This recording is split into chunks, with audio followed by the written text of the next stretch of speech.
Good morning, everybody. We are in kind of a sticky situation right now. We are in Roswell, New Mexico. Just a sec.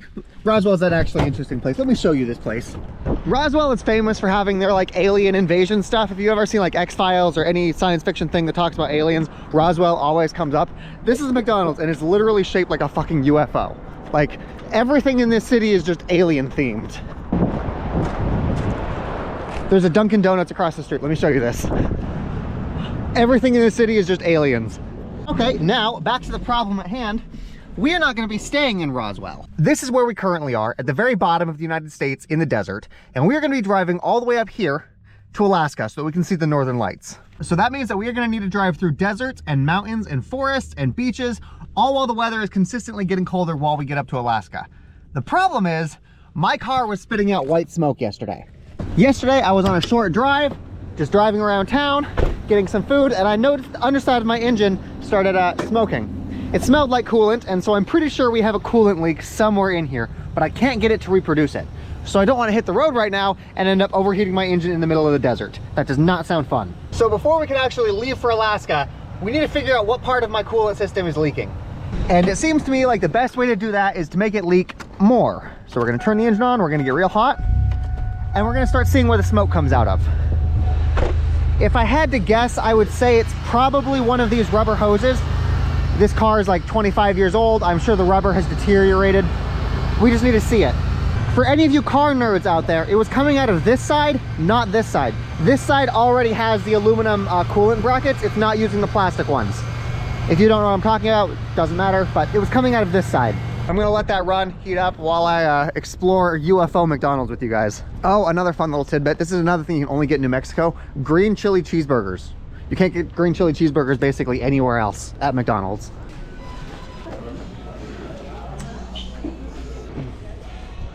Well, this is the UFO.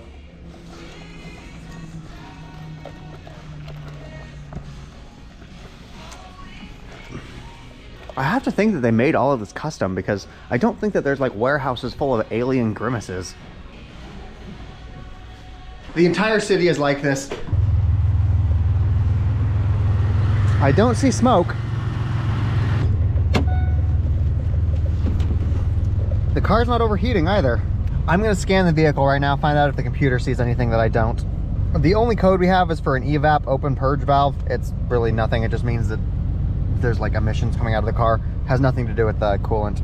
Okay, I cannot get the smoke to reproduce. So what we're gonna do, and this sounds like a smart idea, is we're gonna pretend like it never happened and we're gonna start driving anyway. But one thing that we will do is we will go to an auto parts store and we'll get a container of coolant. That way, if we do actually have a leak and we end up spilling it on the interstate, we can try to patch that up and fill it up with more coolant. Another thing that you'll notice about this city, because of the very quick influx of tourism that's happened recently, there's a lot of homeless people. It's possible that I'm just seeing them because I'm around the touristy areas and they're hanging around the touristy areas to try to get money, but there's a lot of them. Advanced Auto Parts. Let's go get ourselves some coolant. So $17.25. Hopefully we don't need it. I'm just gonna put it here in the trunk somewhere. Let's go to Alaska. Hey Google, take me to Fairbanks, Alaska. We are about 4,000 miles away. I imagine it'll take us 2 weeks to get there.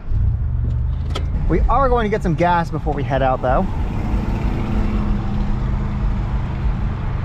One of the things about being in the desert is gas stations are not all that common. So I would use that discount app that I normally use to be able to get cheap gas, but this gas station is actually giving it cheaper than I would get if I got the discount at the other gas stations. Theirs is $2.68 per gallon. That's pretty good. I will get the slightly more expensive one just because we're still at a lower altitude and it's not very cold outside. We're also going to grab a couple of these paper towels. We'll just put them back here with the rest of the food.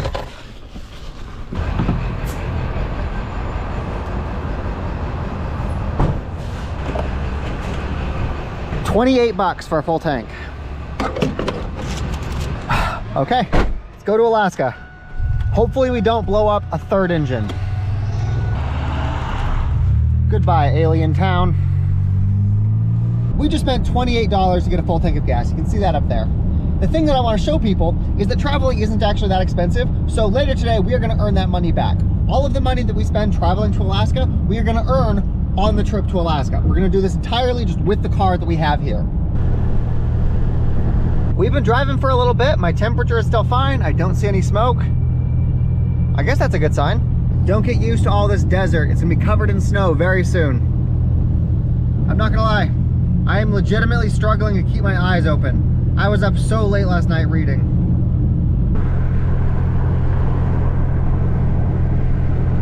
Luckily, there's a small little town here called Vaughn. I can probably park in a parking lot and just sleep for a little bit. Truck stops are usually a pretty good bet because truckers, they only have a limited amount of time that they're allowed to drive, so they need to spend the rest of the time sleeping. So they tend to have a lot of truckers just sleeping in their parking lots. They're used to it. This says 2-hour parking, no long-term parking. Who am I kidding? I might read a little bit more. Oh, these books are so fantastic, but they're so long. Each of them has like maybe 1,500 pages. They take well over a day to read. I'm on the 3rd book right now. We don't need to be here very long.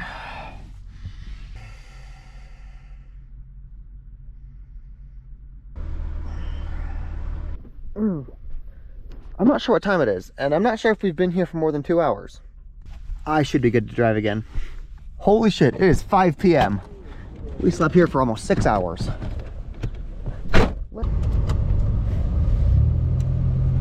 I'm glad there's no white smoke today, but that makes me worried that there's going to be white smoke later when I'm not expecting it.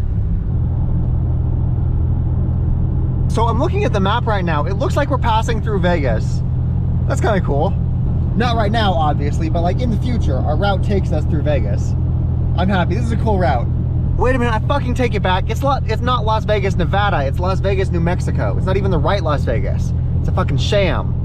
I just scheduled a dash, so once we get to Las Vegas, New Mexico, we're gonna go DoorDash around the city so you guys can get an idea of what it looks like. Regretfully, I think it will be a little dark, so maybe we won't get good views.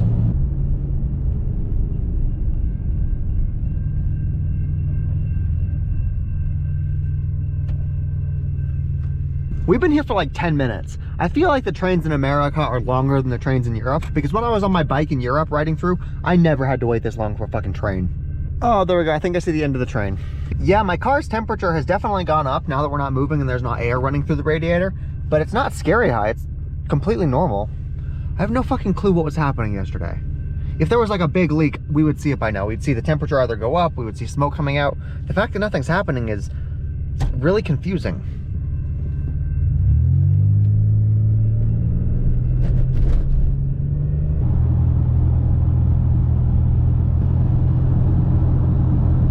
Yeah, it's gonna be dark by the time we start dashing. One of the things that I love about this car is that I can dim all of the dash lights. I'm sure other cars can do it too, but when it starts getting darker, I don't like having all of these lights. I find them a little bit distracting. And so now it's just me on the road. The aftermarket radio was not attached to the lights here, so the aftermarket radio just stays bright. I kind of hate it. Okay, here we go. Las Vegas, New Mexico. This looks nothing like its namesake in Nevada, which I'm sure we all expected. In 300 feet, turn right onto Douglas Avenue. At the light, turn right onto Douglas Avenue, then turn right onto 7th Street. Jesus fucking Christ.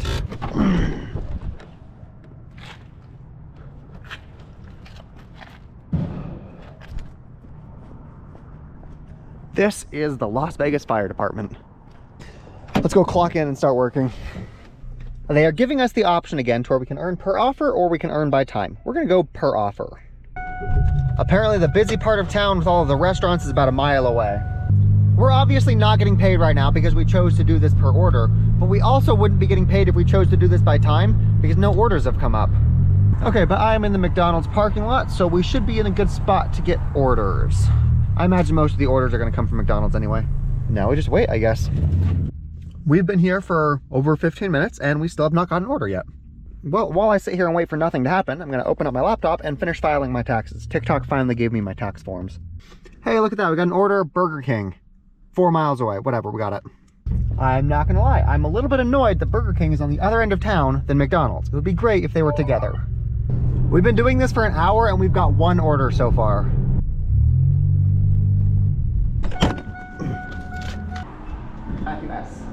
Matthew, yes, thank you so much. You're welcome. This is the part of the thing that we would be getting paid for. Waiting in there for the order, driving it back. Confirm pickup. They are 3 miles away. Welcome to Las Vegas, everybody. Oh no, oh no. They're having me deliver it to a hotel, which makes sense. Those are kind of like the people that would probably be doing this, but that means I need to find their room. Oof. You know what, honestly, given how few orders are going out right now, I'm gonna not complain and I'm just gonna be happy that I got work. And honestly, hotels are much more structured and organized than fucking apartment complexes. Okay, now we just gotta go find them. Be on the left when you're getting off the elevator, but right in front of you, it'll show a sign like this when you get off. Perfect, that works. Thank you so much. Yeah, no problem. And hotels have receptionists that you can ask for directions.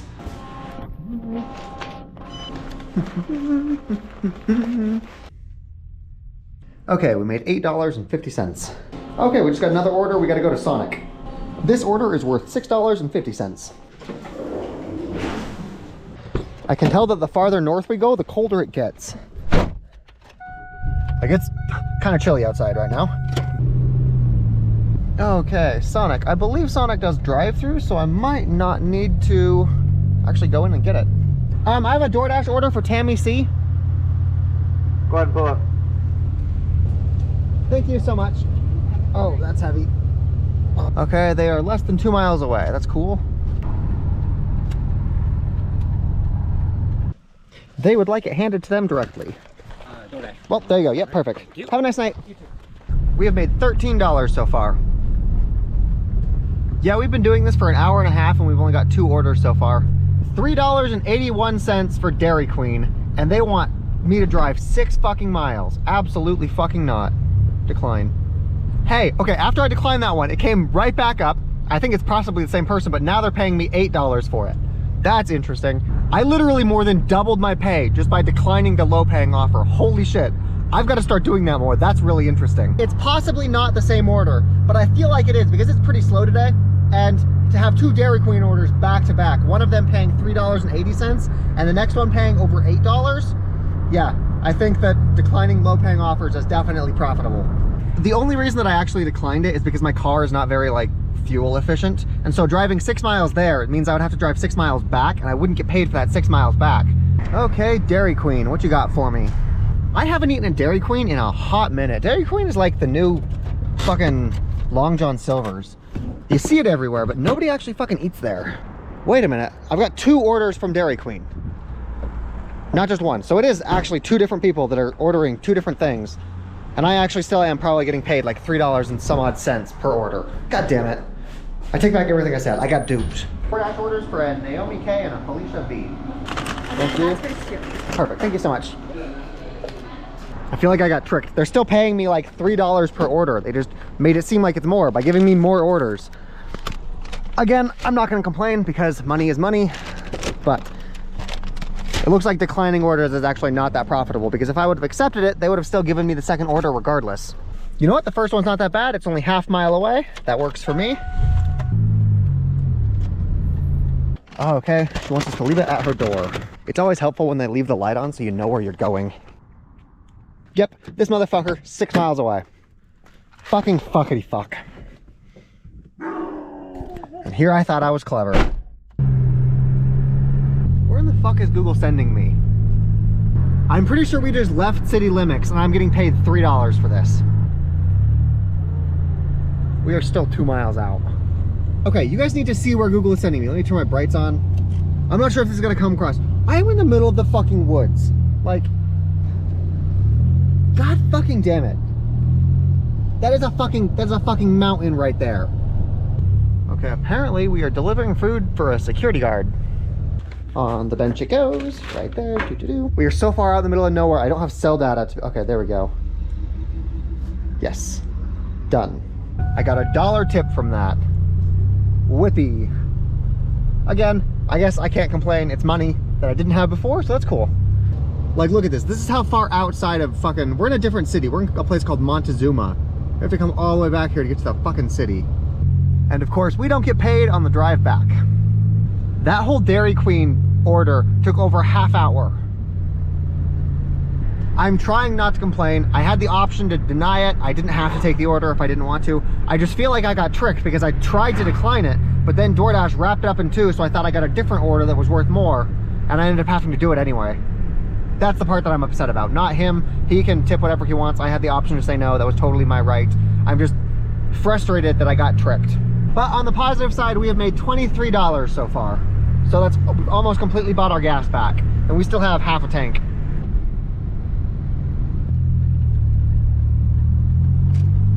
What is it with these cheap ass orders? We got another one for Taco Bell. It's 4 miles away and they're paying $2.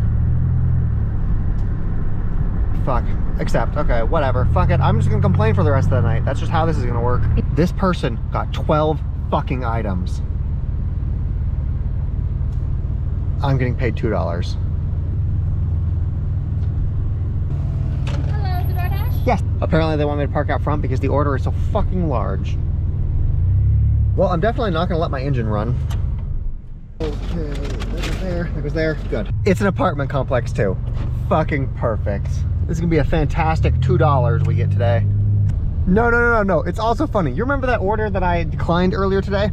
DoorDash, they dock you points if you decline orders. Basically, they keep track of what your acceptance rate is, and the more orders you decline, the more like badness you accumulate.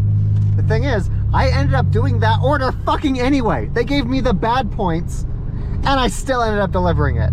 Motherfucker. Oh my God, it's not an apartment complex. It's the same hotel we were at for the first order. It looks like hotels are sort of keeping DoorDash in business.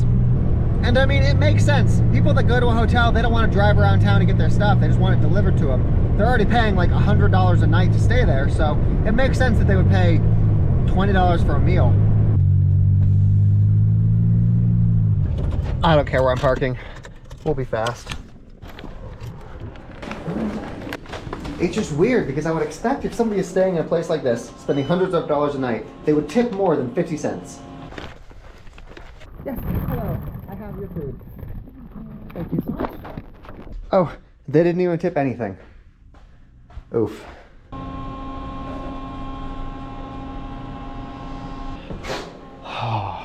I walked in and the receptionist was like, oh, hey, welcome back. God, hotels are so much cooler than apartment complexes. I might be done for the night. We do have the next like 2 hours scheduled so we can work more, but these really low paying orders have me in a poor mood. Look at this motherfucking order, $2.25. That means they are not paying me any tips at all, and they want me to go 4 fucking miles. Except, fuck me. Head south, then turn right. So I've actually done the math. Technically, it is profitable for me to do these orders as long as it's less than 10 miles away, because I get about 20 miles per gallon in the city. So 10 miles there, 10 miles back. As long as I'm making more than like $3 per order per 10 miles, so that's like 30 cents per mile. As long as I'm making more than 30 cents per mile, it is profitable. You know, I think I take everything back. I think situations like this are when it actually is profitable to use the timed order, because I'm spending so much time just driving there and back, and I'm making fucking $2. I've been at this for 3 hours now, and we've made less than $30. That means I'm making less than $10 an hour. Arrived at store. At least I didn't have to wait long. No, I'm doing the mental math in my head for how much this order would be worth if I was doing this by time. I probably would have made $6, because this sounds probably somewhere in the neighborhood of 20 to 30 minute drive. I would have made $6 instead of making $2. Everything I've said about being paid by time, I take it back. There are definitely advantages to doing it that way. Yep, this one actually is an apartment. Fuck me. Villa Las Vegas Apartments. We're just gonna use the handicap parking because I don't want to deal with shit right now. Finding parking is the last thing on my mind.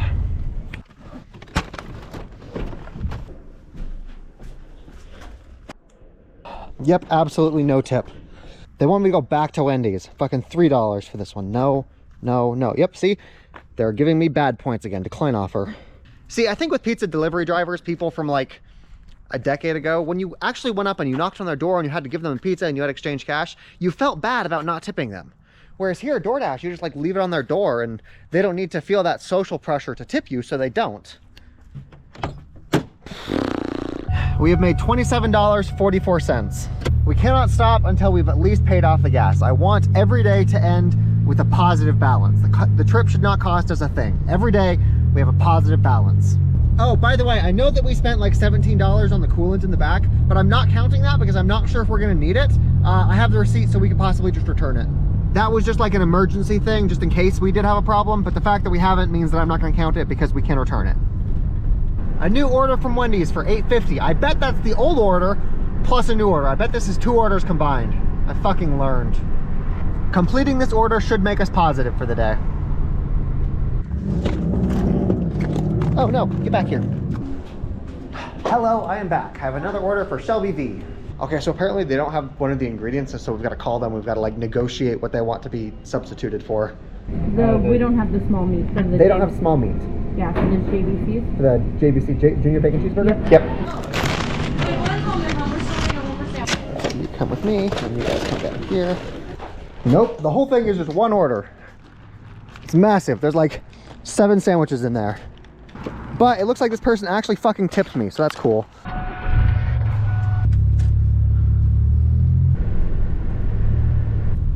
I'm literally just gonna park in the middle of the street. I don't care. She would like it left at her door. Okay, just gotta figure out which one is hers. Okay, that's not fun. Okay, cool.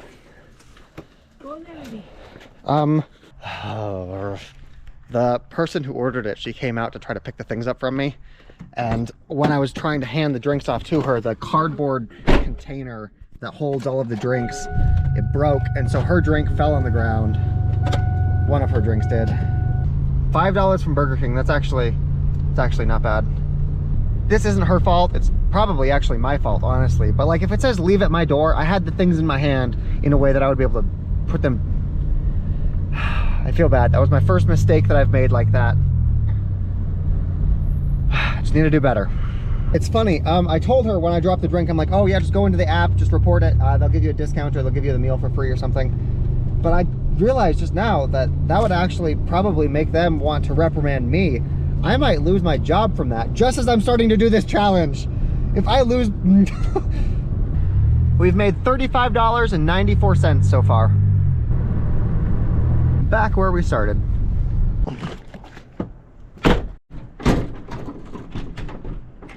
It's actually 10 o'clock right now, so apparently the lobby is closed and we've got to go through the drive-thru. Hey, I have a DoorDash order for Alyssa C. Thank you so much. I'm not sure where to park. Oh, I'm not gonna lie, their food smells fucking fantastic. I think they got onion rings or something. I don't typically like onion rings, but theirs smell great. They would like it left at the door. Holy shit, they tipped $8. They paid $10 for that whole order. Holy shit. We've made $46 already. That one simple Burger King order was worth like 5 of the other orders we did tonight.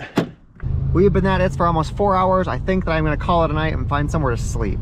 Hey Google, take me to Walmart. Part of me wants to take out all of the clips that I had talking about the steam and the coolant for my car, just because obviously it hasn't come into play today. But I'm not gonna do that because I'm pretty sure later on in the challenge it will come up, and I want this footage to be there so everybody knows that this is a problem that I've seen. So I'm gonna leave the clips in there even though they're not really gonna play a whole role in the saga. For anybody that is new to my channel and is not familiar with how this works, one of the most common questions I get is people asking me how I go to the bathroom. That's how. Okay, let's turn the real lights on. There we go. Okay, recap for the day. We traveled 260 miles today, which is probably 6 or 7% of the total distance, which means if we keep this pace, we will probably be doing this for another maybe 16 or 17 days. We made $18 in profit, and we might lose our job. So we might have to end this challenge on like day 2 when DoorDash deactivates my account. Okay, I will catch you guys tomorrow. I hope that by tomorrow we will be somewhere in the middle of Colorado in the Rocky Mountains, but I don't know. Good morning, everybody. This is the start of the second day of the DoorDashing to Alaska challenge. I think we have $18 left and 3,500 miles left to drive. What time is it? 7:30. One of my favorite things to do when I wake up is drink Dr. Pepper, but I don't have any Dr. Pepper, so I'm miserable. I'm gonna have to add Dr. Peppers to the budget. We need gas and Dr. Pepper.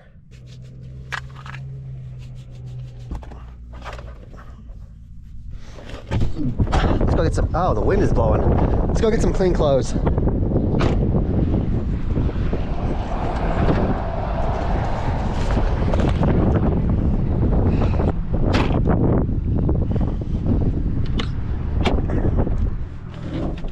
Okay, there we go, got a blue sweater. Now we need to head to McDonald's so I can edit the video from yesterday and post it. And get breakfast. Breakfast is great.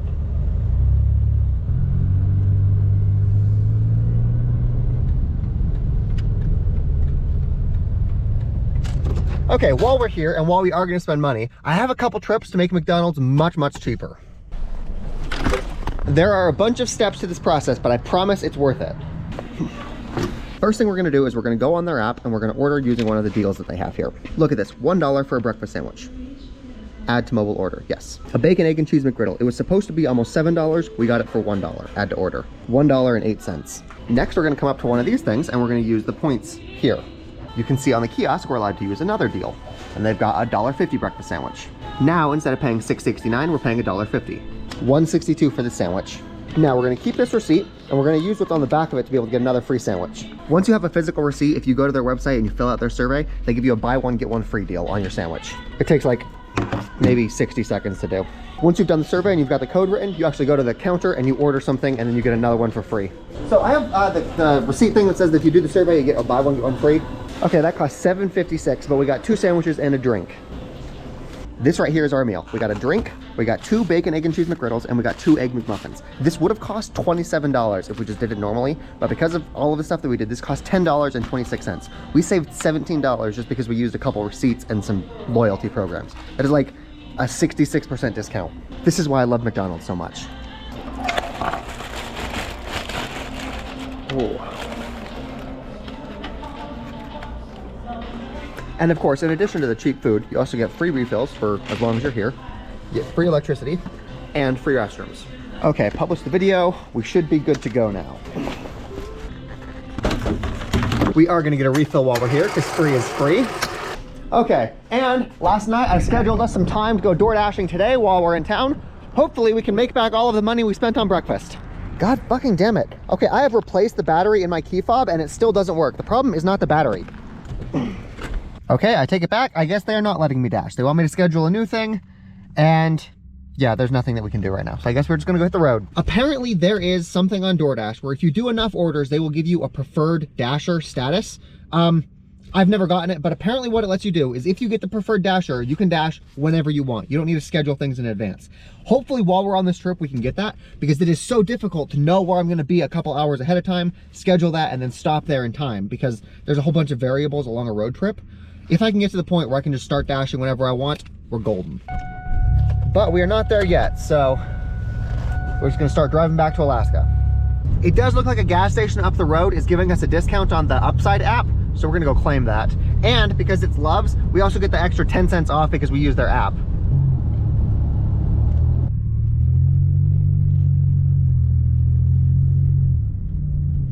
Oh, look at that. Sheriffs get gas in the same place we do. I thought they had like special tax exempt gas, but I guess not. Okay, so we are currently getting 8 cents off per gallon because of the app, and then because of their own rewards, I think we get another 10 cents off. Yeah, it's $2.69 now. Scan the barcode, and $2.59. We're going with the cheapest gas possible. $23.10 for a full tank. And then we can get another 10 cents, or I think 8 cents off per gallon by just uploading the picture of this receipt. Oh, hey, check this out. Apparently, if any of you guys are interested in using DoorDash, they give a $20 referral to where if you use my code, as soon as you do your first dash, they'll just give you straight $20. I'm gonna put the link to that in the description. But yeah, if you guys are interested in doing DoorDash, you just get like a free $20 your first time. We have 3,300 miles to go.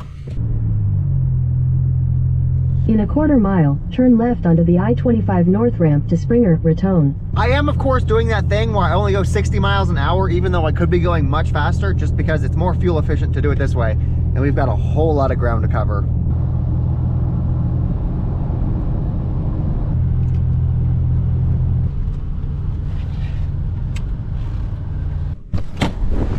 Whoa, whoa.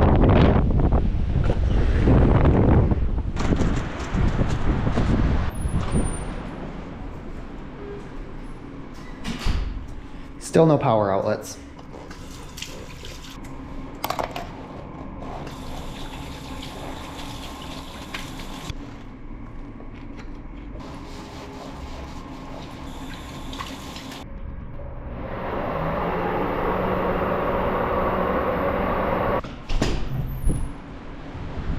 Whew. God, the wind is really blowing.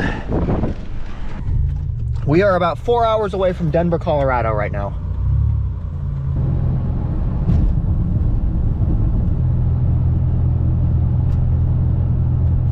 I'm curious if the people that built this road cut this in half themselves, or if they just like happened to find this and then put the road through it.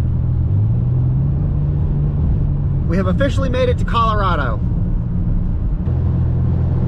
I just saw a sign that says Great Sand Dunes National Park. I did not know America had sand dunes like that, so I really want to check it out. Okay, it's about an hour away, and they say an avalanche could affect my route. A fucking avalanche. What? I'm confused. How could an avalanche be in the same place that sand dunes are? In order to get there, we got to pass through this small town called, I think, Williamsburg. I'm gonna see if there's any DoorDash opportunities while we're here, because once we get to the sand dunes, I don't think we're gonna be able to work. Yeah, I don't think this town is large enough to have enough people ordering on DoorDash to make this work. I see a Carl's Jr. I don't see any other fast food places though. And I see a 7-Eleven up front. I will give it a shot though. Let's see what kind of money we can make. Apparently they've got a promotion going on right now to where they'll give $3 extra for every delivery I do. There are no time slots available in your location. Try again later. I guess that's expected. Whatever, we are gonna go see the sand dunes. I also just realized that we're not gonna be able to do DoorDash in Canada because that's a different country, which means before we actually make it to Canada, we need to earn a bunch of money so that we can make it through the country. We're gonna see a sand dune, we're gonna see a sand dune, and maybe an avalanche.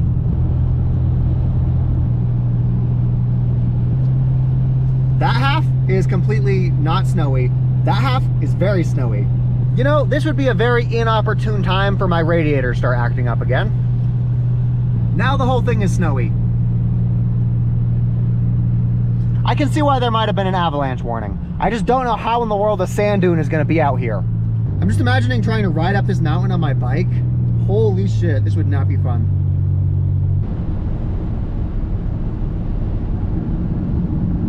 Whoa, too fast, we're going too fast. We're going way too fast. Yeah, the road is just covered in ice. You know, I'm not sure what it is, but part of me thinks that we're not actually gonna see a fucking sand dune.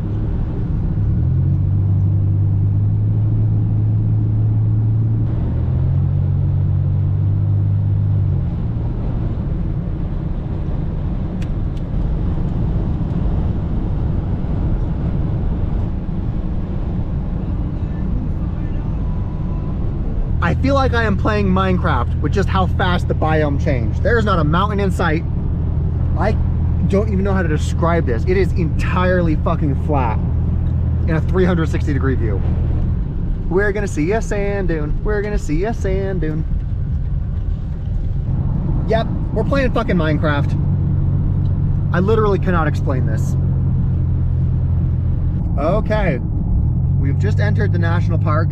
And I'm pretty sure that those are the sand dunes over there. We're gonna have to get closer to them though.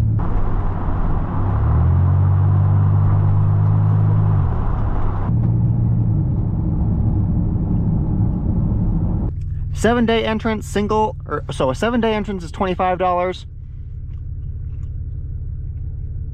Wait, are you fucking kidding me? It would cost me $15 just to walk into the sand dunes. I thought this would be free. I was mistaken.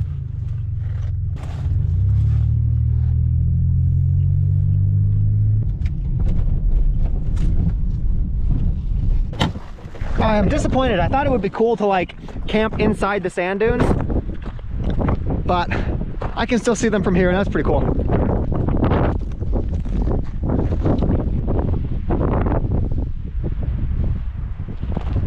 I think I saw signs for a waterfall up here. I wonder if that costs 20 bucks.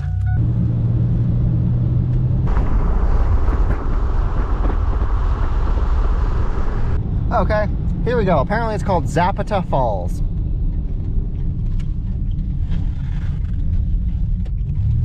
Zapata Falls Recreation Area. go read the rules.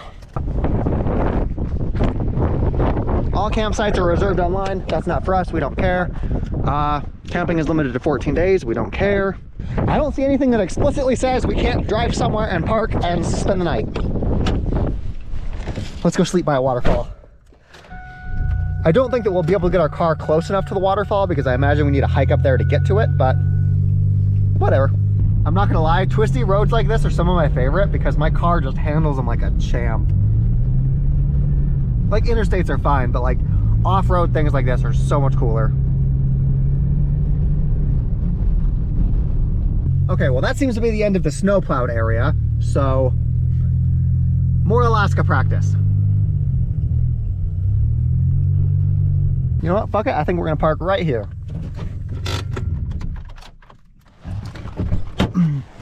This seems like a good spot to spend the night.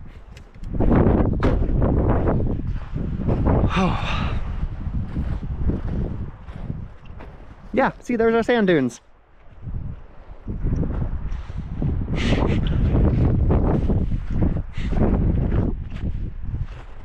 I think we should get some food cooking. I'm pretty sure my pot is in the trunk. Okay, we need the pot, we need the bowl, and we need the cooker. Okay, for dinner today, we are going to be having, let me see here, what do we have?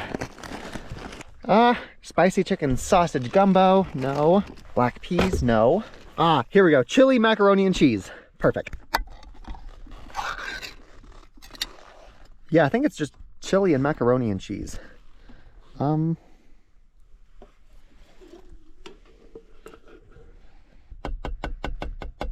gonna put the metal piece back in the can and the can in my McDonald's cup so that it doesn't get anything dirty. Okay, then I'm pretty sure I can just put this on my little rice cooker and I can use it like a hot plate. Plug it into the battery, turn the battery on, and now we just cook our macaroni. Don't want to have the bottom of it burn. So I don't actually have Dr. Pepper, as I mentioned this morning, which means in a very rare showing, we're gonna have water with our dinner today. Library water, to be specific. As it's getting warmer, it's getting thinner, which is good. That means this is working. Let me get this snow out of here real quick. I don't want it melting and making my floor wet.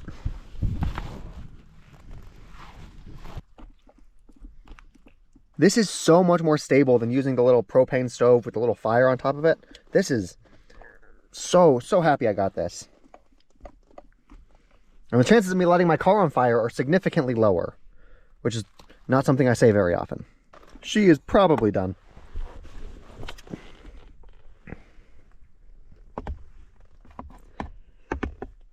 I don't really have a table back here. Whatever, I can just use this as a table. I've already turned it off. I'm excited for this because this was much easier to make than cooking the rice.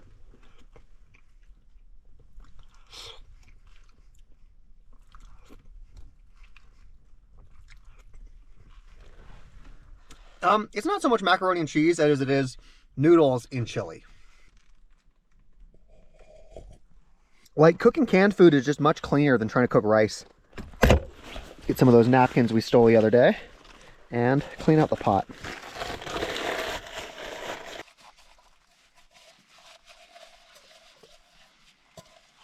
Not a bad meal.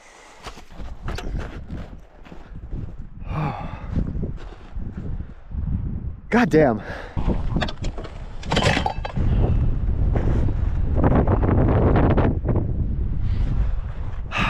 Now we just need to hope that a park ranger doesn't come and try to, like, shoo us away. Making sure not to bring any more snow in.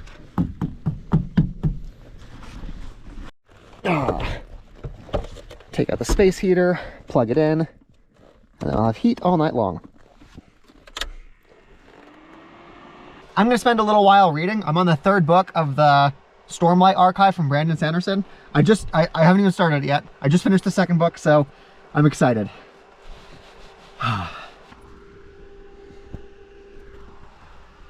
Dope. Just saying, you guys got to see this. I know that I just keep coming out here and showing you guys the view, but look at the view.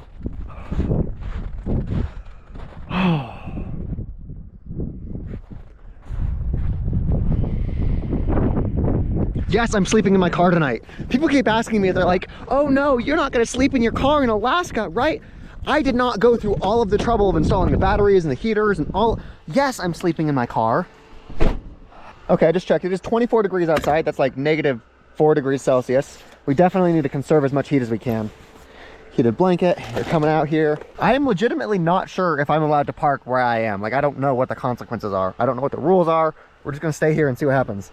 I do still have the massive black comforter in my trunk. We'll pull that out if we need to. I don't think we will now that I've got the heated blanket. I did not have this when I was in Iowa. I think the game plan is to go to sleep now and then wake up early just to reduce the chances of having a cop knock on our door. I think that it's just better to avoid that. So let's get up at like 6 o'clock in the morning and hit the road. This might not be interesting to you guys, but this heater right here draws probably somewhere in the neighborhood of 5 times as much power as this guy does. That means this is producing 5 times as much heat. But this thing is significantly warmer because it's inside the sleeping bag. Like, all of the heat that it produces actually stays in my body, whereas this guy, all of its heat is just getting dissipated through the windows. It's nice for like putting my feet in front of, but this is far more efficient. A heater like this is for when you're just lounging in the car, just chilling. A heated blanket like this is when you're specifically going to sleep or when you're getting in your sleeping bag. The only downside to putting your heated blanket in your sleeping bag is that sleeping bags aren't like, they don't have a lot of girth in general, so there's less room for you in your sleeping bag. When I put this in there, I typically take most of my clothes off just so that there's room for me to like not feel suffocated. Then we will plug this in right here. Oh, I have a fun trivia question for you guys. Fun little electrical trivia. Leave your answer in the comments based on what you think is gonna happen. This blanket right here is designed for 12 volts. If I plug this into this port right here for 24 volts, what is going to happen to this? So it's getting twice the voltage that it should. Is it going to produce twice the heat? Is it going to produce 4 times the heat? Is nothing going to change? Or am I going to light my car on fire? Leave your suggestions or what you think is going to happen in the comments, and I'll give you guys an answer in the comments.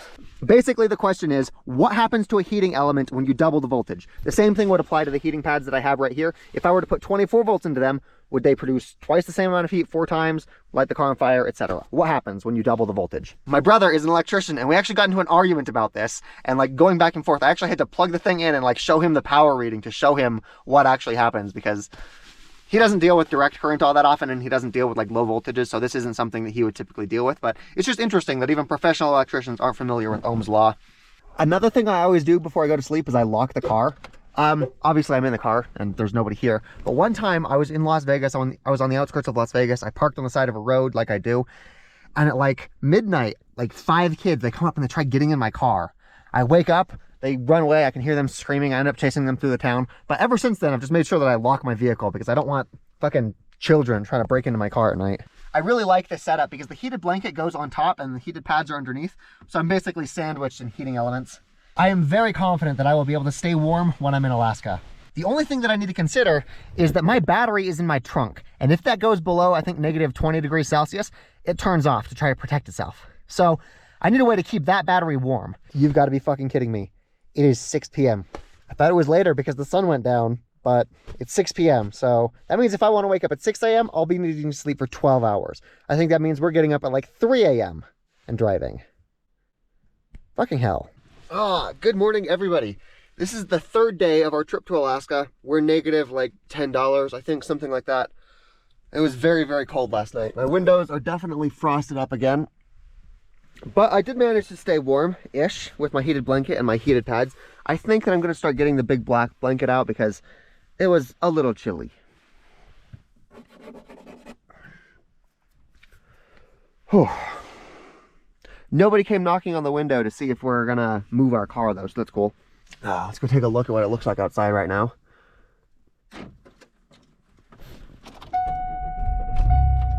There you go, engine, you're good.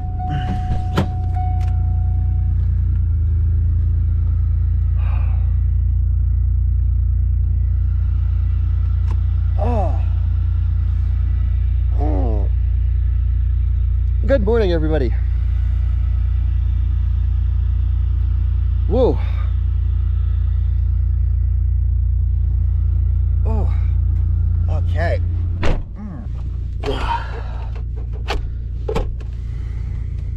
While the engine heats up, I'm going to use this because it's instant.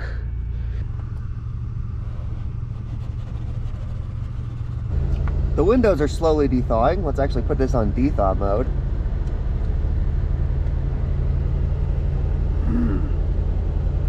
Oh, let me check on the batteries. We used a bunch of heat last night. We have 64% left. That means we used 35% of the battery in one night, which means the battery will last us probably 3 nights without being charged up. Luckily it charges as we drive, but that means we have 3 nights worth of capacity. One thing I did last night was I made sure to put my socks inside my sleeping bag so they would be warm when I went to wear them today. It might be time to get my puffer jacket back out, the one that I've got in my trunk.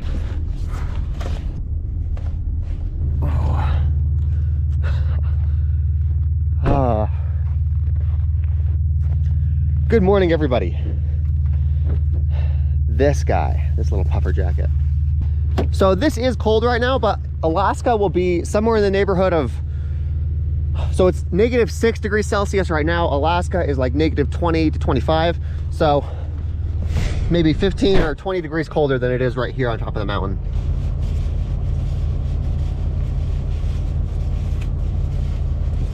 We'll let that puff back up. Okay, let's continue on the trip. We are 3.5 hours away from Denver, Colorado. I just gotta get my car out from the snow that we're stuck in. I guess we're not stuck, but something that I was considering, I'm not sure if I have snow tires on my car, or I'm not sure what kind of tires are on here. I should probably pick up some snow chains while we're driving around. Oh, also, I understand now why there might have been an avalanche warning on our route. That makes sense to me now. Wait, just a sec, gotta do something.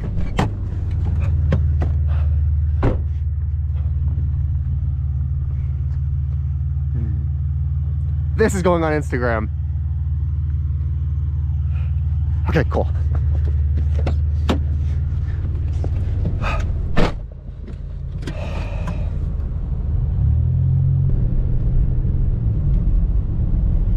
Okay, back on the real roads.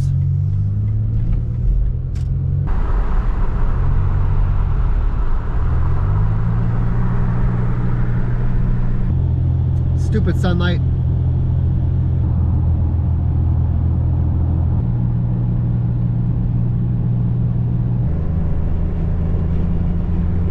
Actually, we're gonna come up here and get some gas. Oh, gas here is pretty cheap, $2.59. We get an extra 7 cents off with this towards $2.52. And then we get the extra 10 cents off by using their app. So now it's like $2.42. $27.60 for a full tank. Where's that receipt at? God, it's so cold. Okay.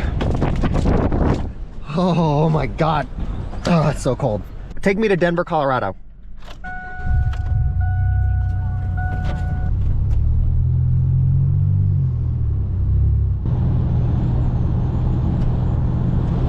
I still need to upload yesterday's video, so we need to find a McDonald's.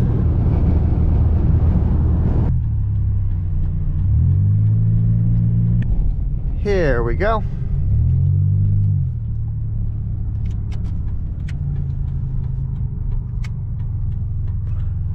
I'm also going to see if we can do DoorDash while we're here. We're in a town called Pueblo, Colorado. Schedule, no. There are a bunch of slots for nearby towns, but no slots available for this town. You know, I would make a lot more progress on the drive if I didn't have to spend so much time fucking editing videos. Like, at this rate, I'm going maybe 300 or 400 miles a day. First, we're gonna get the $1 breakfast sandwich. That was $1.07. Now we're gonna do the survey on the back of this receipt to get a free breakfast sandwich. Enter the code on the receipt in here, 06. Answer a few of their questions. It takes like 5 minutes to do. Then you take the code that they give you when you're done and you just write it on the receipt. I get 2 Egg McMuffins, $6.76. Now that I've got this receipt, I'm just gonna go do the survey for that and write the code down. So tomorrow, I've already got the code written. 0259379. There we go. Now we got a buy one, get one free coupon for tomorrow. This was $7. We got 2 Egg McMuffins and we got a bacon, egg, and cheese McGriddle and a drink. Not quite as much food as we got yesterday, but still pretty good. Yeah. Okay, I'm gonna start editing this. So it turns out this is one of the shitty McDonald's. They don't have free refills. Those are behind the counter, and the bathrooms are locked. Oh, and there's not even a power outlet here. Okay, video is uploaded. Let's go. I'm really not thrilled with this McDonald's. They tried to kick me out. They say like eating is only 20 minutes. Now you're only allowed to spend 20 minutes eating. And I can't even get a free refill. I've mentioned this before, but McDonald's is a really good gauge of how dangerous the community is. If the McDonald's is open and they give free refills to everybody, your area is probably pretty safe. But if they're as locked down as that place was, then yeah, you probably don't want to spend a whole lot of time there. Now we just drive some more. All of those people to the left are homeless. There's like 17 of them.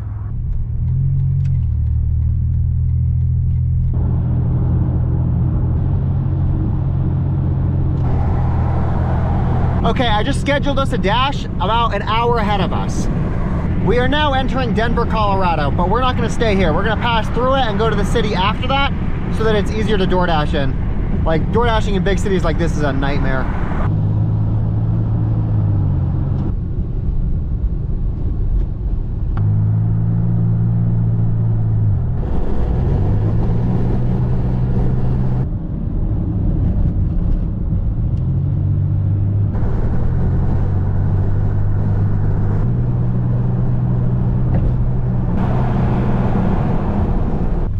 This is possibly my favorite town in America. I've already done a vlog about this, literally called just Idaho Springs if you guys want to watch it. But I have the next 7 hours scheduled for us on DoorDash. So we are gonna be working for the rest of the day to earn as much money as we can for the rest of the trip. We are just gonna chill in the McDonald's parking lot and wait for orders to come in. Okay, holy shit. So if I earn per offer, they're giving me an extra 3. But if I go by time, I get $20.50 per hour. That is a good rate. I think that we're gonna do $20 an hour, yeah. Dash now. We have this thing booked for 7 hours. If we're able to do 7 times 20, that's 140 bucks. If we're able to work for this entire shift. That's solid. We have been here for an hour and have not gotten a single order. I hope it picks up. So I'm gonna read, and if my phone starts buzzing because we've got an order, we can go deal with that. But I had an order for Carl Jr. Head north. I am being paid by the hour, so I'm not in any particular rush to be fast.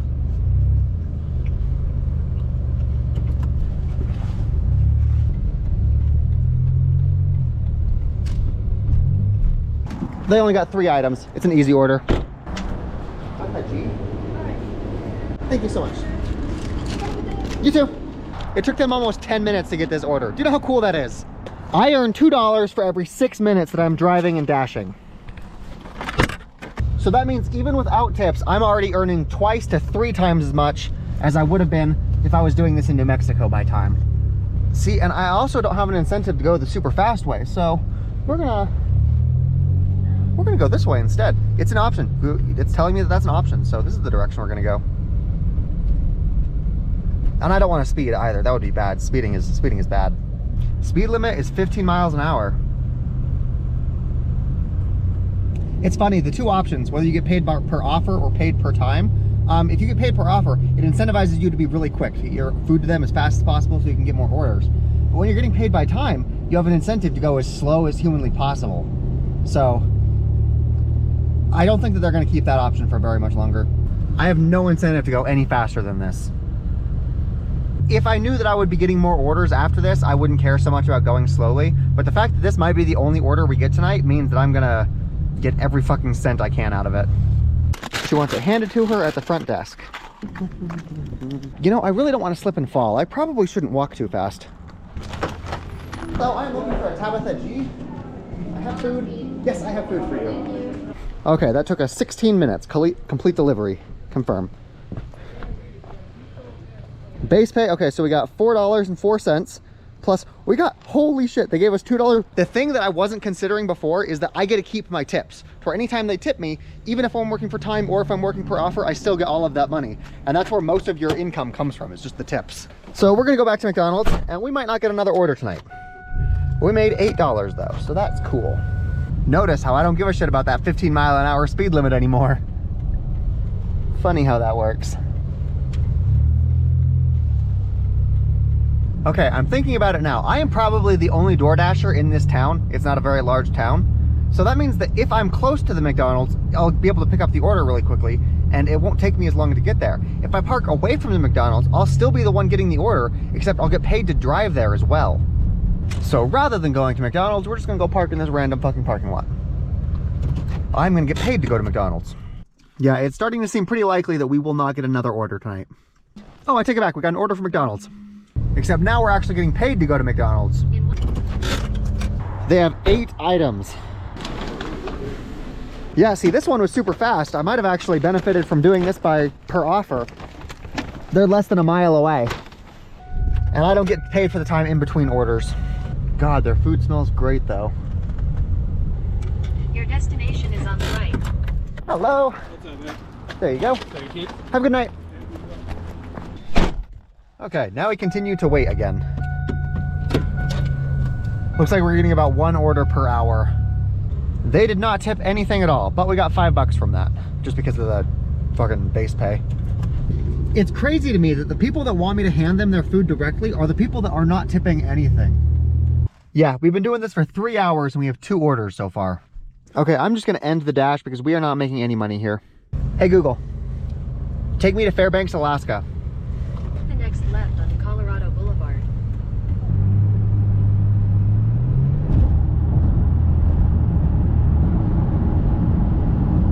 You guys probably can't see this on camera, but they actually installed little LED lights inside the road so that you can see where the lanes are. I've never seen a road do this before, but it's fantastic. It makes it really easy to see where you're supposed to. Oh, and the lights are gone. Never mind.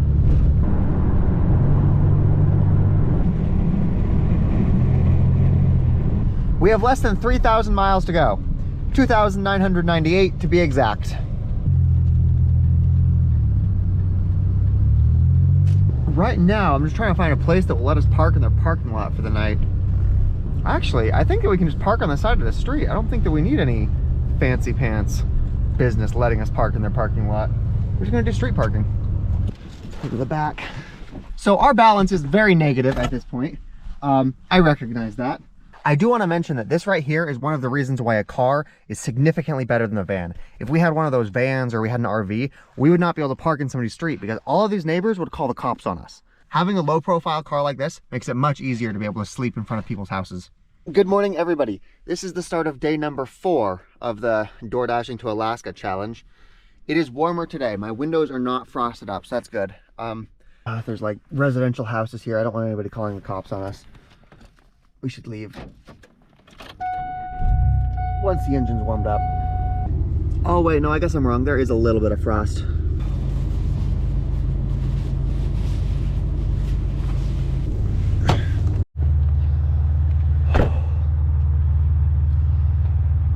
Good morning, everybody.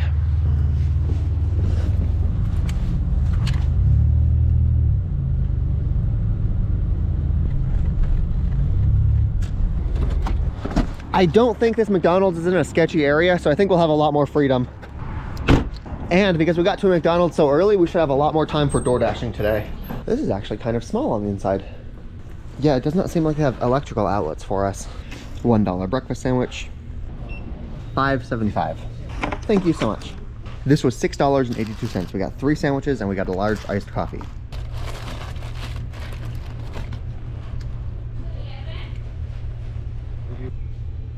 Oh hey, it's letting us schedule a dash from 9:30 to 10:30. It's only an hour, but I'll take it.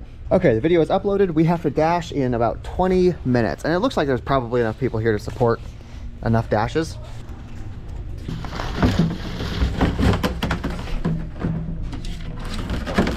Let it go, god damn it, let it fucking go.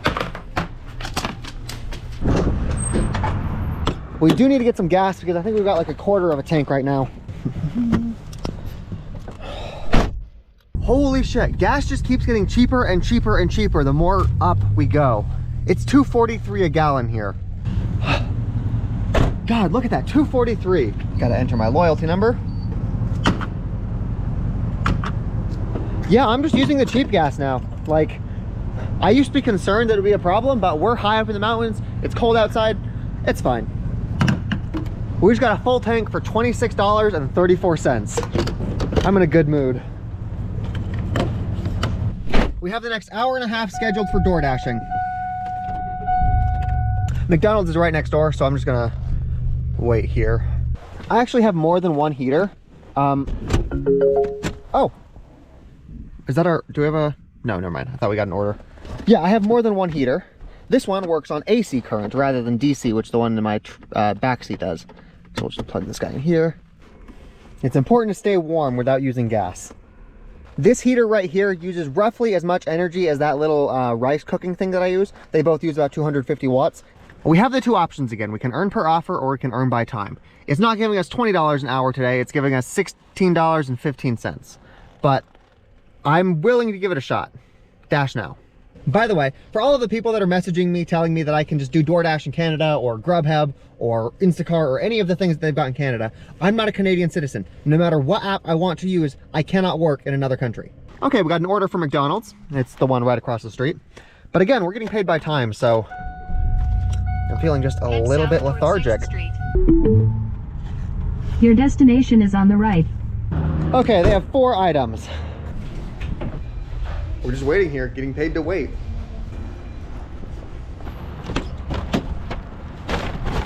Confirm pickup. They are only 2 minutes away. They're actually really close. I don't know why would you would use DoorDash if you live so close to McDonald's.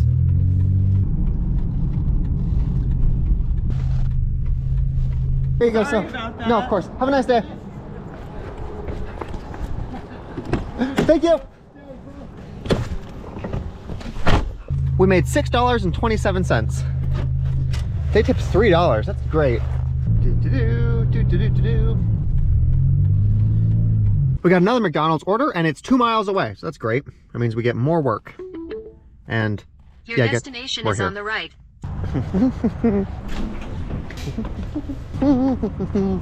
And this person is 2 miles away.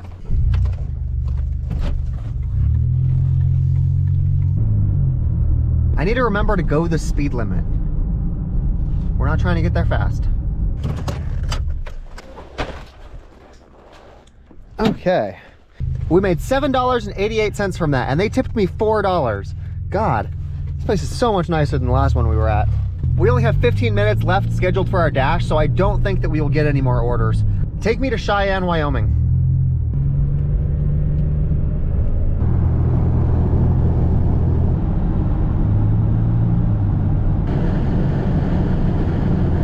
It looks like there is a moderately sized city in front of us called Casper, Wyoming. We're gonna see if we can't dash here. We're gonna get off the interstate right next to McDonald's so we can pull off and just get ready to take orders. There's a McDonald's here, there's a Taco Bell behind us, and Arby's to the right. We should be in a good spot to be able to get people's food. Of course, they're not gonna let us dash. There's a small town that they're letting us dash, but I think the population there is like 1,000. So that's not even gonna work for us. What the fuck? Oh, wait a minute. Nope. It just, apparently it's busy now and they're gonna let us work. Dash now, earn per offer. They're not letting us earn per time, okay? So apparently you're only allowed to earn by time if you schedule it in advance. We're not scheduling it, it's just busy, and so they're letting us dash. Dash now. They're only letting us dash for a fucking 45 minutes? Okay, whatever, we'll take it. Okay, so good. We will be able to make some money while we're here. Good. We got an order for 5 guys. They're paying $4.50, except. Oh, getting another $5.50 from the Qdoba, which I think is actually in the same place I'm in right now. Oh wait, no, the Qdoba is right there. Qdoba? I don't know. Yes, I have DoorDash order for Diana Al. We will put this in the car real quick and then head up to the second place. Bobby B wants a chocolate chip cookie and a Mexican bowl.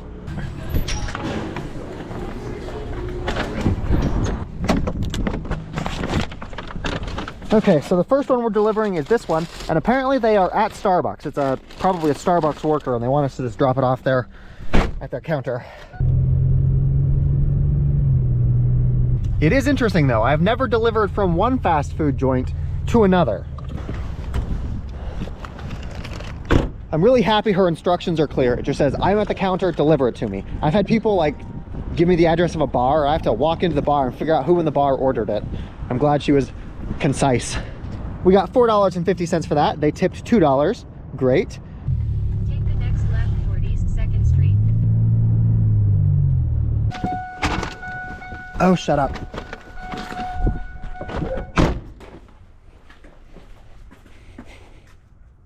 We made $5.50 from that, and look at that, they gave a $3.50 tip.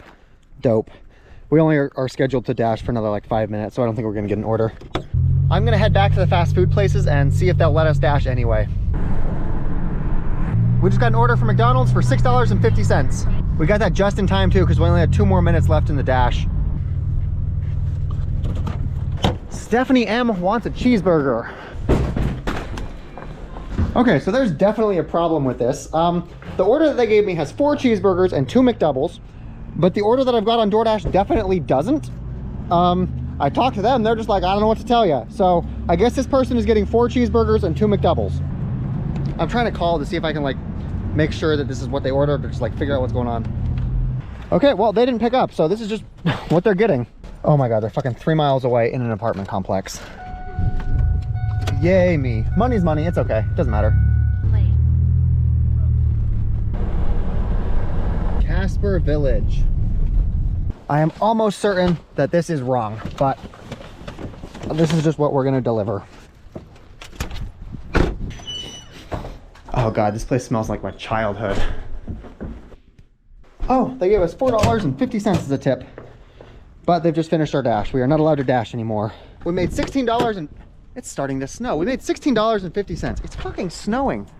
I guess I should get used to that. That means we did not even earn a full tank of gas today. Well, I guess with the morning and the afternoon runs, we did earn like roughly 1 tank of gas. Yeah, we made $30-ish today in total. Wait a minute, I just sat here for a couple minutes and now it's letting me dash again because I guess it's busy enough.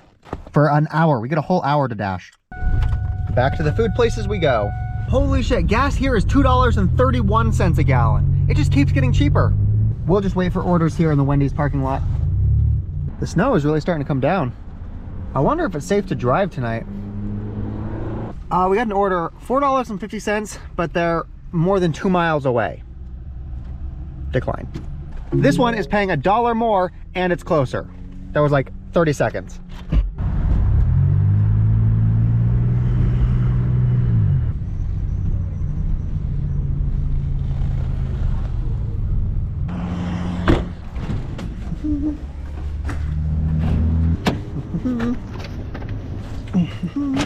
Once we're done with this order, we're gonna pop the hood because my car is making sounds. I noticed it earlier, I thought I was hearing things, but I'm still hearing the sound, so.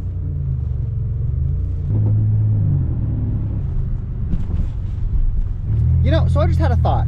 Let's say you're a homeless person and you're just really hungry and you need a meal. You could possibly just sign up for DoorDash, get a big order from somebody, and then keep the food. You'll lose the job at DoorDash, but you'll have the food. Or you could just use the DoorDash job to get money to get food. I guess that's a better idea. Okay, they want me to hand it to them.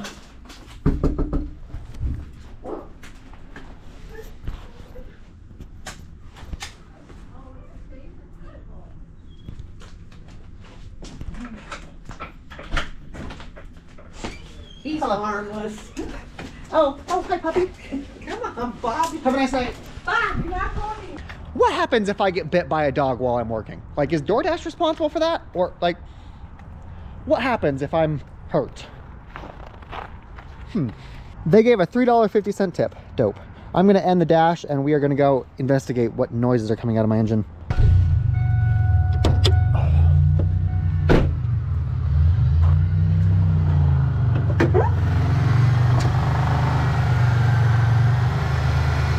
So I'm noticing a lot of variation in the RPMs. It's speeding up and then going down and then speeding up. Not a lot, like it's not like the mass airflow sensor got unplugged, but there is definitely some variety there. Let's put our foot on the gas.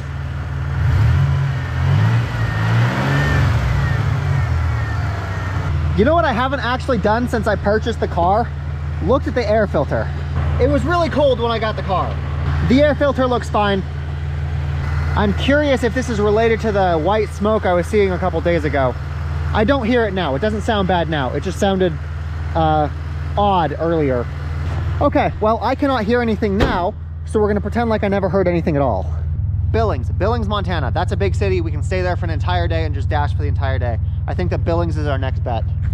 Will my car blow up on the way to get there? Anybody's guess. We're gonna try though.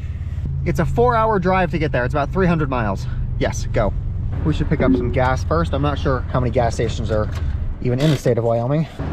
Look at that, $2.39 a gallon. If you have a rewards program with them, you enter your phone number in, you get a 5-cent discount. $2.34. Look at that, $2.34. Fantastic. There we go, 20 bucks. I'm hearing it again. Turn right onto Wyoming 258 East. I can't hear anything over my fucking navigation talking to me. 115 miles to go. The trick when your car is making noises is to... The snow is picking up. We should find a place to park for the night.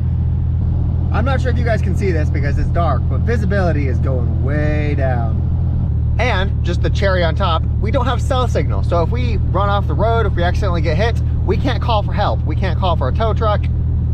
Fucking yay.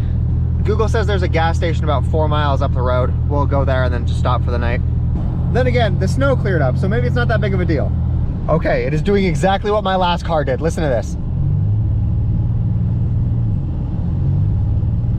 I'm putting my foot on the gas and it's just sputtering out. Okay, fun, fun, fun. My check engine light is definitely flashing right now. Okay, come on, you can make it. She is struggling. I wonder if this is a consequence of all of that cheap gas I was using.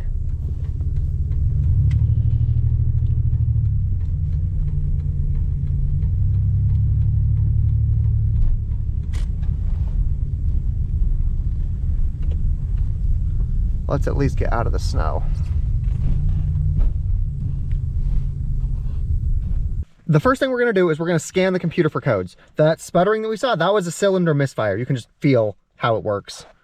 So we're gonna come over here. Cylinder 1 misfire detected. Yeah, the problems seem to happen when we're at load.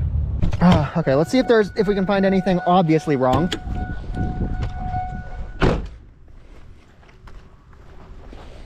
Loose wires, that kind of thing. I think I have a light up here that does light things. Okay. Cylinder 1. When you have a misfire, one of the first things you want to check is the spark plugs into the cylinders themselves. Make sure that the wires are good, make sure that they're plugged in there, make sure that there's nothing broken or shorting, and then you would go for the inductor coils next. Okay, so this is going to be a tomorrow episode because it's fucking cold right now. Yeah, she is struggling. She does not like being put under load. Yep, there we go. There is a rest area for us right here. Okay, so we are just going to turn in here and sleep for the night and figure out the car problems later. Super don't want to deal with this right now. On the off chance that our car does get stuck here and it doesn't want to start tomorrow, I'm going to check to see if we have electrical outlets in here because we will be using a lot of heat.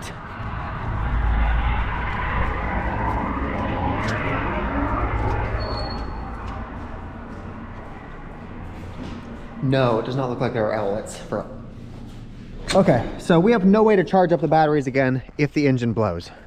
God, why couldn't this have happened back in the desert where it was warm? I could work on my car in the desert, no problem. Working on my car here in a snowstorm, different story. Okay, so let me just think. The possible causes of a cylinder misfire are worn spark plugs. Getting the spark plugs in this engine is a bitch, so I'm hoping it's not that. Inductor coils, those are easy to test. I just pull 2 of them out, swap them, and see if the misfire changes cylinders. So that's an easy one to test. It could be my fuel injectors. With my last car, I had a similar problem. The thing was that my gas can was really rusty, and so rust was coming up into the fuel line and clogging it up to where it wasn't getting enough fuel. That could cause it. I guess I could check that pretty easily just by taking the fuel filter off and seeing if like rust pours out of it. What's another cause? The mass airflow sensor, I can test that by just taking the mass airflow sensor out and seeing what happens. It could also be that we're just not getting enough compression in there because I used bad gas and it caused the cylinder to wear out the borehole and now there's just no pressure in there. That's a possibility. I'm gonna drain this battery first just because it's easier to charge. My one in the back can really only be charged by the engine. So we're gonna use this guy for heat first before I use the other one. You know what? Fuck it, no. We're gonna go investigate this. The first step is to find a guaranteed reproducible situation. Make sure that we know when we tinker with stuff that we fixed the problem or not. It does not seem to affect it when I'm in park. It only seems to affect it when I'm driving. The problem really seems to appear when it's under load.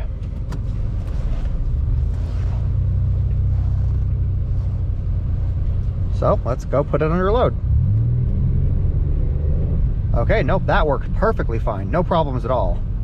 So, first thing we know, the problem is intermittent. It doesn't happen all the time.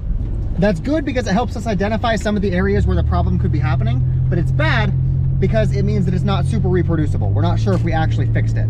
Again, this is scary similar to my last car. Yep, nope, it's working perfectly fine now. No misfires, no stuttering. If the problem was a spark plug, I think the problem would stay happening. I don't think that it would just fix itself. God, I'm really hoping that this fuel tank is not rusted because that would be a bitch to try to fix. I could replace the fuel filter and just keep replacing that. And the fuel pump. I probably need to replace the fuel pump too. Okay. The fact that my car is working now is interesting. But what I absolutely know is that we are in a very inconvenient spot for my car to break down. There's no auto mechanics nearby. There's no auto parts stores. Getting a tow truck out here would... We need to get somewhere that is more populated. But obviously it is still snowing outside. There is a city 45 miles away called Buffalo. I think we should try to make it there. Here goes nothing. Let's hope we don't get stranded. God, I'm so confused. Why is it working now? I wish that the problem just stayed there. The misfire was just constantly happening. That would make it much easier to diagnose. The fact that it's coming and going makes it just... Okay. Can we get up to interstate speed? That's the question. I'm not going to say the phrase because I do not want you motherfuckers calling this car anything. So I'm not even going to say it. But we're just going to try to get to interstate speed. I forgot how terrible the roads are right now. The snow is coming down. This was a bad idea. Holy fuck, this was a bad idea. I cannot see the lines on the road anymore. We're just going. And my engine is freaking out again. Fucking hell. Okay, we're not really able to go above 30 miles an hour right now. You can hear the car. All this is Alaska practice. That's what this is. We're just practicing for Alaska. With my last car, turning the engine on and off fixed the problem. So we're gonna try that. We're gonna come over here. We're just gonna stop on the side of the interstate. Come on.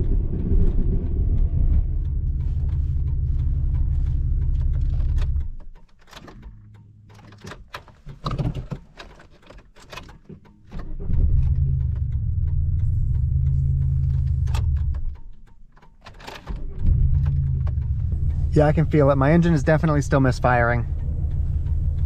But I don't have a lot of choice, so we're just gonna drive with a misfire. Who knows how much damage I'm doing to my engine right now by continuing to drive with it. I am so sorry. Oof. This is gonna sound weird, but one thing I am noticing is there's a lot of like electric static. Like the seat next to me keeps popping like it's getting shocked. I'm not sure if that's because there's friction from the snow and it's causing us to be like negatively charged, or if that means that one of the spark plug wires over there is not properly ground, and that's what's causing all of these problems. The fact that my seat next to me is sparking is definitely part of the diagnosis. I found a lovely little convoy of semi-trucks that I think that we can just chill behind. God, engine, please don't give out. God, don't give out. I just saw a sign that says there was a parking area a mile away. We're gonna take that. We are getting off these fucking roads. We're getting off the engine. You remember how earlier I said that that was a bad place to get stranded? No, that was great. That was a great place to get stranded. Getting stranded out here would be a bad place to get stranded. Thank God, a parking area. We might be snowed in tomorrow. I'm not sure when the snow plows are gonna come, but there is a very good chance that we will not be able to get out of this. Fucking woof. Everything was working so fine earlier today. I'm not sure what happened, but it just stops working. Fucking fuck.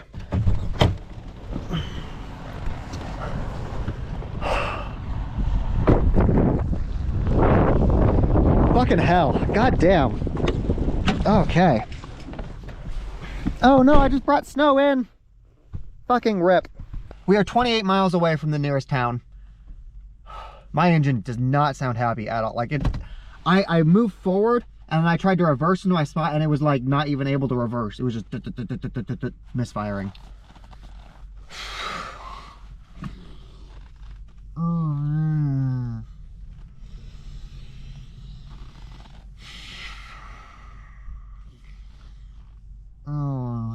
Okay. I'm trying to figure out what we do. Okay, so tomorrow, we hope the problem goes away long enough for us to get to town. Once we get to town, we swap the inductor coils to see if the problem changes cylinders. If it doesn't, then we unscrew the fuel filter and see if we pour rust out. If that doesn't work, we cry. I don't know. I'm worried that we're gonna get snowed in here because these semi trucks, they're gonna like try to leave earlier in the morning. They're gonna create like a snow rift, and the snow rift is just gonna build up, and then I'm gonna wake up tomorrow and I'm gonna be covered in snow. I don't have a snow shovel. If I get covered in snow, I can't get out. Fuck. I just realized that I don't have a snow shovel. I also don't have the little ice scraper thing to scrape ice off of your window. I don't have any ice things. Damn it. Another thing, just to top this off, I noticed that my heated blanket is not making heat anymore. It's not drawing any power. So we're gonna crack this open. I've already checked the fuse. It's not because the fuse is popped.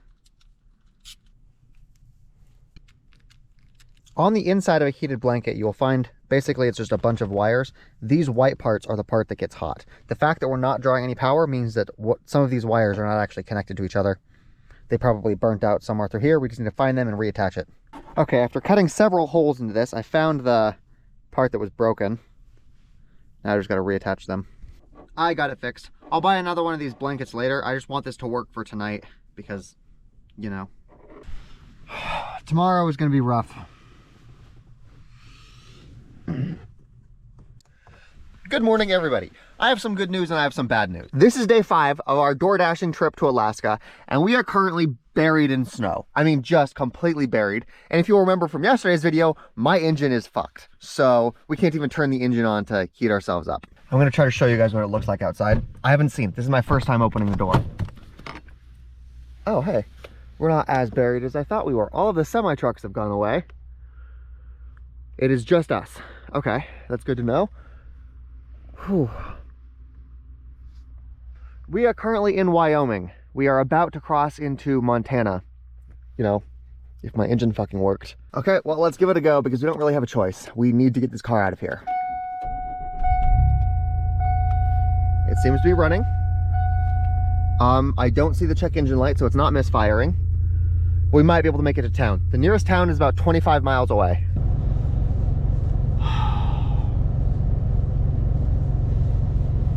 God, I hope this engine still works. I hope this is an easy fix. Why couldn't this have happened in the desert where everything was warm and cozy?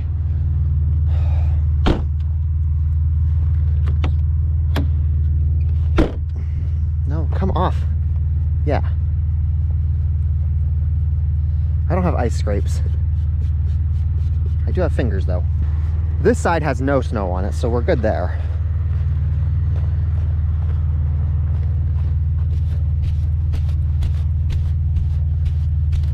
Okay, let's see if we can make it to town.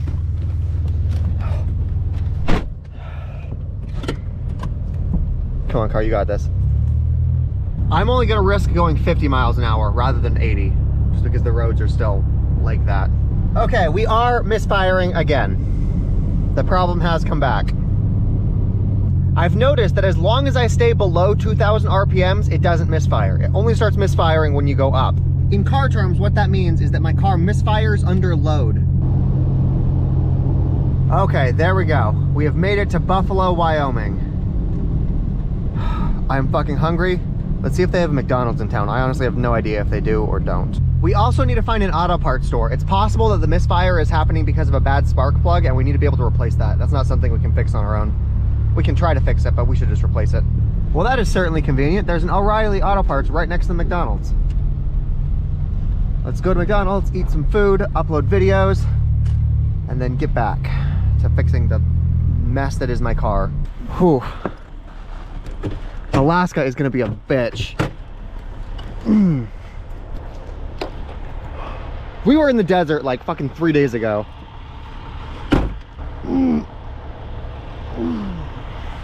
So I also want to charge up all of my batteries in case my engine does fail and I won't be able to charge these things. So I'm going to take everything that I have into McDonald's, charge everything up so that I have heat for later in case the engine does fail.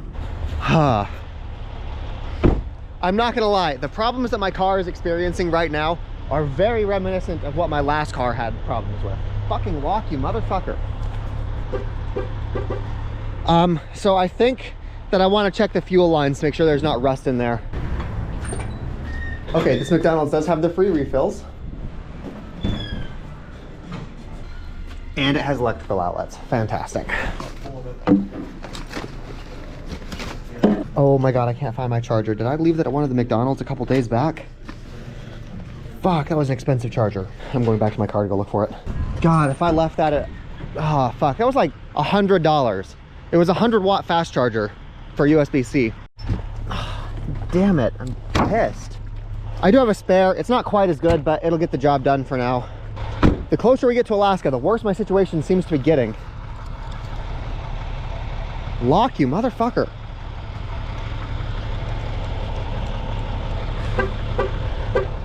I have changed the battery in this. I don't know why it's not working. Apparently it is 25 degrees outside, so like -6 Celsius. This was $6.80. We got 2 chicken McGriddles, a burrito, and a drink. Fun. Okay, the video is currently uploading. We're gonna use this time to go investigate the car. And it's bright enough outside for me to actually see shit.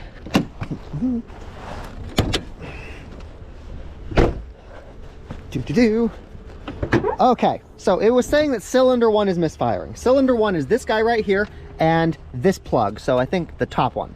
Let's pull this wire and see if there's anything obvious. I don't see any rust. I don't see any rust. I'm gonna try to pull the spark plug jacket off. Come here. Okay, I don't see any rust here. I don't see any rust on the spark plug. I guess we gotta go pull the spark plug out and investigate that. I'm pretty sure my tool set has a spark plug extractor. I'm not gonna lie, I'm glad it's cylinder 1 that's having the problems, because the cylinders in the back are an absolute bitch to get to.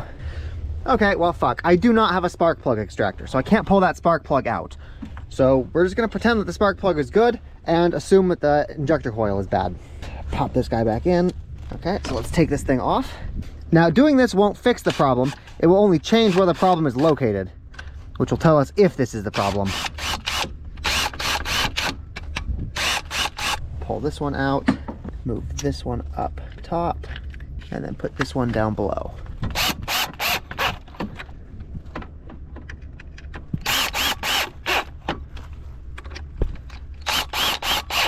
Then we just connect the wires again. Do, and do. Now, this was the problem. This was connected to cylinder 1. Now that we've switched these two, this is connected to cylinder 5. If it says that cylinder 5 is misfiring now, then this piece right here is the problem. The problem is that the misfire is intermittent, so I can't just like turn the car on and quickly tell. We need to drive the car around to figure out if we fixed it or if the problem changed. Given my luck with cars, I don't think this will fix anything. I don't think that's the problem. That's too easy of a solution. Let's go take it on a test run. Yes, I did leave my laptop in the McDonald's by itself, and we're gonna go drive around. The only way that the problem would be completely fixed right now is if there was a weak connection between the spark plug and the wire, and unplugging it and plugging it back in fix that. I really doubt it though. We should see the switch to cylinder 5. That's what I'm hoping for. That's the ideal situation. Oh, come on. Yeah, my wheels have basically no traction. We're having no problems so far, but that actually tells us nothing. Regretfully, this means that the only way that we're gonna tell if that fixed the problem or if that identified the problem is by actually going back out on the interstate and potentially getting stranded in the middle of fucking nowhere. So we have to leave this town to be able to test this. Rip. Oh, come on, come on. There we go, come on. Yeah, so I do not think I have snow tires just because I keep slipping. I do not have a lot of traction on the road. Maybe that's the same with snow tires too, I don't know. Okay, there we go. It took a long time because the upload speeds here are not great.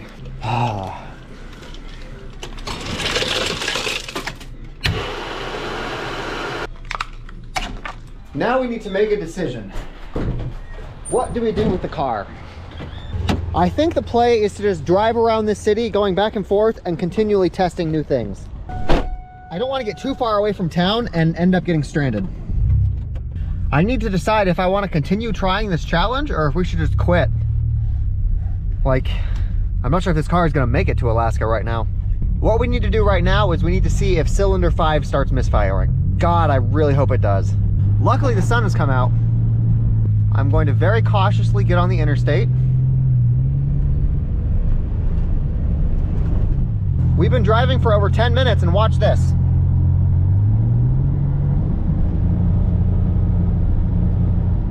No problems at all. What the fuck? I wish it would just have a problem so I could fucking figure out what's going wrong. If the problem goes away, then that means that the problem was something related to the spark plug wire, almost certainly. Which is good, that's a really cheap fix. If the problem goes away, then that means that I'm not actually sure what the problem was and it might come back later. So I'm having a dilemma right now. One of my fans, one of my followers, one of the people that watches my videos, apparently his family manages the hotel here in the state, and he offered to let me stay a few nights for free. That totally goes against the rules of this challenge, because obviously using your followers to get free stuff is not what you guys could do. But then again, I do want to like take a look at all of the parts of my car and make sure that they're functional. So I'm trying to decide if I should take him up on his offer or not. His hotel is about 3 hours away. It's called Beartooth Inn, and it is technically like in my route, so I could still be going toward Canada by going there. I'm just not sure if I want to break the rules like that. Apparently this guy's hotel is right at the entrance to Yellowstone National Park, so if we go there, we could visit Yellowstone. I've never been to Yellowstone. Oh my God, they've got bathtubs, and he said that they will give me a week for free. I obviously can't take a whole week to do that because A, I need to film content, and if I spend a week in a hotel, I won't film anything. But like, I also can't take advantage of my people, like a week for free, holy shit. I think we're gonna go there. I think we're gonna go there, maybe a day or two, maybe a day or two. Just enough to be able to like work on the car and fix stuff, right? Okay, Google, take me to Cody, Wyoming. I am trying to think what the problem could be. I checked that wire, I checked the spark plug. They were not bad enough for just jiggling them around to have fixed the problem. The fact that this is not a problem anymore really makes me think that it might be the fuel tank. Okay, so another thing that we can do to diagnose this is we can switch the coil packs back. If the problem comes back, then it is the coil packs. If the problem stays gone, then I still have no fucking clue. Yeah, see, watch this. I'm not gonna lie, I'm a little bit nervous. It looks like we need to get on top of that mountain to get where we're trying to go. I'm not sure if she's gonna do it. Fuck, fuck, fuck, fuck, fuck. No, yeah, like we're just going straight through that mountain. Holy shit. God damn it, we gotta go through that. The risks I am about to take just for a free night in a hotel.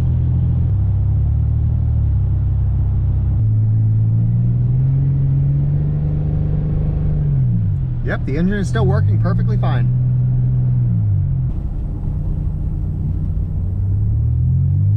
We have officially entered Bighorn National Forest.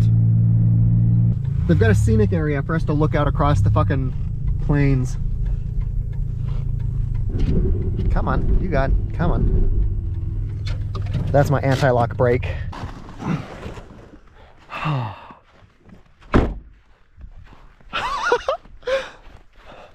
Let's get up here.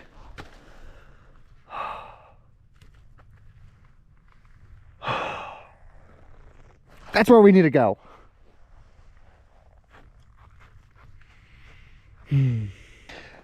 Ah.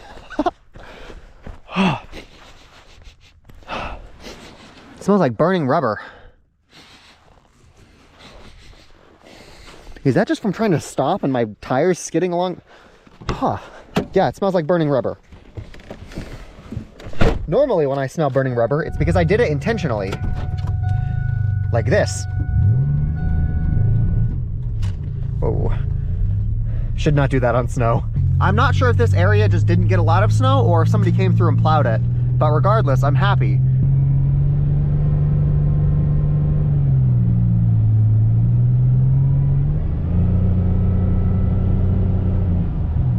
Okay, there's another scenic route, or another scenic little offshoot thing, and we're gonna stop here and we're gonna look at that too. Oh. Holy shit. We are so high up. My car made it this high. My car made it to the fucking top. It didn't give up. Even if we don't make it to Alaska, at least we got Alaska practice. You know what? Fuck it. This is worth actually getting out my camera for.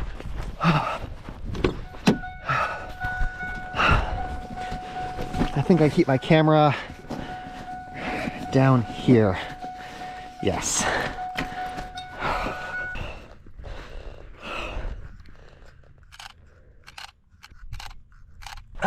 Okay, it's starting to get really cold. Whew. Yeah, my tires are not getting traction here.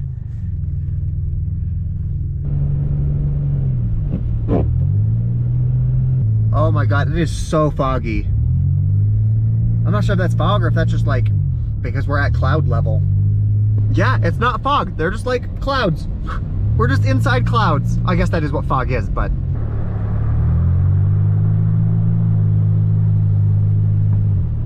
the nice, friendly, snow-plowed roads are gone, so we are going slow again.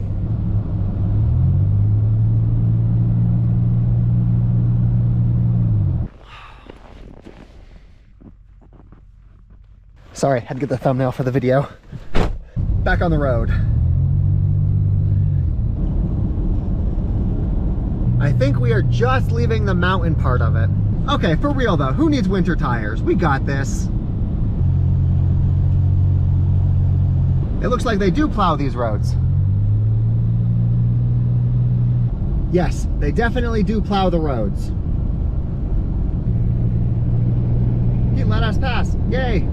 I'm not gonna lie, it's kind of fun. I'm able to do some drifting. You guys can't see it, but I'm doing like very light, mild drifts. It's kind of scary because if I fuck up, you know, I end up in the guardrail.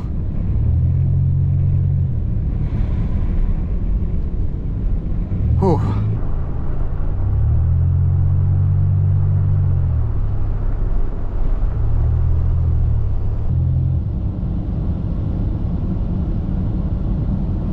I think our Alaska practice went really well.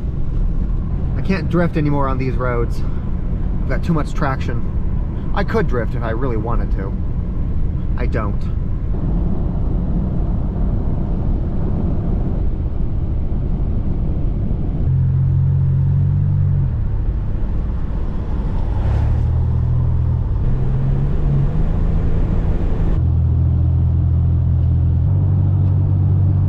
Yeah, we have not had a misfire once this entire trip since swapping their coils.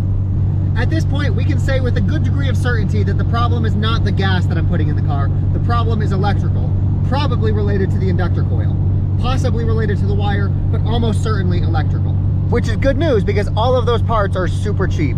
The sun is in the way, so you can't really see anything, but we made it to the town where the hotel inn thing is at. It's called Cody, Wyoming. This town is apparently at the entrance to Yellowstone National Park, where it gets really busy during the summer with like millions of visitors. But during the winter, where we're at now, nobody is coming up here. So it's basically a ghost town. I'm pretty sure that's why they're able to give us the free room, just because there's no tourists here during the winter. Holy shit, this place is bigger than I thought it would be. Okay, so now I gotta go walk up to the receptionist and explain to them that some guy on Instagram told me I could have a free room. Let's see how well that goes. God damn it, get off my car. Yeah, oh, fantastic. Nice to meet you, I'm Nate. Yeah, you too, man. Nice to meet Do you. I just walk up to reception? No, going on. Fairtooth 1, yep, thank you. Okay, so he already made the key for me. I didn't need to go explain the situation to the receptionist, which is great because I don't know how that conversation would have went. Get off my fucking car. Motherfucker. I'm not gonna lie, there was a moment there where I thought, like when I was first driving into the parking lot, I'm like, you know, what if I am being duped? What if this guy literally just picked a fucking random hotel in Wyoming, pretended like he owned it, got me to drive all the way out here, and then I didn't have a free room? I thought that was a possibility. It didn't happen, but apparently I am gullible enough that if that would have happened, I would have believed him. Fun. Oh, and check it out. They've even got outlets on the outside right here, so I can plug in my car. I guess if I came in backwards. Oh my God, this place is massive.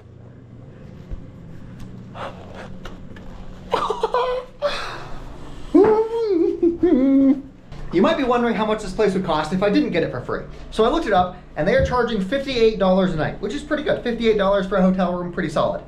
But they do a deal where if you want to stay here for longer, let's say you want to stay here for 2 weeks, $500. $500 for 2 weeks. And if you want to stay here for an entire month, which they allow, it's $800. That is probably cheaper than every single person who is watching this video's rent. $800 a month for a place with a jacuzzi. Do you know how insane that is? This place has a maid, this place has a jacuzzi, air conditioning, electricity, all of that is included for $800 a month. It's called the Beartooth Inn, and I promise, I'm not sponsored. He literally is just giving this to me for free. But the fact that they are giving this so cheap for people that want to stay for a long period of time is insane. Let's get this guy going. Wait, how do we close the bathtub? There's lots of knobs and buttons and stuff. Okay. Let's go start pulling battery. Don't. Let's go start pulling battery packs in and charging everything up. I'm going to save all of the car work for tomorrow because we're going to be in a hotel and I'm not sure if I'm going to have content for you guys, but I can always make a car repair vlog.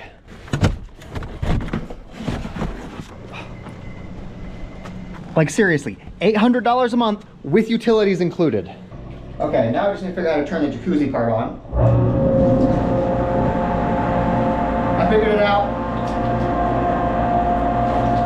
Oh. Ah.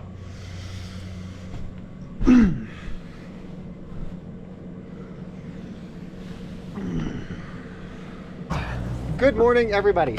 This is day 6 of the DoorDashing to Alaska. The hotel was amazing, and they also have free breakfast, so we're gonna go check that out. This place has fantastic Wi-Fi, so we don't even need to go to McDonald's to upload anything. I've always wondered, people that own hotels, do you think they live in the hotel that they own? Do you think that they live here? Okay. Oh, they have juice. Oh, and they have little pastries. Oh, they have cereal bars. Yes. This is gonna be the healthiest breakfast you guys have seen me eat in a while.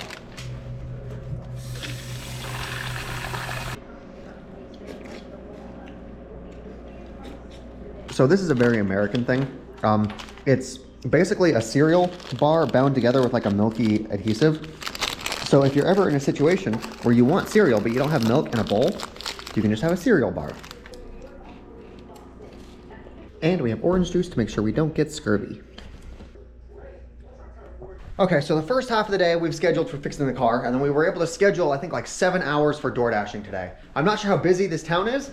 Oh, wait, they have a little hot tub thingy. I have my own hot tub. Yeah, so we've got like 7 hours scheduled for DoorDashing today. Okay, so my roof is leaking.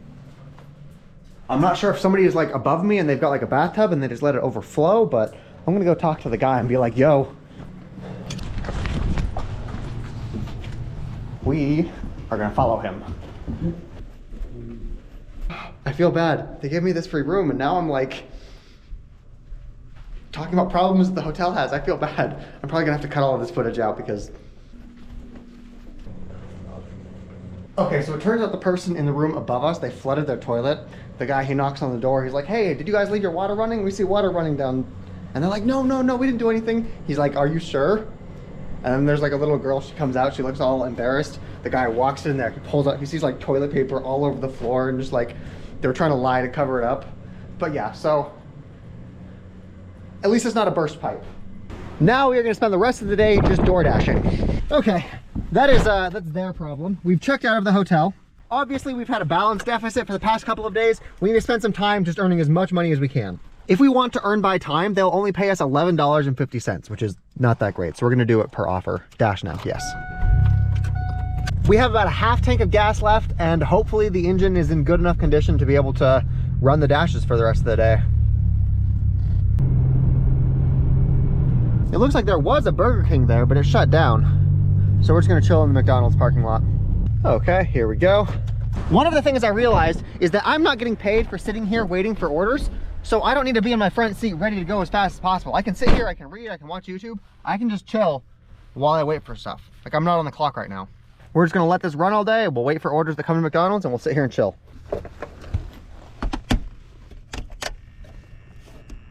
I'm getting flashbacks to when I worked at Microsoft, except I'm getting paid a whole lot less. We've been here for an hour and have gotten 0 orders. It is currently 1 p.m. and we have still had 0 orders. $6, less than 2 miles away, except. And they're both bad. Perfect, thank you so much.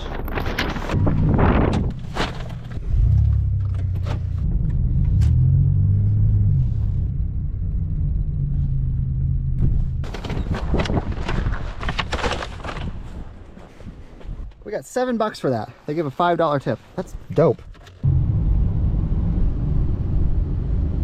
$5.50, 3 miles away.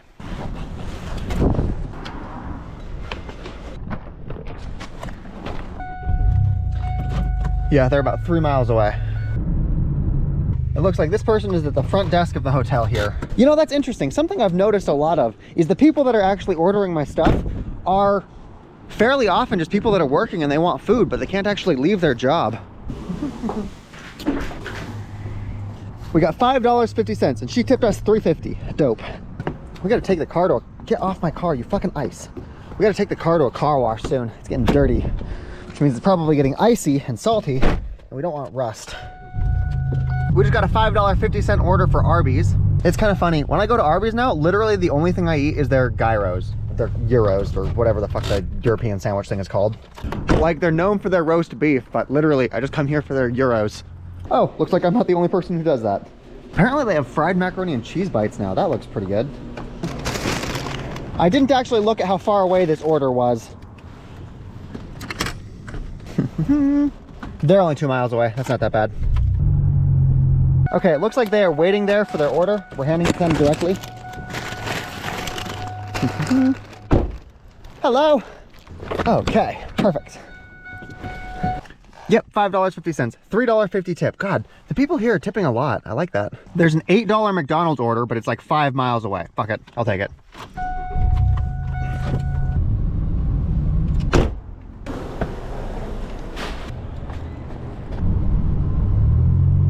I see a dog at this guy's front porch, so fun.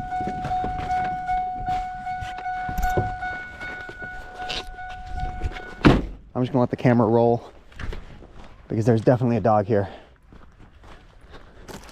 Oh, he doesn't seem mean though. Oh yeah, he seems nice. They say leave it at my front door, but that's not happening. We're not going in there, so yeah.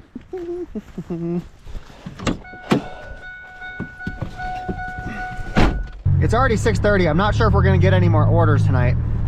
We have been working working is a word. We've been dashing all day and we got 4 orders. Insane. This really is only viable in big cities. There is a Walmart here though, so we can probably spend the night. Given how close we are to Yellowstone, I'm not sure if this Walmart will have rules against spending the night in their parking lot. It's possible they would, just to avoid riffraff. Let me search for signs. I honestly don't see any signs that say it's not allowed, so we're gonna do it.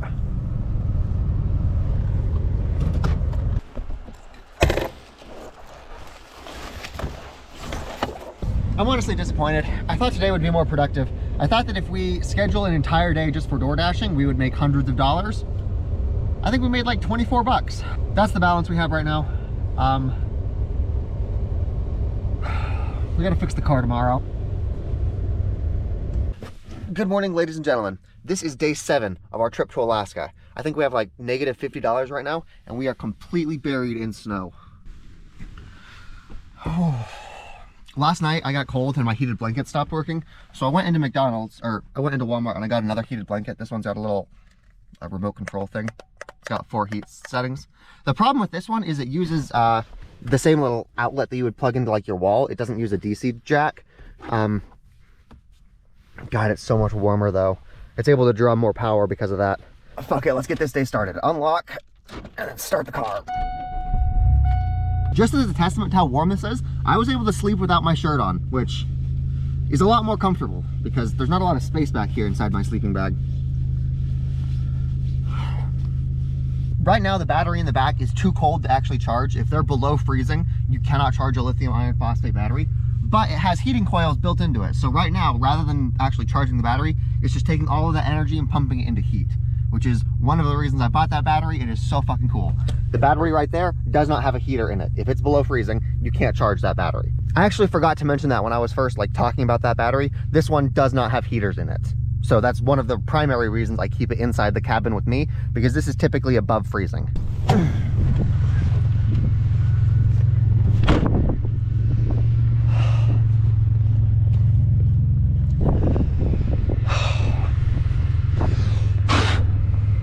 Okay, whatever. Oh.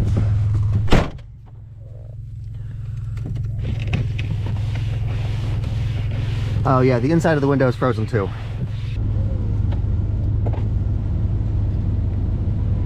We'll get breakfast in a second. We just gotta let the windshield thaw. You know, I can actually speed this process up, I realized. Because de-thawing is only half the problem. Once it de-thaws, we need all of the water to evaporate out. Okay, breakfast time it is.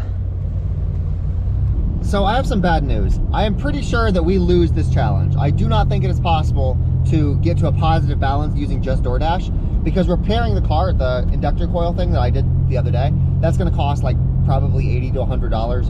And we're probably going to need to buy snow chains, which is probably gonna cost another $100. I don't think that we are ever going to see a positive balance again. I'm still gonna count expenses just because I know you guys are interested in that, but I don't think that DoorDash is going to be profitable for us. Here we are.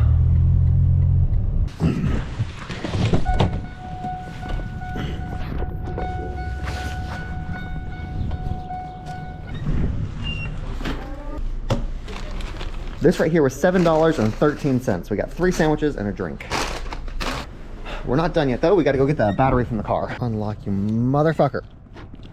I technically can charge this battery in my car using my cigarette ports, but it's just so much faster to charge this inside a building. The trick is just not being super obvious about it. It currently only has 3% left, so. There we go, just over an hour, we are fully charged.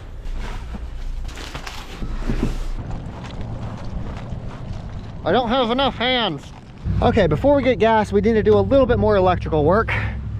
Pull this back. Damn it, I'm tracking snow in. Get out of here. Okay, let me try and explain the problem really quick. I have, come here, a battery pack right here. The problem with this battery pack is the only way to charge it is with this guy. This thing is something that you plug into the wall, something that I would like take into McDonald's, but it's not very fast and I don't want to have to charge this inside McDonald's every time. So I want to chop this wire off and I want to convert it to where I can charge it from my car's alternator. I have a general idea of how I want to do it, but we'll figure out the specifics as we try to work. Ow, fucking fuck. Let's get the engine warmed up.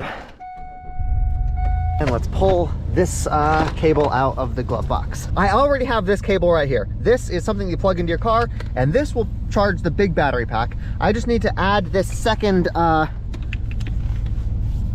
barrel type onto this wire. So I basically need to chop this off and then splice it here. Pull our toolbox from the trunk.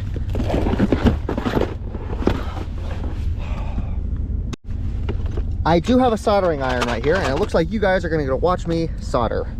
Where's the flux at?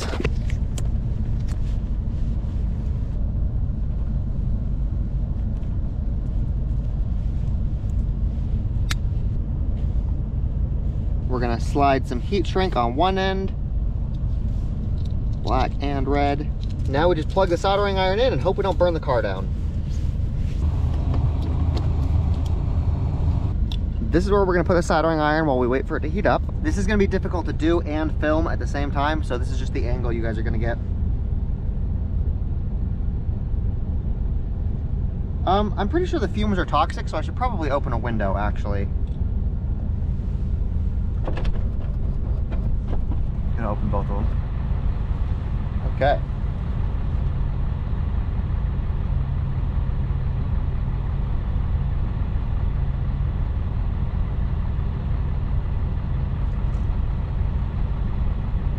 Okay, let's go ahead and unplug this. Now we move the heat shrink over the exposed wires.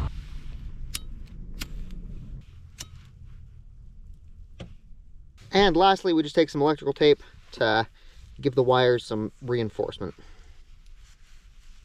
There we go. Now we can charge both batteries from the same cable. Test the cable out.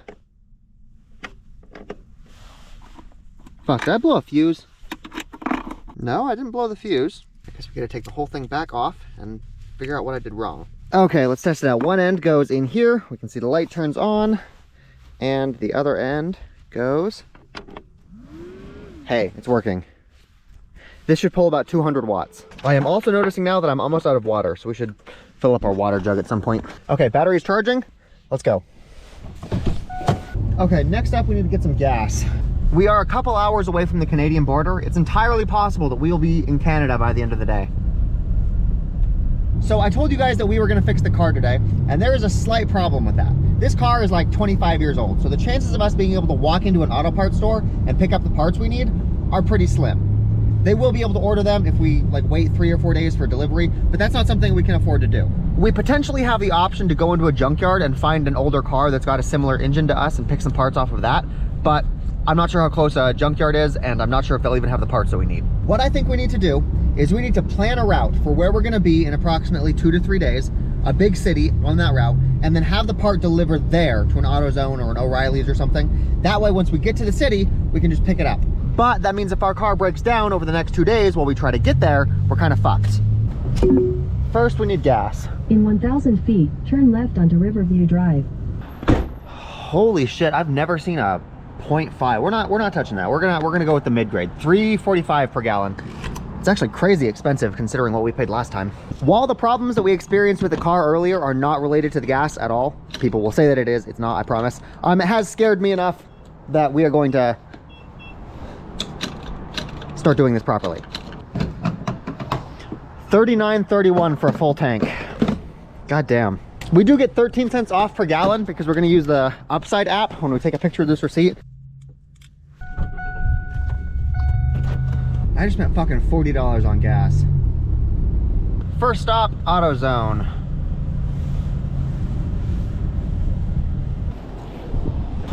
Inductor coils, 2000 GTP. You can probably search for coils. Okay, they don't have it, but they say that the AutoZone in the next big city over from us, Billings, Montana, they say that they will have it. So we could probably just go. Parts are so fucking expensive.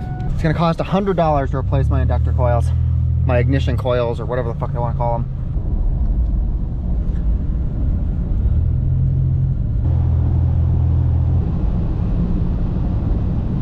Everything is just white, just everything. So I'm starting to doubt my original diagnosis because my car is running perfectly fine. It's been running fine for days. The only thing that I did was switch around some parts and snug all of the wires up. The fact that it's showing no problems at all, I can go absolutely floor and it's fine. I'm thinking maybe I had like a loose wire or one of my spark plugs wasn't properly connected because I didn't actually fix anything. It should not be working as well as it is. Just a sec, I need to pull over. Oh, found a cool little backcountry road.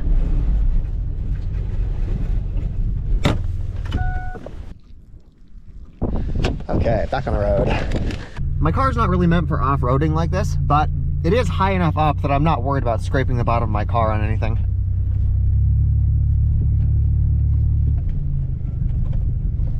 I hope I don't end up regretting saying that.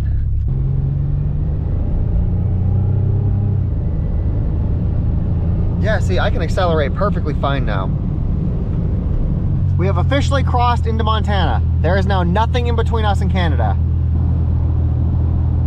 We are almost in Billings, Montana, which I'm pretty sure is the biggest city in the state and also the largest major city before we cross the border. I want to show you guys a map right now. This is how far we have already traveled, and this is how far we still have left to go. Just to give you guys an idea of how long we've been driving. We need to make some decisions about what all we want to do to the car before we actually go into Canada, because I think that it'll be really hard to get supplies once we're up there. I think I want to get another gas tank, one of those like 5-gallon red gas canisters, just because getting stuck without gas would fucking suck. God, my tires are slipping all over these roads. I want to get outside of the main city because having to stop and start just increases the chances of getting in a wreck. Dude, it's like businesses up here don't even plow their fucking pavement. Like this entire fucking thing is just unplowed. This is the largest city in the entire state and it's still not busy enough for us to just start dashing.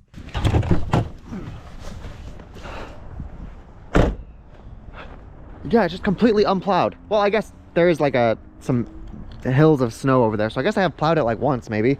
We should get used to it. This is what every day is going to start looking like. Hello, can I get a chicken burrito? I'll give it spicy. Regular, mild. I just spent $12 on a burrito. I miss Europe. It is a big burrito though.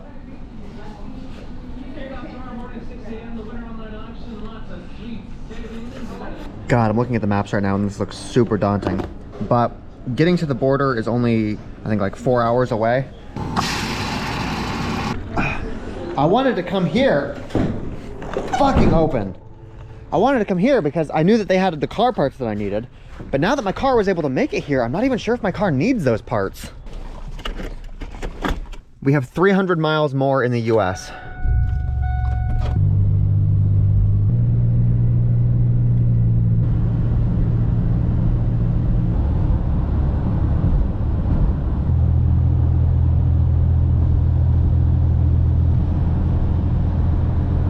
It's starting to get dark. We should probably get off the road soon.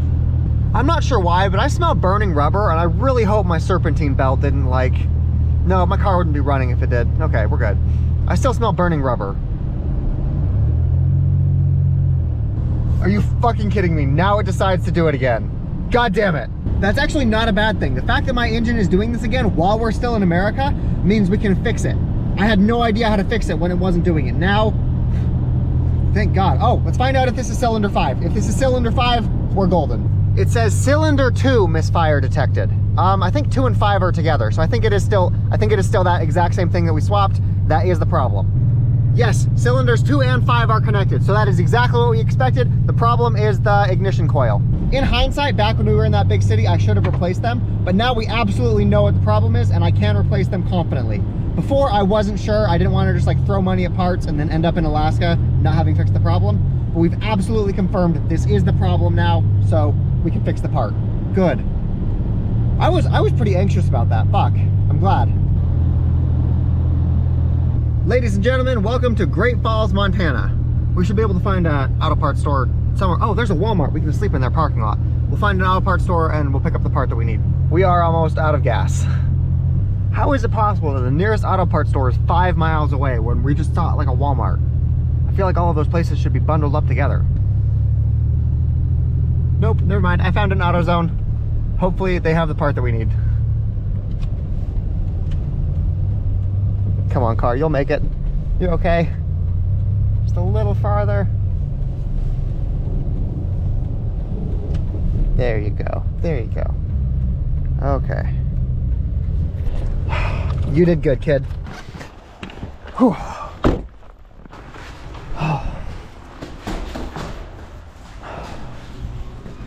Hello, I'm hoping you guys have a part that I desperately need. I think you guys call it an ignition coil.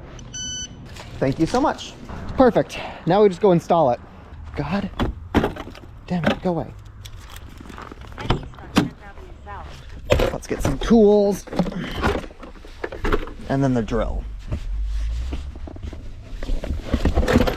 Okay, let's go pop the hood. Come here.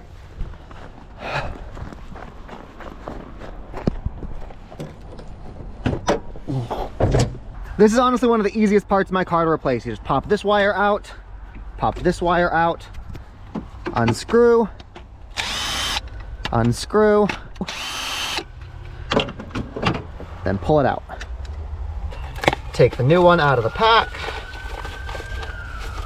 Typically you are supposed to do all 3 of them at the same time, but because we're trying to do this whole DoorDash challenge, I'm only doing 1 because this is the only one that's got a problem. Once we're done with the Alaska challenge, I'll just replace all of them. We take the new one and we just pop it in right there like that. Take the wires, plug you in, plug you in. Our problem should be gone. Let's start it up to make sure. Where's my keys at? Here they are.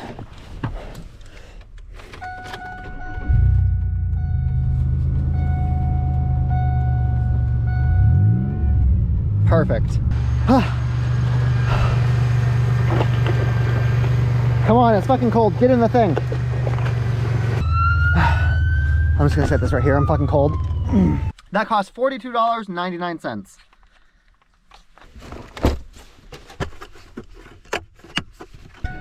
Next stop to the gas station. Oh, God damn it.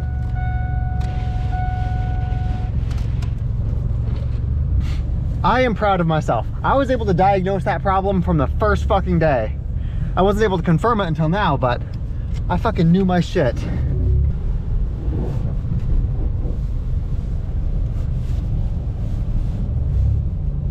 fuck, we are gonna be in Canada tomorrow. Wait. Okay, so we want this one. $3.44, that's okay, whatever, it happens. Wait a minute, let me check if there's a gas station that's got a discount. Gas, where are you at? 4 cents? That's not a lot. And even with the 4-cent discount, it's still more expensive than this one. Okay. Take my card, motherfucker. There we go.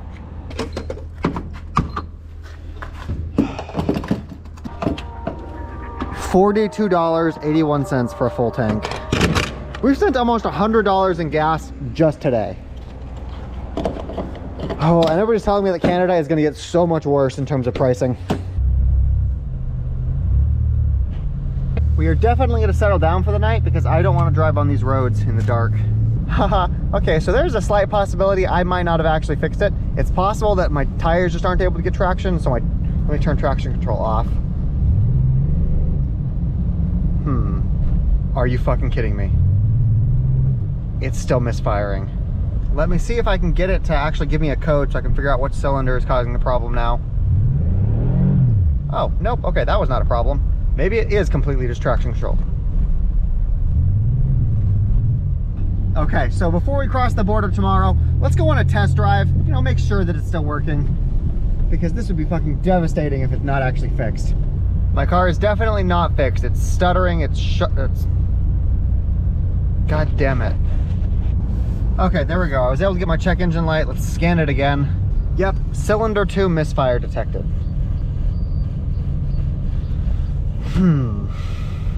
Well, we made it to Walmart, so this is going to be a tomorrow problem.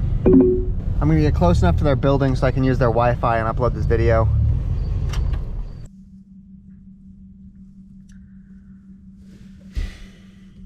Questions. I've got lots of questions. The fact that the engine problem did not go away, I think, is the end of this challenge, because we are going to need to possibly buy all new wires, all new spark plugs, all new inductors, and that's not even going to certainly fix the problem. That's just a good guess, which is going to cost money. The whole door dashing thing is definitely not a thing. I will still keep track of the costs of everything, just because that's interesting to know how much it costs to go across the country like this, but we're not going to try to earn it back with DoorDash. That's not going to happen. But I still can edit and post a video for you guys, so this is where I will be when you guys are watching this during the live premiere. Good morning, everybody. It is negative 22 degrees Celsius right now. It is absolutely, oh my god, my camera lens is fucked. Sorry about that. I had to let my camera warm up a little bit. It is negative 22 degrees outside right now. Oh, woof. I'm actually fairly warm here in my blankets. I just don't want to leave my blankets. I need to start my engine. Burr. Fuck it. Let's go start the engine and hope we don't spin a bearing.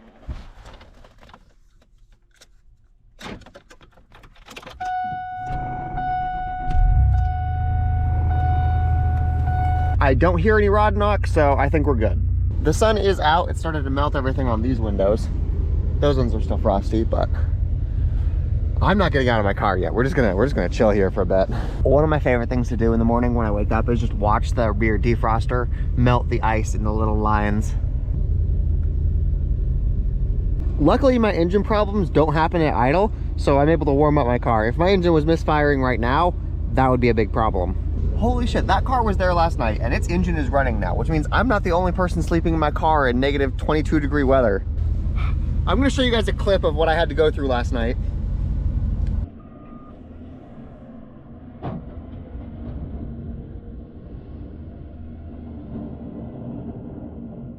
No, the people that were plowing the snow, they were plowing it right next to my car, so all night long I had to listen to their little skid steers just like run past my car. Fucking annoying.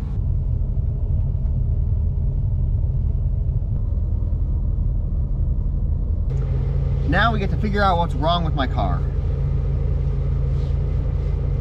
It's so fucking cold outside.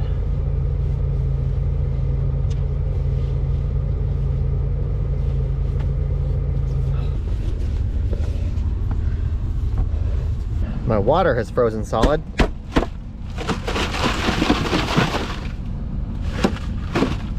Okay, let's go to McDonald's. Charge everything back up. It might be a warm day today, actually. That would be so cool. Much easier to work on your car when it's warm outside.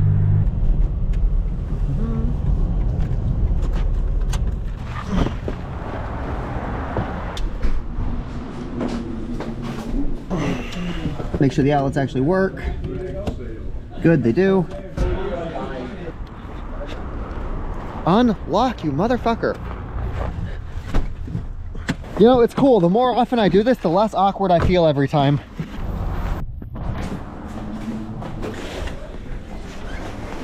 This is hands down the most useful free thing I've ever been given, except maybe my bikes in Europe. Those were pretty useful. This is so nice. It's actually too late for breakfast right now. We spent so long just waiting in the car. It's 10:40 p.m. or 10:40 a.m. So we are going to get some hamburgers for breakfast. So today we are going to be eating bacon McDoubles. This is basically a regular McDonald's burger, except they decided to put bacon on it this time. Yep, looks just like a McDonald's burger. I'm not really fond of McDonald's at lunchtime.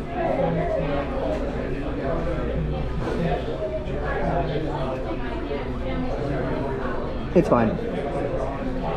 I also got my little heater here just to keep me warm. Okay, she's charged up, we can head out. This is basically like a big box of heat for me at night, and it only takes like an hour and a half to charge.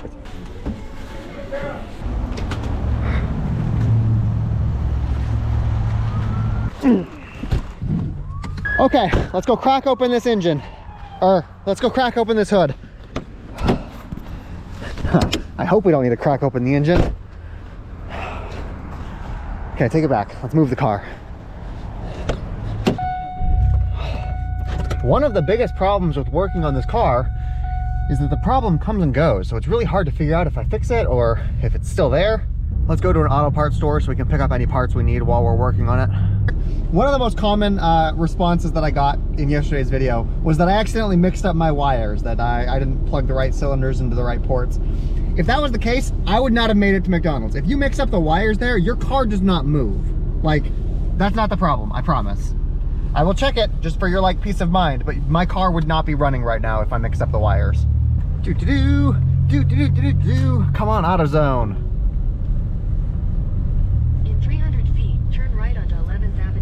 I think my first priority, be quiet. I think my first priority is finding a consistent way to reproduce the problem without having to go on the interstate. Wait, I should back into this so that I have access to the engine bay. Yeah. Okay, let's find out how fucked we are. If you guys remember from Bulgaria, I actually do have some really nice gloves. They've got little mitten things, so I can actually use my fingers. My engine should be warm now too, which is really nice. Just to show you guys that I got the wires correctly, this one right here is cylinder 5. If we trace the wire up, and through, it goes to this one right here. You can see, yep, this is supposed to be cylinder 5. I did my wiring correctly.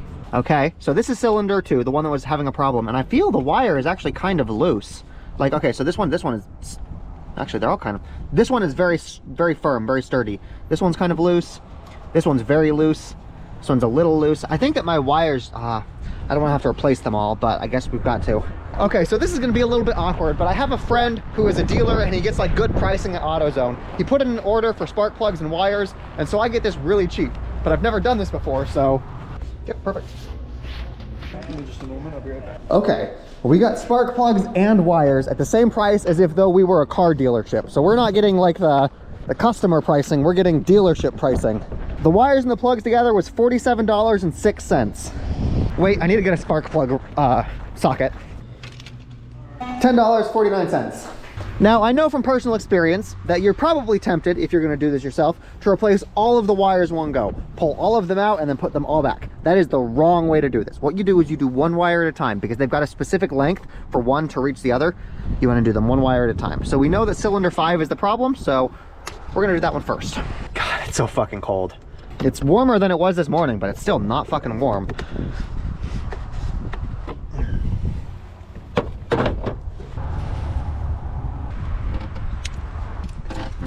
All of my plastic is just breaking. It's so cold. Whatever. Life happens. I'm not gonna lie, this fucking sucks.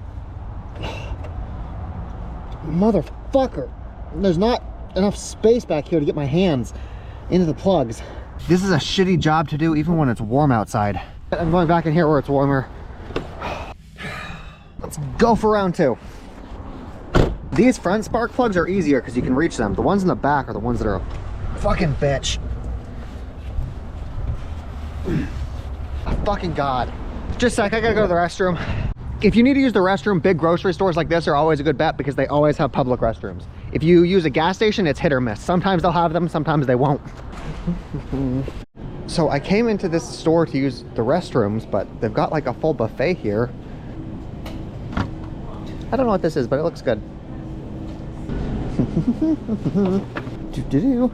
This was, I think we paid like $9.02 for it. Okay, I have no idea what this is, but it looked like chicken noodle soup, kind of.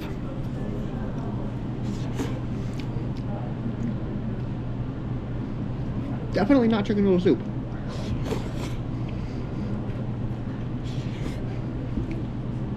It's fine, but the noodles are really soggy. Okay, let's go work on the car again. I'm actually not supposed to be working on my car in AutoZone's parking lot. They frown on it. My engine is cooling down, which is not good, and I've already unplugged the thing, so I can't turn it back on to heat it up. Motherfucker, come on.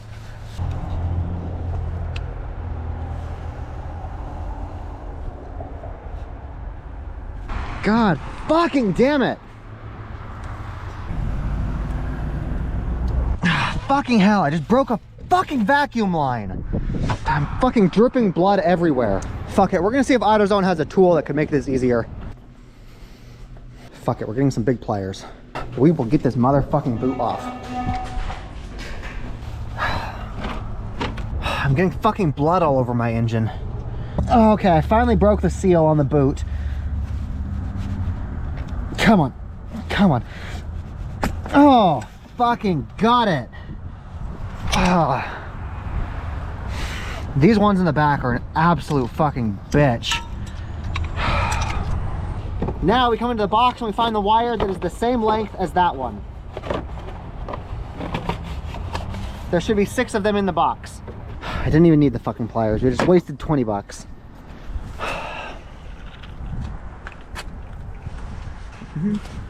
See, this one is too long, so that one's out. Too short. Too short. Okay, we'll transfer the heat shield from that wire to this wire. Okay, our new wire is good to go. Now let's pop a new spark plug in. Getting the old spark plug out is actually not nearly as hard as getting the boot off. This should be, relatively speaking, easy.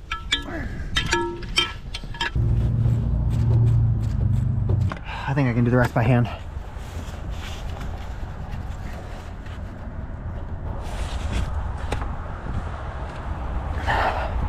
Okay, I definitely see oil on it. The spark plug looks like it's in good condition though. That's not great. Okay, let's take the new spark plug and put it in.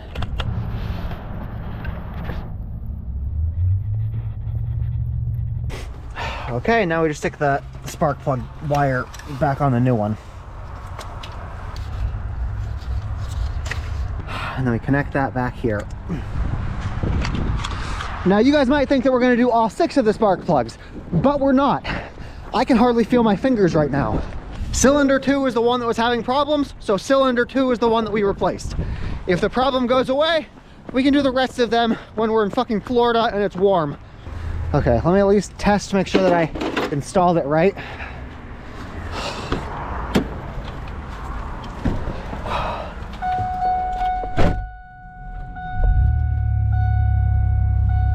Okay, it's running. Okay, it is installed. I have no idea if that will fix the problem. No idea at all, actually.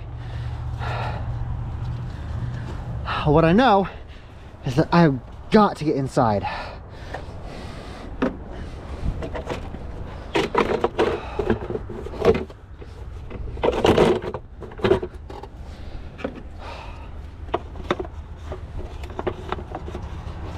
Let's get the tools, the fucking worthless pliers. Okay.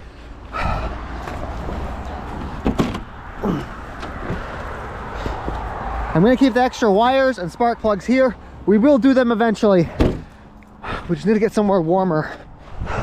And I still have that broken vacuum line. I don't think that's important though. Or if it is, it's not nearly as important as getting warm.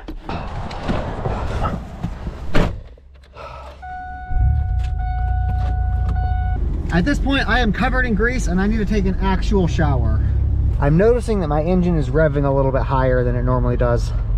Fuck, I seriously cut my thumb open. Okay, it looks like there's a hotel here in town that's charging $48 a night.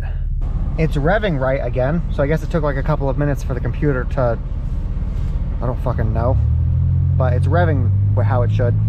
Apparently the place we're going to has really bad reviews and that's why they're giving it away so cheap. So we're definitely gonna look for bed bugs. Here we go. It's a place called Grizzly Inn.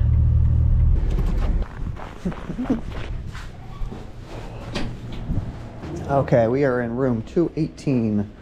It took me fucking 4 hours to change one spark plug. Hey, look at that, we got a bathtub. Where's the fucking lights? Yeah, we got a bathtub, cool.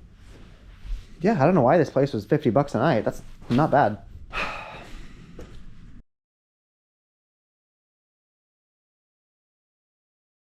Good morning, everybody. Today is actually much warmer than it was yesterday, which is good because I think that means we can go replace more of the spark plugs on my car. I didn't replace them yesterday because it was cold as shit. And I'm still not even sure if the spark plugs were the reason we were getting a misfire.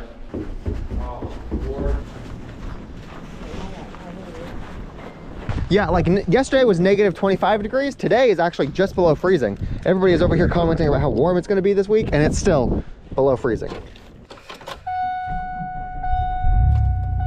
It's crazy being able to start my car and just drive away because my windows are clear. I'm jealous of the people with heated steering wheels. Touching this just hurts. So the hotel did have breakfast, but apparently I had to pay extra if I wanted to go there and get their breakfast. I looked at it and it was just basically pastries and fucking cereal. I'd much rather get McGriddles. I wonder if Canada has good McDonald's. Because I know that the McDonald's I've been to in other parts of the world don't have nearly the same selection that the McDonald's in America do. This was $7.53. We got 3 sandwiches and the drink. Much better than hotel breakfast. I just had somebody recognize me from TikTok. Okay, video is uploaded. Let's go to Canada. Look at this. This is liquid water. I think it is above freezing right now. Okay. Let me make sure I've got my passport, actually. That would be disappointing to try to get to the border and realize I don't actually have it. Okay, so problem, the place that I thought I kept my passport, I don't have it. What the fuck? Okay, breathe. I'm sure it's here somewhere. Okay, I'm getting kind of freaked out. Fuck, where would I put my passport?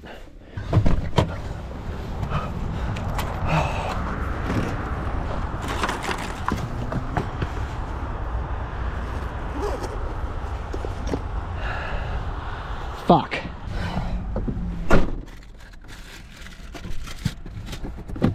Maybe my glove box? Possibly. I don't think I would put it here because if somebody came and they tried to like steal shit from my car, I don't want them having access to my passport. I remember hiding my passport in a way that if somebody came and they tried to like break into my car, they would not be able to get it, but in a place that I could easily go get it. But I can't remember where I fucking hid it. Right now I'm gonna check if I accidentally left my passport with my brothers or with my grandma. Paperwork related to this microphone thing. Yeah, so no passport? Damn. Yeah, what did you say? Yes, passport and birth certificate. Okay. I think it's a birth certificate. So, what kind of mood are you guys in? Because it would be way more expensive for me to drive to you guys and pick it up than it would be for you guys to mail it to me. I am a fucking dipshit. Okay, so I put all of my important documents with my gun. I'm American, I have a gun. I put my birth certificate, my passport, but I forgot to bring my gun in my car because there's like laws about where you're allowed to have a gun in America. And so I didn't put my gun here, it's with my brother. So now I need to coordinate with him and have him mail the fucking passport to me. Which is better than losing the passport, I will say. Okay, the problem is I don't have a fucking address here, so I don't have like a mailbox for him to mail it to me. Like, how would he get it to me? Even if he puts it in an envelope, puts a stamp on it, what would he write on the deliverable address? So I'm trying to think. This is definitely going to delay the trip by a couple of days, but that's actually probably not a bad thing. It means that I have more time to fix the car and make sure that the car is functional. I'm calling the post office to see if I can just mail it to them directly. In my defense, I was not planning to go to Alaska when I left my brother's house. I was just gonna go pick up some stuff from my old car. Okay, so that means we're gonna be here for a little bit longer than I thought we would be. Rather than looking at this as a bad thing, I'm gonna look at this as the universe forcing me to fix my car before we actually go out.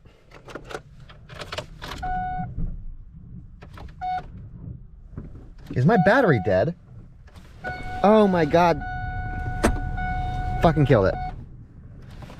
I do have a portable jump starter, so I can jump start the car if I wanted to, but this is a good time to test one of the features of this guy. Holy shit, this guy is frozen solid. But it has something called reverse charging, so I can just push this and it should send the battery or the power from this into my battery up front. I should be able to see how much power it's drawing from my phone. Yep, it's currently drawing 25 amps into my starter battery. Because of that battery back there, I should never find myself in a situation where my battery is dead and I can't start my car. Well, I am in that situation right now, but I won't be for like 5 more minutes. And the car started right up. Perfect. The thing shut off, it's not trying to charge it anymore. Fucking fantastic. And now the alternator is both charging the starter battery and warming up the battery in the back. Okay, let's go for a little drive. Let everything charge back up and also see if we can't get the engine to misfire again. We changed the spark plug yesterday, so it's possible it's fixed, but we need to go on an extended drive to find out.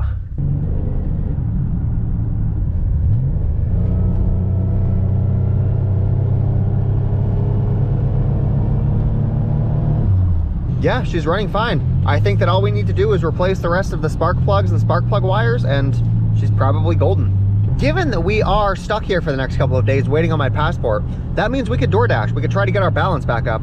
We are back at AutoZone to finish all of the spark plug replacements.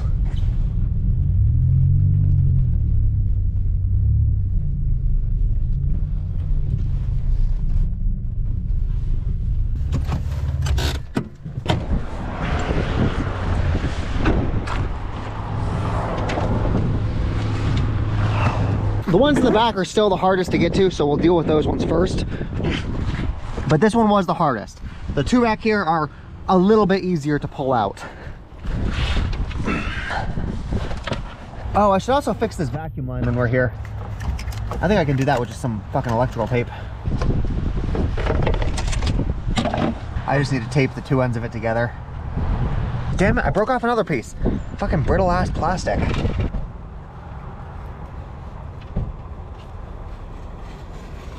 Okay, that's repaired. Now let's get back to these spark plugs. What you need to do is you need to get your hand around the boot and then you need to twist. There is a suction pressure. Nope, I just heard it click.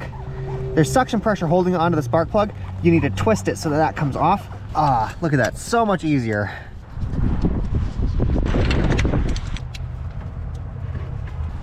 Now we'll come down here and take the spark plug out. Yeah, see, this one doesn't have any oil on it. We have one more plug in the back to pull out. I had to take my jackets off so I can reach my hands down here. Ah, fuck, finally got it. What you're supposed to do with those spark plugs is you're literally supposed to take the engine mounts off, take a strap and roll the engine forward to be able to reach them. Sticking your hands back there is not how you're supposed to do it, but I'm not fucking removing the engine to change my spark plugs.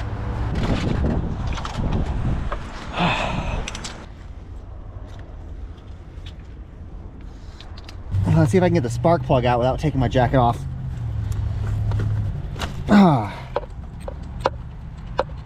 This is a great engine, but the engineers who designed this, absolutely ridiculous that something as common as changing your spark plugs, you literally need to fucking pull the engine out to get to it.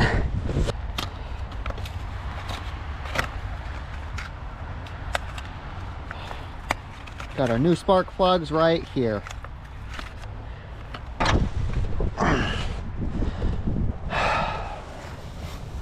Hopefully I won't need to do this for another couple years. You're also technically supposed to wear gloves when you do this because you don't want the oil on your hand to end up... I don't give a shit.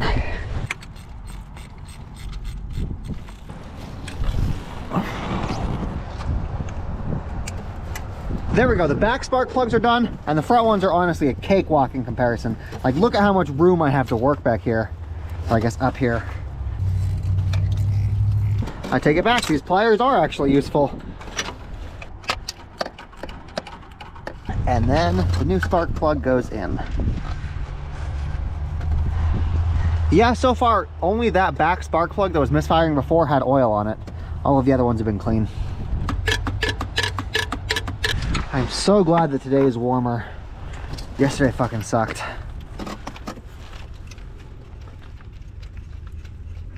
And last spark plug. Boom, spark plugs and wires have been changed. If the problem was because of bad spark plugs, it should be gone now. Throw away all of the old cables. Put the engine cover back on.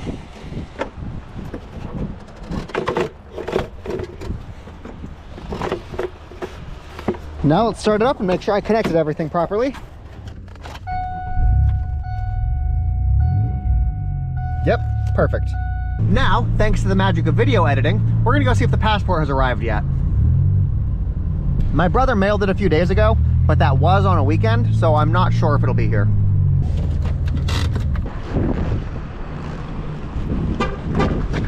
Okay, we are looking for something called general delivery. They don't have it yet, so we will come back tomorrow. Okay, it is the next day. I think that I can park on the side of the street right here. Yeah, I get 15-minute parking.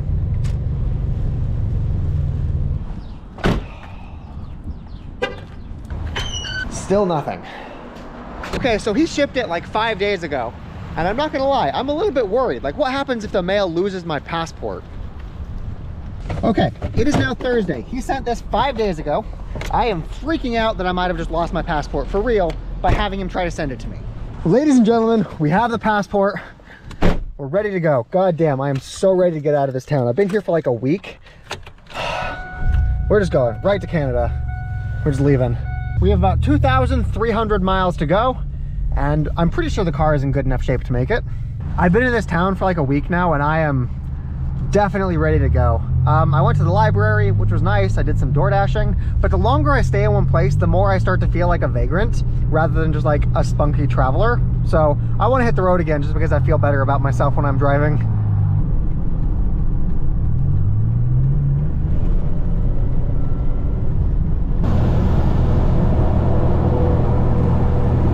Still no problems with the car. We are just about to cross the border, so we want to fill up our tank because I've heard that gas is much cheaper on that side, or gas is much cheaper on our side. $3.14 a gallon, so it'll cost maybe 40 bucks to fill up our tank. Once we get to Canada, we'll check the prices. We will get the expensive stuff, $3.64. Okay, let's go cross the border.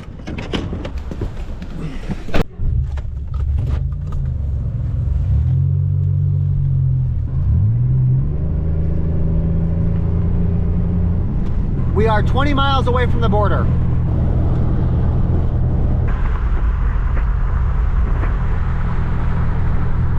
Okay, we are rolling up to the border crossing now. I'm gonna switch cameras to this one right here because I don't think they want me like moving a camera in their face. Oh, they use French here because apparently a lot of Canadians speak French. So you've got English and you've got French underneath the signs. That's interesting. The funny thing is, Canada is basically another state. Like, my insurance works over there, my registration, all of my stuff works going across the border. My AAA, so if I like get stuck on the side of the road, AAA will come save me in Canada too. I feel a little bit bad for Canada because it's typically in America's shadow. Like, Canada is famous for one thing though, and that is their geese. Canada has really mean geese.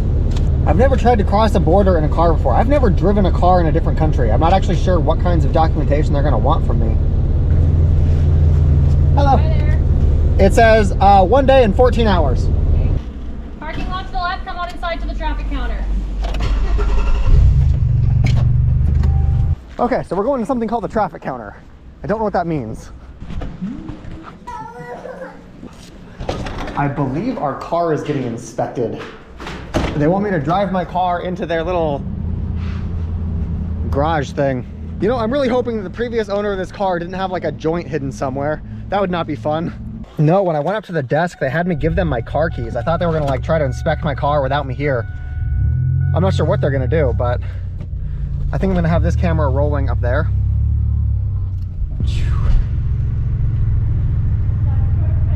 Perfect. How are you?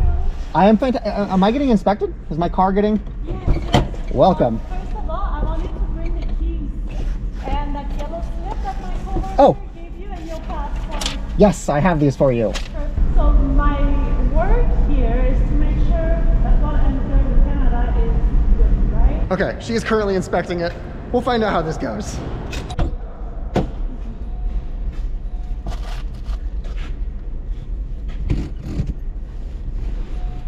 She kept asking me, she's like, okay, so when did you leave home? Like, when did you leave home? And I'm trying to explain to her that there's not like a set time date that I left home because I don't have a home to leave. And so I was like, well, maybe I left for my grandma's house, but then maybe my brother's house. Trying to explain the situation is fun, especially when you've got like the pressure of them knowing that like they're gonna be inspecting your car.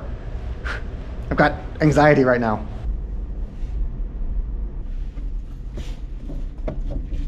No, and then she was like, oh wait, so you live in your car. So if your car breaks down, do you have money to be able to make it through Canada? Like, are you able to afford? I'm like, yes, I'm not trying to like move into your country. I'm not like an immigrant. Okay, I guess we passed inspection and I did not find tens of thousands of dollars. Okay, everybody, we are on to Alaska. Okay, shit, they use kilometers per hour, or they use kilometers instead of miles. I do have the measurement there. There is a way for me to change this. Oh, hey, my heads-up display, I can just push a button and now I'm reading in kilometers per hour. 52 kilometers per hour, what is that? That's like 30 miles an hour? Fuck, this is gonna take a second for me to get used to. Yeah, my heads-up display right there can do Canadian units. You know, it's kind of funny. When I was riding on my bike through Europe and I was on an 80-kilometer-an-hour road, I thought that was really fast. I'm like, fuck, 80 kilometers an hour? That's like not even 50 miles. Like, what? I was scared thinking I was on fucking interstates. No, 80 kilometers per hour is like mild. I'm pretty sure on that piece of paper they gave me, it said that I'm allowed to be here for 2 days. I'm not sure if that's real. I'm not sure if I can actually stay as long as I want. But I think that we need to drive through Canada really fast in case I did only get a visa for 2 days. I just realized something I can do. So I was recording the entire time that she was inspecting the vehicle. I'm gonna post that entire inspection for the members on this channel because you guys are giving me money and I wanna like make it worth your while, I don't know. But this way you can see exactly the kinds of places that Canadians will search your car. I don't even think that they looked under my hood. I'll need to inspect the footage. I don't think they popped my hood at all. So I'm not certain, but I don't think my driving record here in Canada is going to be affected by like my insurance rates in America. So even if I get like pulled over for speeding or whatever, I don't think that'll affect my insurance because it's a different country. The price for gas says $136. I know that they don't use American dollars here, and I'm not sure, is that like per liter? 136 Canadian dollars per liter? Jesus, what is the fucking exchange rate? I don't recognize any of the companies I'm passing right now. Like none of them. Oh, I see a 7-Eleven. I'm familiar with them. I did find an American style Pilot Flying J, which means we might be able to sleep in their parking lot. Yeah, and then we're just gonna sleep here. We have 36 hours of driving left. Okay, so tomorrow we get the wonderful opportunity to get gas in liters instead of gallons. So many of you guys did not think we would ever get to this point, but we are in Canada. We're still a long ways away from Alaska, but we'll make it. We're gonna get there. Good morning, everybody. This is our first day in Canada. I'm in the middle of a Flying J parking lot. I'm not sure if I'm allowed to park in like streets because I know that they're public roads, but I'm not a member of the Canadian public, so parking overnight is gonna be a little bit riskier. The past couple of days while I've been waiting for my passport have actually been pretty warm, but apparently that's gonna stop now. I had my week of above freezing temperatures. No, and then when I go to pick up my passport, they tell me that it still has postage required because 2 stamps isn't enough. I had to pay almost $4 for my passport for a piece of mail. Mail is a lot more expensive than I remember it being. The first thing we're gonna do is we're gonna get gas. I've never purchased gas in liters before, but on the sign it says that it's like $123. So I need to figure out if that's, something about that doesn't make sense. Right now my windows are fogged up. I could turn the engine on and have it defrost and get rid of all of the water, but I think, oh, okay. I think what I can do is I can just roll the windows down and that'll cause it to air itself out.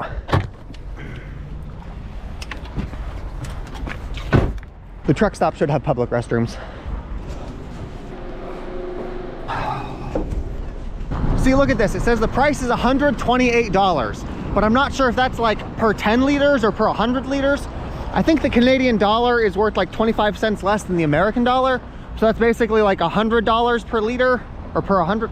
I don't know. We've got to go purchase gas and find out how fucked we are. It seems like letting the car air out was not the strategy, because maybe it would if it was warmer outside. But that did nothing. Yeah, I think we have like, it says we have half a tank, but I think that's wrong. I think we have like a quarter of a tank left. Yeah, I have very little visibility out of this windshield. I hope some like puppy doesn't run out in front of me.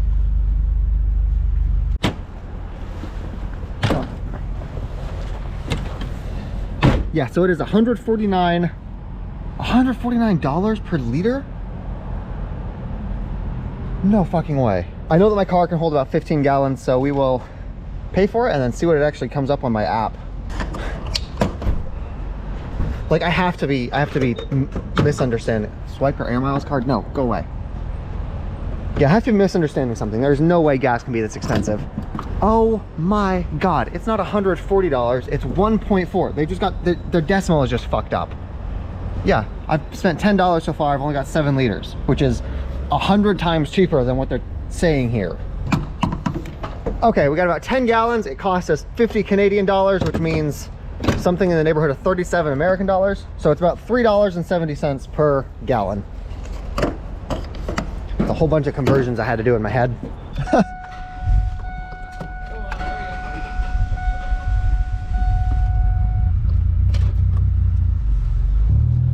Okay, so this place is called Tim Hortons. It's like Canadian Starbucks, I think. They might have free Wi-Fi. I might be able to upload the video while we're here. We'll see. Specifically, I'm looking for outlets because my big batteries need to charge.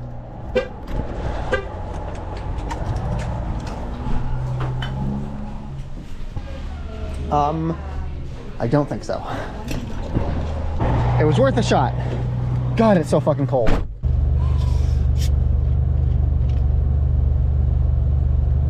I wonder if it's a good idea for me to crack my windows a little bit at night, just so the moisture can escape, even if that does let the heat out. I'm not sure. I believe my windshield is clear enough for us to start driving again. They have the little interstate signs that we have in America showing you like what restaurants there are, and I see the little golden M, so there's a McDonald's up ahead. Here we are, McDonald's.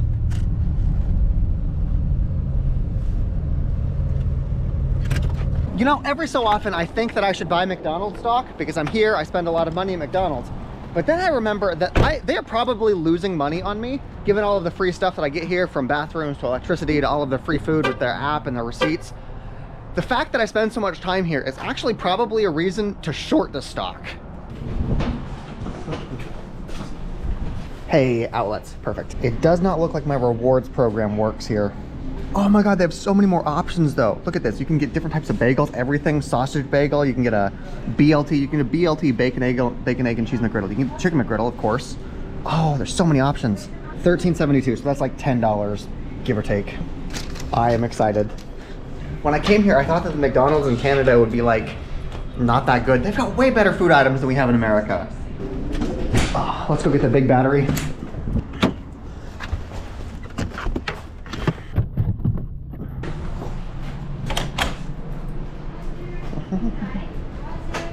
There we go. Now let's go upload yesterday's video. Yesterday's video is going to be complicated because it's got multiple days combined into one. One thing I noticed is that they do not have free refills on drinks here. This is what I'm looking forward to though. Bacon, lettuce, tomato, bagel.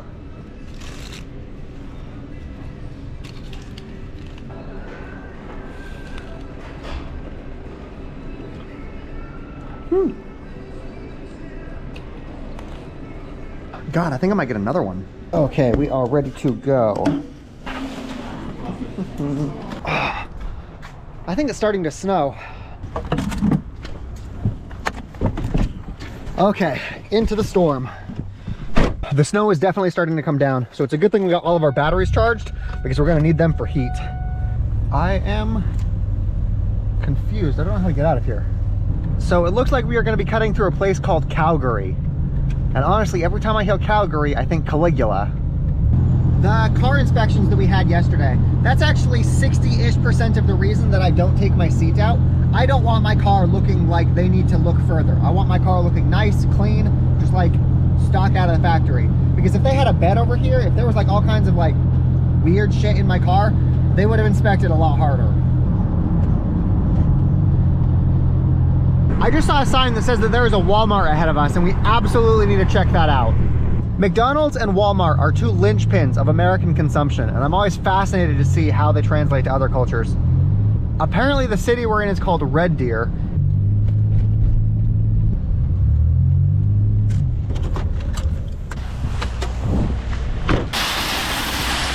Look at this, it's got the old style where the whole building is blue. I don't know why, it just feels weird. They're using red instead of blue and white. I've never seen outdoor furniture in a Walmart. I guess you might see them in the garden section. They've got neon signs.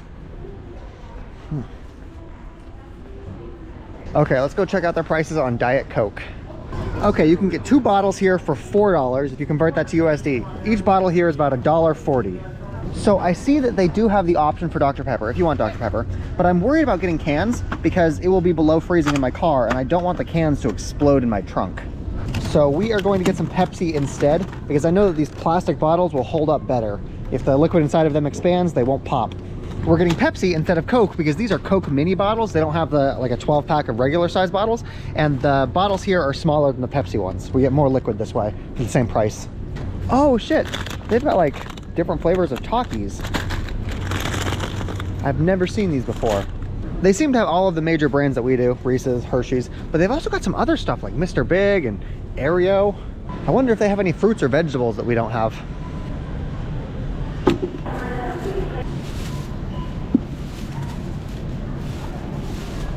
It looks like they do have some hot food, but it's not nearly as much as you would have in America. Oh, Henry.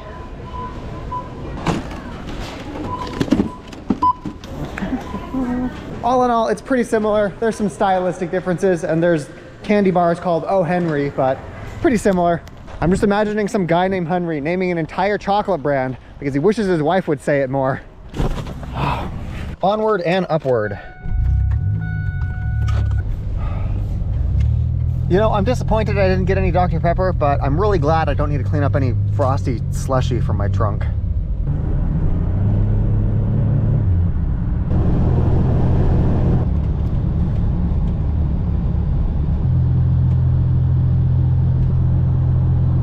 I don't have cell signal anymore. So looking at my map, we don't have any major cities left. The farther north we go, the less populated it gets.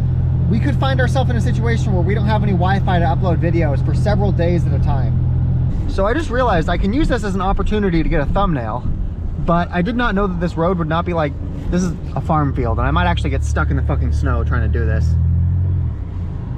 Damn it, I think I'm stuck. Come on. Damn it. Whatever, we'll get a thumbnail and then we'll figure out how to unstick ourselves. I want that.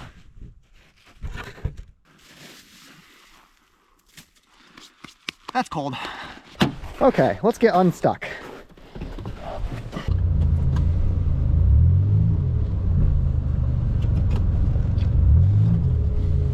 Oh my god, that took like a solid fucking half hour. Maybe exaggerating, maybe like 10 minutes. All of that black stuff is my tire. My tire burned all over that. It smells like burnt rubber right now. Maybe getting snow tires might have been a good idea. Okay, I take it back. We are not unstuck yet. God damn it, this was such a stupid decision. Oh my god, I finally got us free. Jesus Christ. Fucking snow.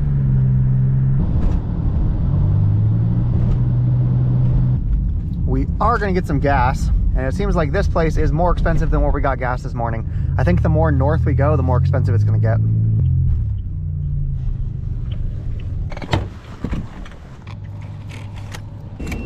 I'm pretty sure this is like almost $5 a gallon.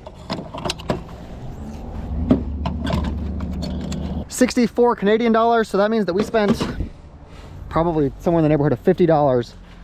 And it wasn't even a full tank, I still had a quarter left. Gas is so expensive up here, holy shit. But I knew that, so we're just gonna live with it. Oh, while we're here. Oh yeah, receipt, give me that. Yes, give me that. Okay, so I guess I'm not getting a receipt. When I was spinning my tires in the snow, I kicked a lot of it up on my car, and now my car is filthy. My car was filthy before, but now it's worse.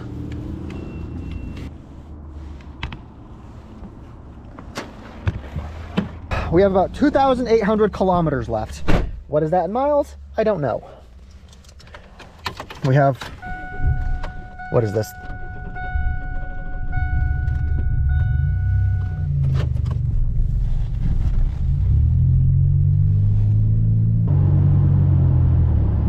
Apparently there's moose walking around up here, so we gotta be careful not to hit them. We should probably pull off the road. It's dangerous to drive at night when there's mooses walking around. Moose?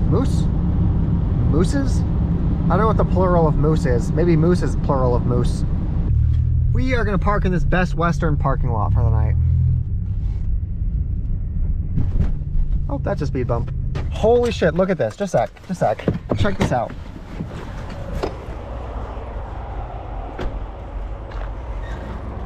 Huh. I don't have an extension cable. I should get an extension cable, just in case I come up in situations like that. Okay, I have not eaten yet, so that's our first priority.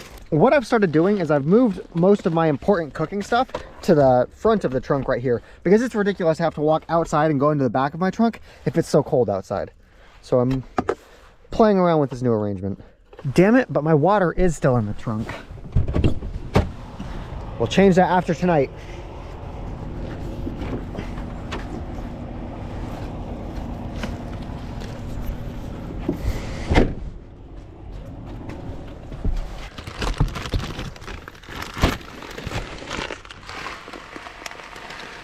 Oh, God damn it, I spilled water all over myself, and I picked a bad bottle for this. Like, how am I supposed to... Wait, I can use two hands. That is a thing I'm capable of doing.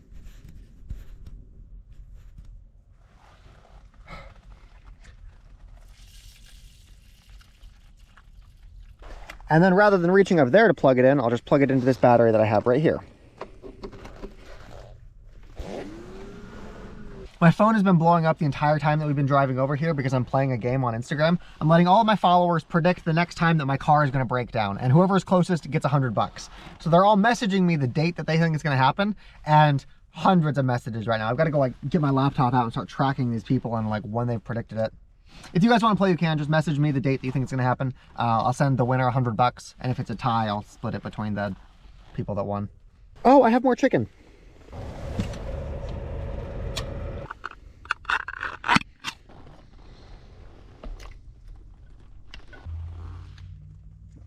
See, but it could be the death of Donald Trump's bank account.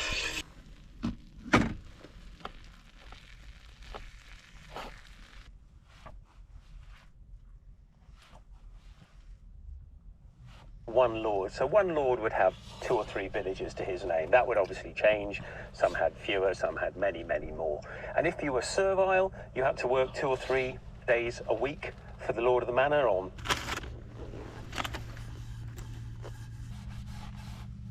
Then I will just keep the water right here. Okay, it is below freezing outside right now, so tonight is going to be fun. Plug in my heated blanket. This guy goes here. I leave the cable attached and plugged into the battery just because it's easier than having to deal with the cable every time. That's why I just plug it in. Okay, good night everybody. I'll catch you tomorrow. Good morning everybody. We are still in the hotel parking lot.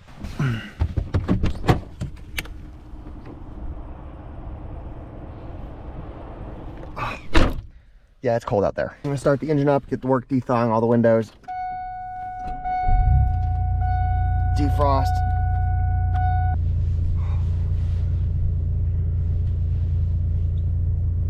I'm honestly not sure if there's any McDonald's in the area. I know that there's a Tim Hortons. I'm not sure if they have free Wi-Fi. Get some drinks ready for the drive. Oh, hey, my windows aren't as... They're not iced, they're just snowy. We can probably leave now, actually.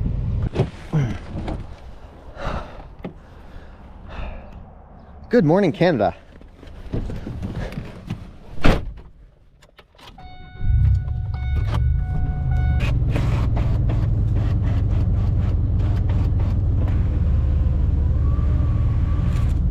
Yeah, this whole window is gonna need to get replaced, all of the tint on the whole thing.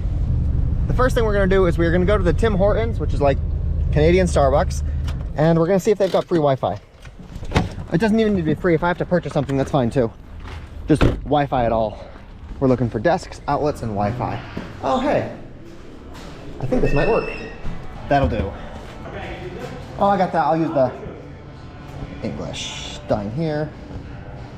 Bacon, bagel, belt, sandwich only. So breakfast is somewhere in the neighborhood of $8. Okay, let's go get our laptop and edit a video. Yeah, snow tires might have been a good idea, or chains at least.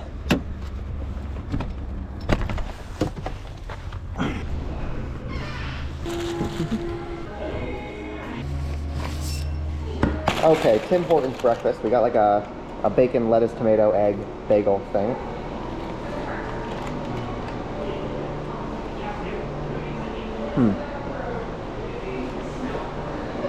I think I liked the ones from McDonald's yesterday more. They do have free Wi-Fi, but it's super slow.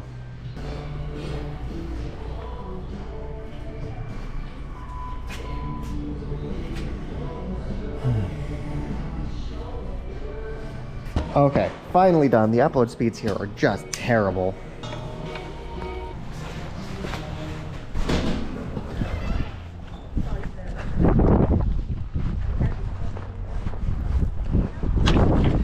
So I've been told from you guys that using my debit card.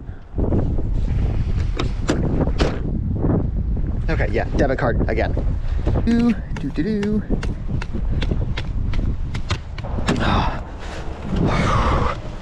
I was noticing yesterday that my car was having some problems starting, but that only happened after I filled it up, after I went to the gas station. It was fine every other time. It's just putting gas in my car that seems to cause problems. Yeah, no problems at all. That's interesting. I've got to remember that because something is going to break eventually, and I need to remember that as like a diagnostic thing. Hey Google, take me to Fairbanks, Alaska. Yeah, the roads are definitely not plowed. We're just hoping that enough people drive on the roads that they're going to be clear for us.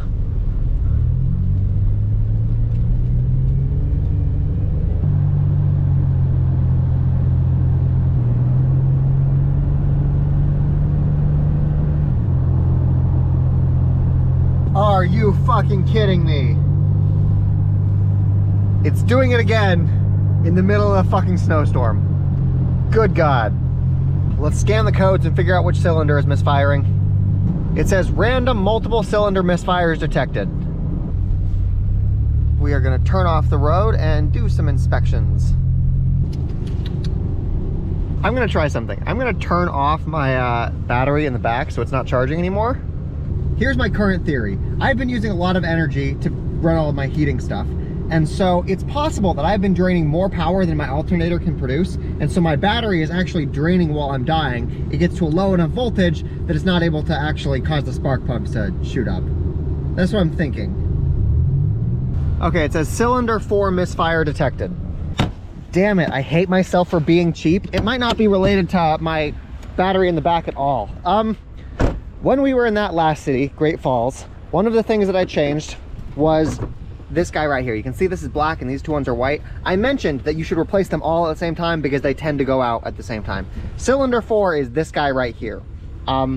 It's the old one, and it's very possible that the inductor coil has just gone out. I should have replaced all 3 of them, but I was trying to be cheap because I was doing the DoorDash challenge. God damn it. I told myself that when we get to Alaska, we'll actually do the change. We might not make it to Alaska.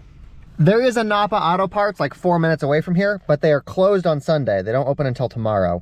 To diagnose this problem, we need to do exactly the same thing we did the other day. Just swap the coil packs and see if the misfire moves. I'm not counting this as a breakdown, by the way. My car still runs, just a little bit rough. So cylinder 4, so we're gonna swap these guys.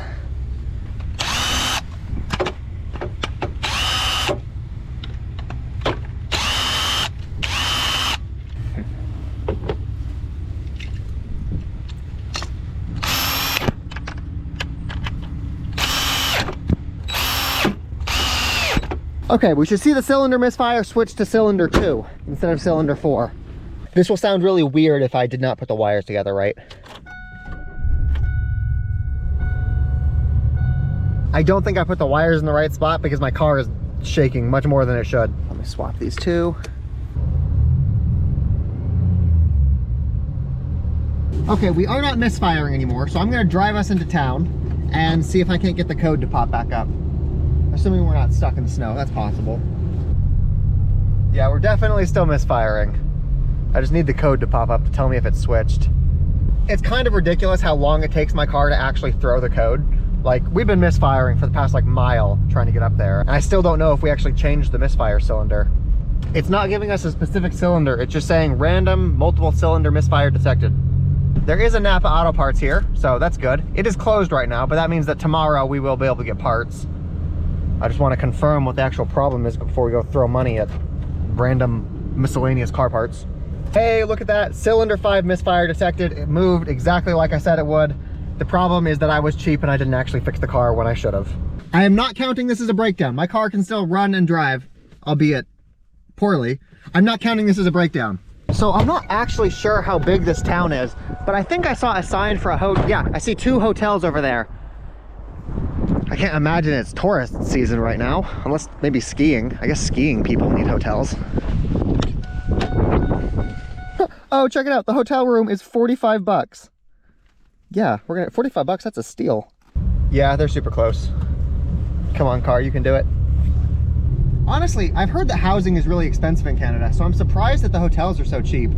Unless it is just because it's off season. Here we go, the Shamrock Hotel. I don't see any lines on the ground, so I'm just gonna park wherever and assume it's a spot.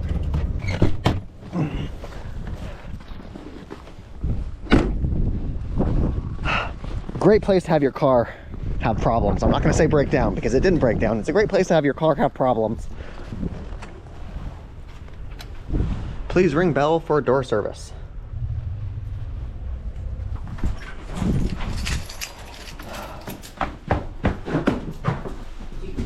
The one at the bottom. Huh, this is pretty nice. It's got a little microwave, a little coffee pot. We have a full-size fridge. What I'm curious about is the heating and the bathtub. Oh, it's a deep bathtub too. Look at this. It's got some depth to it. Fuck yeah. Okay, we got our room figured out. Now we're gonna go head to a supermarket. Wait, let me make sure I got my key. Fuck. Goddamn, okay. Let's go head to a supermarket. I'm relatively confident my car can make it. If my car doesn't make it, then this does count as a breakdown. If my car can make it to the supermarket and get back to the hotel, it's not a breakdown, it's just a temporary impediment.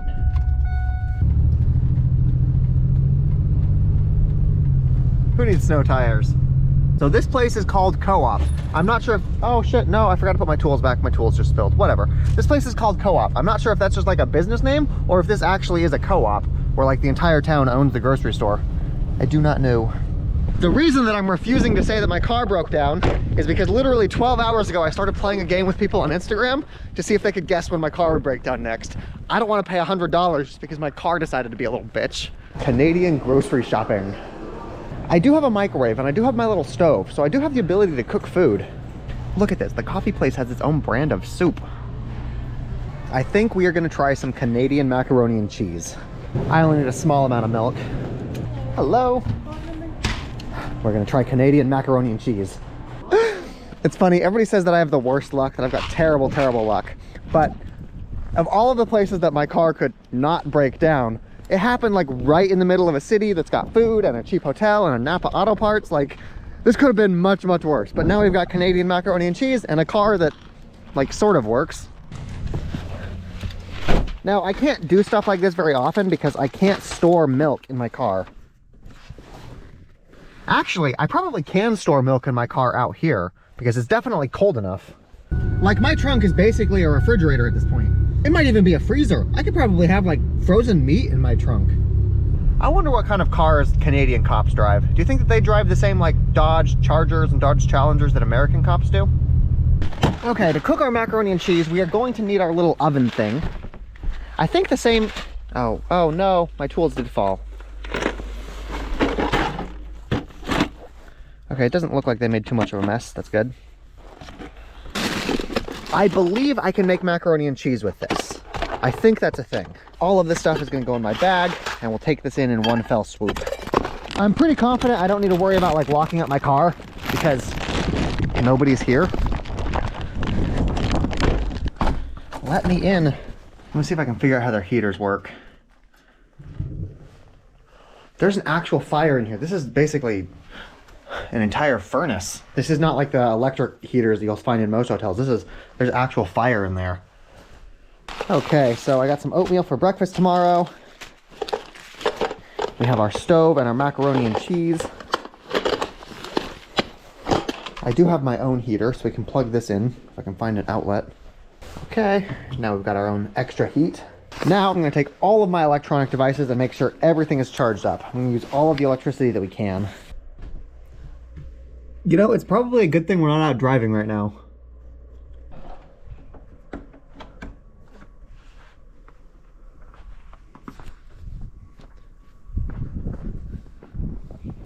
This is up to my fucking knees. Holy shit.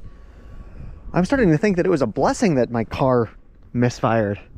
It means I don't need to drive out in this. Holy shit. Like we were just talking about how bad my luck is. No, this is a blessing. Let's figure out how to make some macaroni and cheese in a rice cooker. So I know that I need to get the water boiling. You know, I actually didn't do a lot of research, but I'm glad that they use the same outlets that we do in America. So all of my stuff still works. Okay, the water is currently boiling. I'm gonna turn this off. I can see right now that I cannot put the whole thing in there, otherwise I'll overflow it. This started off as an interesting idea, and it's getting more and more ghetto by the minute.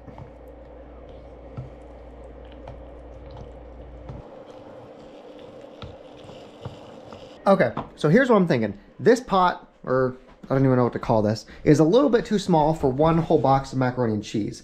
So what I should do is I should transplant that into something a little bit bigger. I think this can hold the whole box. And the coffee pot has a built-in strainer.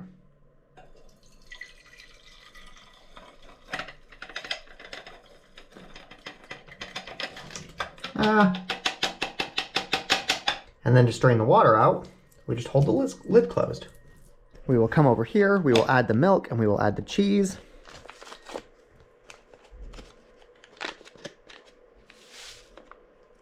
More and more ghetto as I cook it.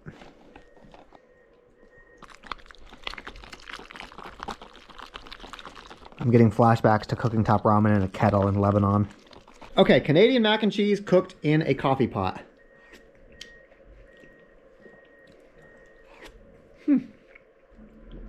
It tastes the same as American mac and cheese.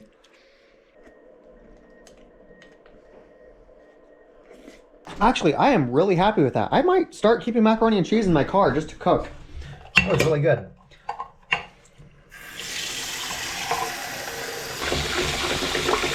Good morning, everybody. It looks like they did do a little bit of snow plowing last night. I heard them. Look at how fucking deep this is. I'm not sure if I'm going to be able to get my car out of here, actually. When I think about Canada, this is what I think. I saw a TikTok where somebody had a remote control car and they were driving it around using it as a snow plow. And that's honestly just brilliant. If I ever get a house that needs to be plowed, I'm getting a remote controlled car to do it for me. I mean, just look at this. Because my car started misfiring, we don't need to drive in this shit. God, I'm so lucky. I'm getting more food. It's negative 20 outside right now. We're gonna get more Canadian macaroni. I also got some Dr. Pepper. Damn it, I should have brought my gloves with me. It's honestly really convenient that the food place is within walking distance. Okay, I'm gonna go order that part at Napa, and then I'm gonna stay here for another day. I'll catch you guys tomorrow. Good morning, everybody. The snowstorm has passed, so now we get to unsnow our car.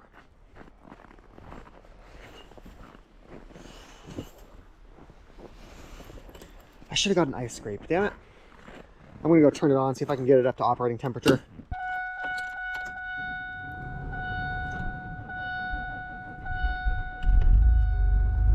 I'm just gonna let this run for a little bit. I've still gotta pack up everything in the hotel. No, closed. I'll just put this in there. We'll deal with that later. I'm hearing a whining sound from under my trunk. Let's figure out what that is. Let's see if I can even open my hood with the snow on top of it.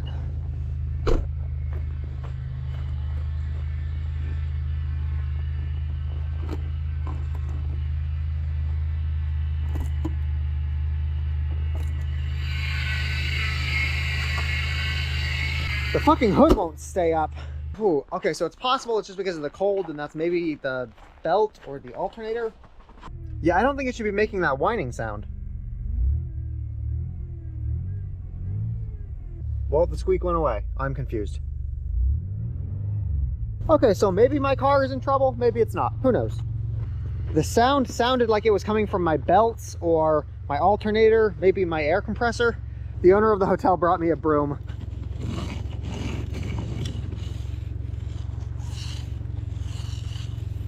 Okay, we are out and I want breakfast. Now our biggest challenge is seeing if we can just get out of the snow. Oh hey, we are working. It is going. That's cool. Google Maps says there's a Tim Horton up the street and we can go to Napa Auto Parts and get our car parts to fix our car later today. There it is, Tim Hortons. Fuck yeah, we made it. Good car. Okay, let's get breakfast and go edit a video. I'm not gonna lie, when I heard the sound of the squeaking of my belt earlier today, I was getting flashbacks to the last time my engine blew up. That would be scary. I'm not sure if there's a mechanic shop over here that will replace my engine. I've come to find that I really like their bagels, actually. At least the bagels in Canada. So we got a bacon, egg, and cheese bagel.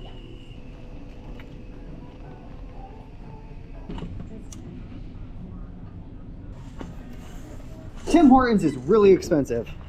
We still need to pick up those car parts from Napa. Take me to the nearest Napa Auto Parts.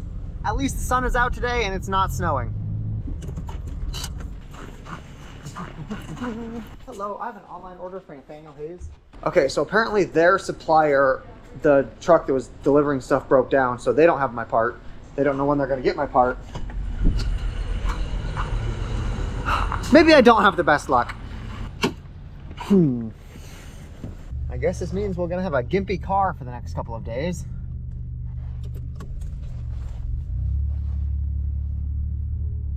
Okay, thanks to the magic of editing, it's been 2 days. I am genuinely not sure what to do with the footage for this video. It's been 2 days since then. The truck from Napa Auto Parts still hasn't shown up. We're gonna go back today, but when I started this trip, I thought it would be just like a quick, maybe 4 or 5 day drive to Alaska. It's been almost 3 weeks now. It's been almost 3 weeks of trying to get there. I believe it is 20 degrees below zero right now. And I think I did find out what the squeaking was. I think it's my power steering.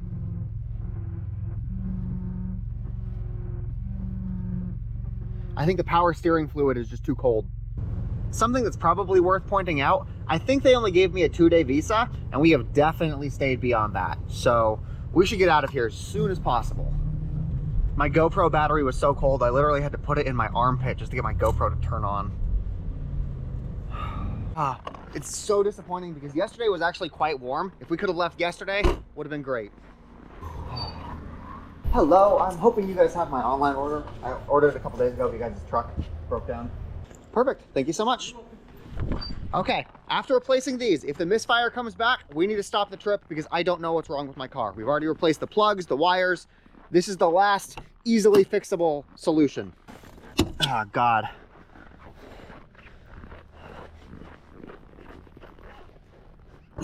Come on. Oh, my fucking, oh, my elbow. Fuck.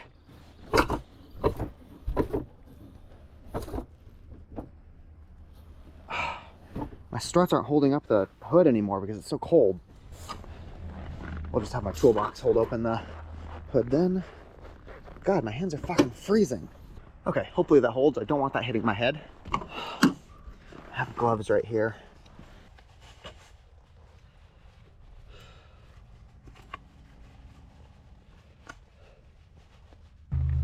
My drill batteries are too cold to turn on.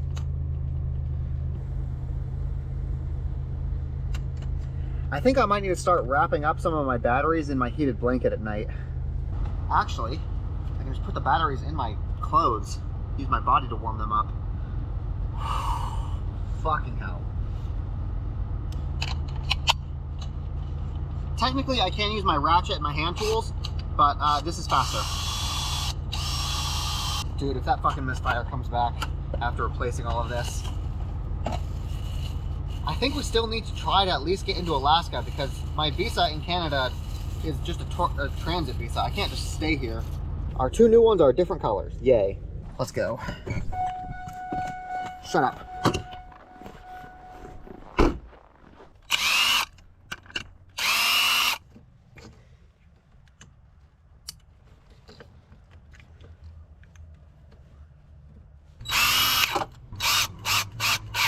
Fuck, my drill stopped again. God damn, there we go.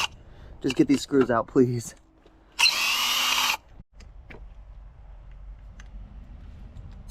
Damn it, I dropped a screw. Come on. Okay, I got it. Now I'm gonna keep these ones just in case, at least for the next couple of days.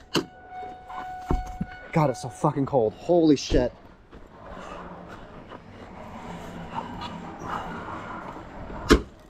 I fucking can't right now. Oh my God, my fucking fingers.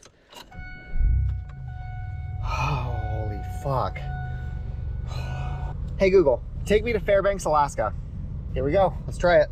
I want to point out how absolutely impossible this trip would have been if this was an electric car, because A, batteries do really bad in the cold, but also one of the biggest wastes of energy from an internal combustion engine is heat.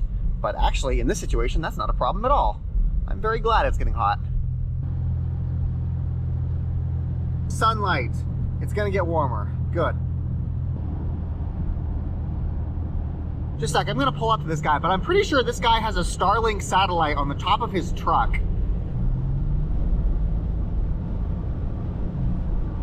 I imagine out here in Canada is one of the primary applications for Starlink. So I just want to give you guys an idea. This is where we currently are. This is how far we've traveled to get here. The town we're about to go into is called Grand Prairie, and it looks like they have a McDonald's and gas, so we can get food and fuel. Okay, we are at McDonald's. Before we go inside and start uploading this video, I want to walk you guys through my process a little bit, because this video is actually sponsored by Surfshark. Surfshark is a VPN, and if you've seen any other YouTube videos, you know that it hides your internet traffic and lets you watch Netflix in different countries. But as a content creator, I have a very specific use case for it, because this lets me target my American audience no matter where I travel. Platforms like TikTok, Instagram Reels, and YouTube Shorts are very geo-specific. If you go to Germany, you'll see German content. If you go to France, you'll see French content. But as an American creator, I want my American following to see my videos, so whenever I upload, no matter which country I'm in, I will always go to a US VPN so that my American audience gets to see my content. Surfshark lets you do that. Surfshark has VPNs all over the United States, and you can actually get very specific about which city you want to target. If you want to target Colorado, if you want to target Los Angeles and New York, they've got VPN servers in all of those places, so you can be very specific about which places you want to target in your content. Like for me as a content creator, Surfshark isn't just like a fun way to watch Netflix while I'm traveling, it's an actual business investment. Okay, I'll explain why it's dark in a sec, but you can secure your privacy with Surfshark and secure an extra 3 months using the code NanoBytesInc at the link in the description. I'm frustrated that my rewards app doesn't work here in Canada, because I feel like I am paying so much more for food than I typically do. Oh hey, this one does have free refills, so I guess that's not like a universal Canadian thing. Some McDonald's here are good. I spent $9 on this. We got a McRib and we got 2 hamburgers. Let's go upload videos. I actually haven't had a McRib in a minute. It's a little bit sloppy. God, it's really sloppy. It's good though. This is seriously one of my favorite things that I keep in my backpack.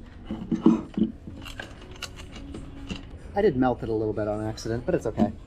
Okay, we actually need to wait to upload this video because I need Surfshark to approve the ad. When you do an integration like this, they want to see it and then they want to approve it before you're allowed to post it, or before they pay you to post it, I guess. I'm really not sure how that would work if I start getting more sponsors for these videos, how I would start integrating them on a daily basis. Oh, it's so cold. Luckily, we got a gas station right here. I'm not worried about pre-detonation, so we will get the cheaper stuff.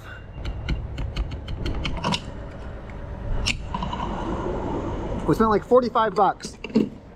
God, my fingers feel like they're gonna fall off. Let's go to Alaska. Let's see the northern lights. Sounded like a much better idea when I was in the desert. Oh my God.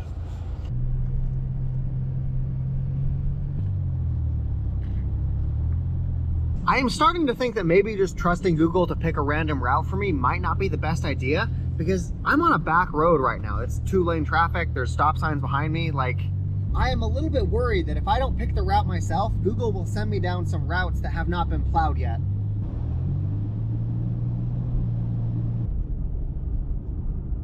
Yeah, it would be super not fun if my car breaks down up here. We are no longer in Alberta, and now we are in British Columbia. I think that's the Canadian version of a state, or a province, or whatever they call it.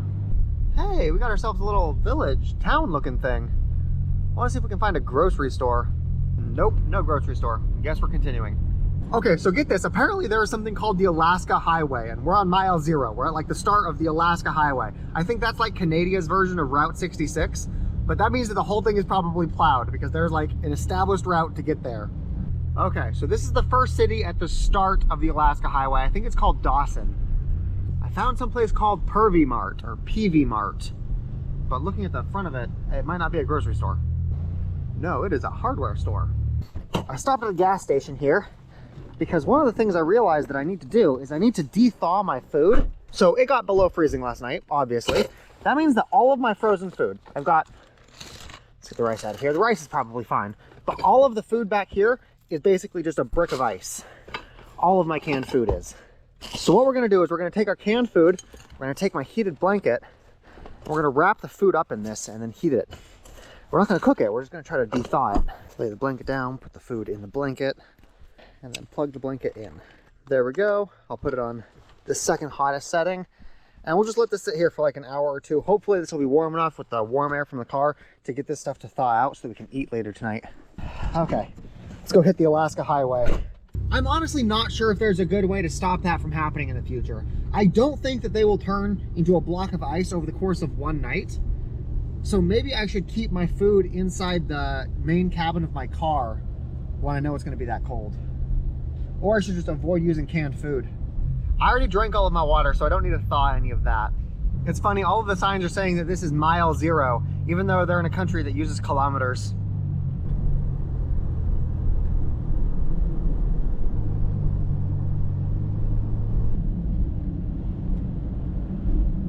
We're definitely entering the Rocky Mountains portion of the road trip. Again. Oh, hey, there's a Safeway. We can get food there. We are probably going to be in the mountains for a few days, so we've got to get several days worth of food. Okay, we're gonna get some Takis. I do have the stove, so I can cook food, but that uses a lot of energy and I want to save that for my electric blanket. So I want to get food that does not require heating and can be frozen without turning into a block of ice. Holy shit, look at this. As seen on TikTok. TikTok is the new infomercial, I guess. As seen on TikTok. Oh, I won't lie, I'm tempted to see what they're, oh, I guess it's cold, it's not hot. Oh no, here we go, this is hot food.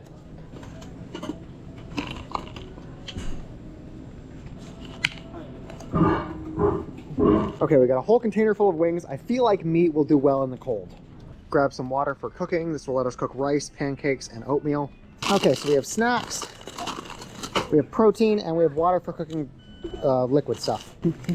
I'm not expecting that we're gonna be out in the middle of nowhere, but I imagine most nights we're gonna need to sleep on the side of the road in one of the rest stops.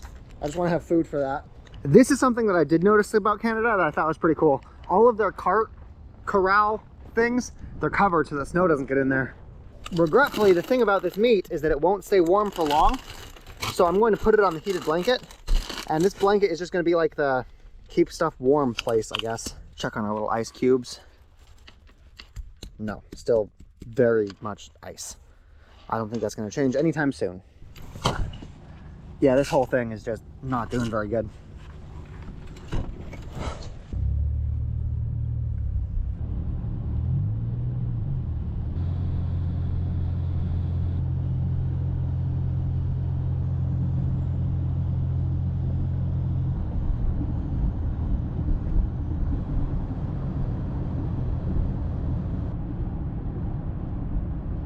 Okay, I'm not sure if this is like a universal trucker thing or if this is just the guy that was behind me, but the trucker, when it was clear for me to pass him on the left, he turned his signal on and off really quickly just to let me know that it was clear. Maybe that's a thing that all truckers do, but that's something I'm gonna watch out for. Using their eyes to see when it's clear rather than trying to see around the whole fucking semi-truck. Like if you're driving down a 2-lane highway like this and there's a big semi-truck in front of you and you see them turn their left blinker on really quickly, I think that means that they're saying you can pass.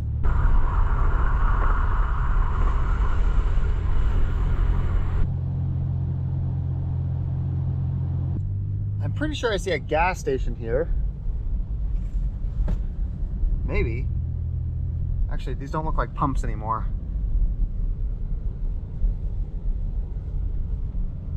Oh yeah, no, that's a gas station. Holy shit. Okay. It doesn't even tell me what the octane is, so this is just the gas we're gonna have to use. Card reader. Oh, okay, yeah, it's got a regular card reader right there. We're gonna make sure it's not fraudulent. Okay, that looks good. Just a little side note for anybody that's not familiar, you have clear diesel right here. Diesel is the kind of thing you would use in trucks or like semi-trucks or skid steers, bulldozers, anything like that. You've got marked diesel. This stuff, I think it's actually colored red or green. Basically, this is tax-free. If you try to purchase this, you don't need to pay taxes on it and it's much cheaper. But if one of the inspectors comes out and they see you driving on the road using the red diesel and they look in your gas tank and they see that, they will fuck you up. This is only for off-road, not public road type stuff like working with tractors on your farm. This is the stuff you use on the road. It doesn't even tell me what the price is. I have no idea what I'm paying for gas here. So I guess we're just gonna pay whatever random ass price they're asking for. Turn on. Okay, I take back everything I just said. Apparently I can't purchase gas here. No credit card sales, no cash sales, no fuel sales from inside the store. What the fuck? Is this what buying gas is like on the mountain?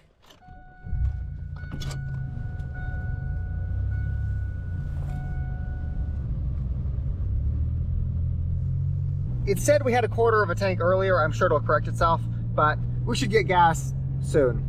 So while we're driving up to the next gas station, I wanna have a conversation with you guys.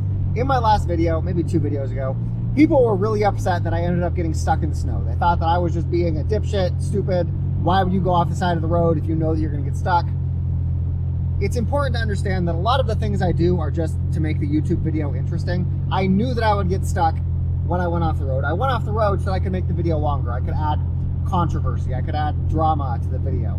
But I knew that I could get out. Like, I would not have done that if I was actually, like, these roads right here, I am not gonna pull off on because I will get stuck for real. It's important to understand that a lot of the things I do are intentional just to make the video more interesting. You can actually tell whether the situation is mild or extreme based on how I cuss. If you hear something like, damn it, fuck, then it's probably fine, it's just me fucking around. But if you hear something more along the lines of, fucking fuck, it's probably not great. It's funny, people comment that I've got the worst luck because bad things happen to me every day, but they're not quite intuitive enough to realize that that is intentional. I am doing that to make good videos. For example, that is the reason that I have not gotten an ice scraper. I know that I could get an ice scraper, they cost like $1, but I know that I will get interesting content out of having to scrape my ice with like a fucking spoon or something.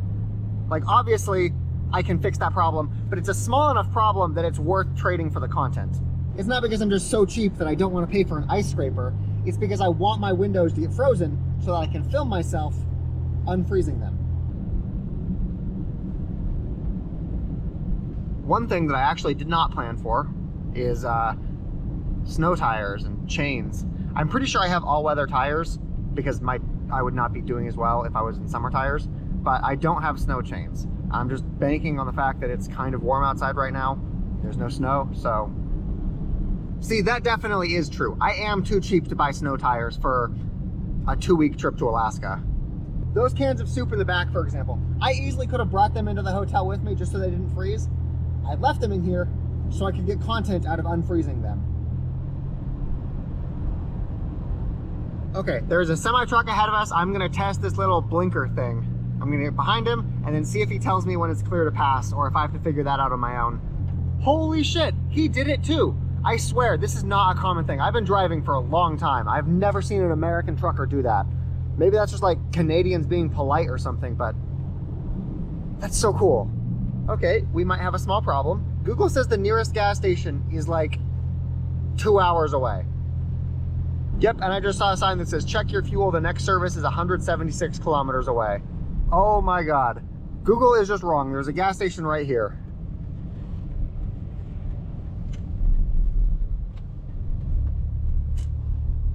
It's called Bucking Horse River Campground, and apparently they've got gas, propane, and diesel. They've also got their own little restaurant. I'm kind of curious what mountain food tastes like. Diesel, no, we don't want diesel. We want the regular gas. So let's come to this side. Yeah, see, my tires are doing fine. I have to have at least all season tires.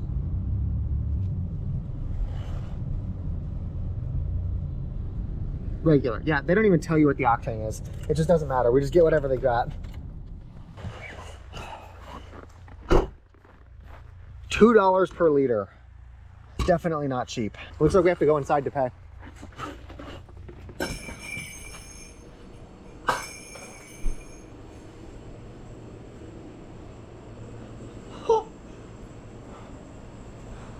That's cool. Are you the cashier? No. Oh. I need fuel. Yeah, same.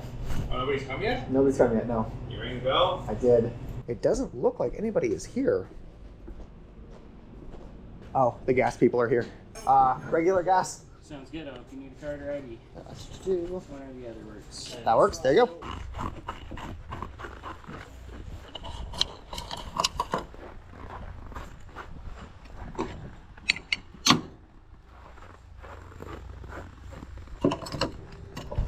We are not going to fill up the tank because, again, the gas here is super expensive. So,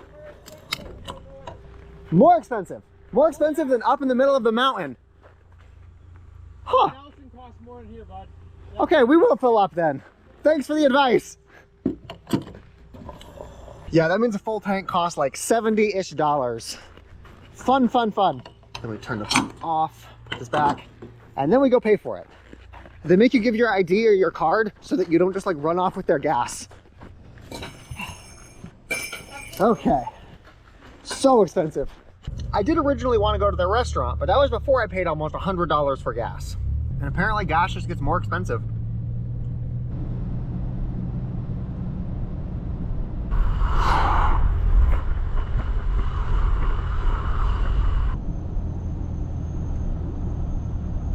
We're going to do something kind of controversial here, and we are going to pull off for the day, or for the night, I guess, because it's getting dark and I don't have cell data. If we get into a wreck, if we hit a moose, if something bad happens,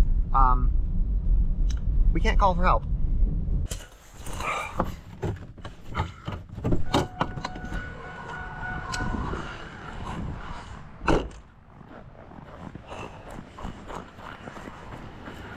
It clearly says no overnight camping, but we're not technically camping, so I think we're fine. Do you guys want to go into the woods? See if we can see like a bobcat or a bear? I hope the snow's not very deep.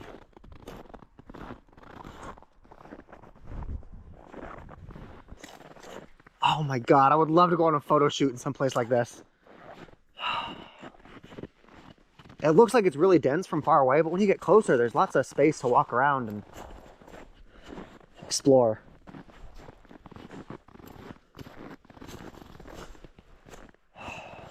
I wonder who owns this land. I wonder if this is public. Oh, I see animal tracks. So there was like a deer or something over here recently. This is what I was imagining when I was planning on coming to Alaska. What do you think the consequences of staying here overnight are? Probably none. I'm probably fine.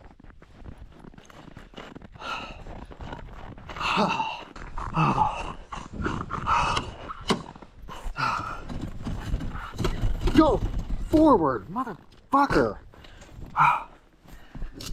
So fucking cold. Turn the heated seats on. I do have some meat left and this nice warm blanket. Get out of here, ice cubes. Yeah, everything is still frozen except my chicken.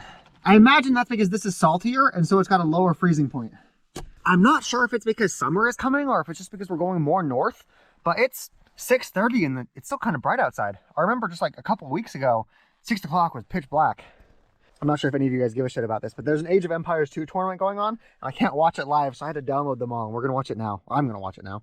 Try and go for 2 docks on one pond and go for a big fish boom, which I could possibly see Robert considering because he wants to wall a lot here, but I mean, he has not had much resistance to any attacks here. Okay, new idea. I think I'm going to disregard everything I just said because I realize that I'm in the middle of nowhere. I don't have cell data. If I sleep here tonight and then my car doesn't start in the morning, I can't get any help. Like, sleeping here tonight and then having a car breakdown is just as bad as getting in a wreck. It is probably worth it to drive to some place where I've at least got cell data. I don't have a particular reason to think that my car wouldn't start tomorrow. I just know that it's going to be like negative 30 degrees and engines don't like being cold. I had dinner, so that's good, but we are gonna make it to civilization.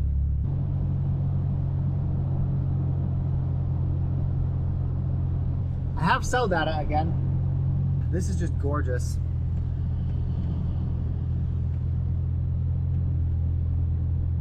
Yeah, it's 7 o'clock and I can still see outside. I think that is a testament to how far north we've come. Suggestion for Canada. The lines on the road are impossible to see with the snow. You guys should use like red paint instead of white. I keep seeing these phone booths next to me for 911. They're emergency phone booths and they're like every, I don't know, 2 or 3 miles, which makes me think that it's a good thing we're getting out of this area because it sounds like emergencies happen here often.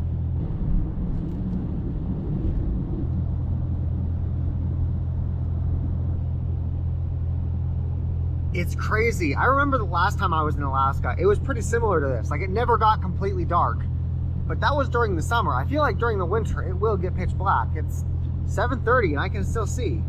I'm not sure if I mentioned this to you guys earlier, but I actually have been to Alaska before. I went there with the same goal in mind. I wanted to see the Northern Lights, except I flew there and it was during the summer and you can't see the Northern Lights during the summer. So we're doing this again during the winter. This is just like me repeating a mistake that I made a couple years ago.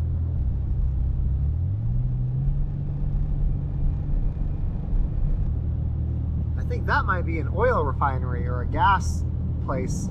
Okay, it is officially getting dark. It's about 8 p.m. I can still see outside the car, so it's not pitch black, but we're not far enough north yet. Okay, we have reached civilization, so if the car doesn't start tomorrow, at least we're in a place where we can get help. I've looked and they have the gas station pumps, but they don't have the convenience store, so I can't get anything to drink. I've just got that water. Like, they've got pumps, they just don't have the convenience store attached to the pumps. Yeah, they got the pumps right there, but this is not like a convenience store. I guess they sell oil. Huh.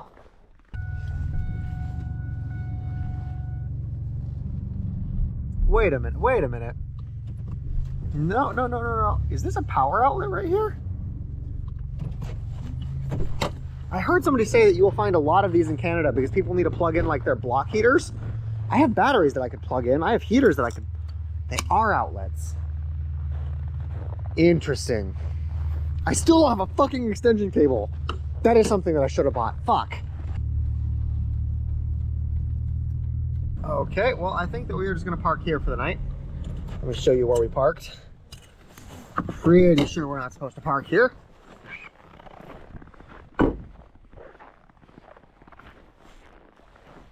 But we're gonna park here anyway. Tomorrow's gonna suck because I'm... Come forward. Tomorrow's gonna suck because I don't have caffeine. I do have water though. Okay, now I need to be smart about what all things I bring into my sleeping bag with me tonight. I need to bring all of my big batteries because if these things get cold, they stop working. It probably won't be super comfortable, but I'm going to stick all of the food underneath me so that at least the heat will be sort of trapped in here because I do need this to thaw. And if I just stick this back in my trunk, it'll be frozen solid again by the morning. We are about 20 hours away. And then once we get there, there's no guarantee that we'll see them on the first night or the second night or in the first week or in the second week. So we're just going to need to wait there until we're able to shoot the Northern Lights, and then we need to find a way back. So some of you guys have pointed out that the visa that I got here was for 2 days, and we've clearly been here for longer than 2 days. So I think that once we cross the border, there is a chance that they will just not let us back in. So we might need to come over into Alaska and then come down when we're trying to leave Alaska. They might be mad at us, they might not, who knows. All I can say for now is that it's cold.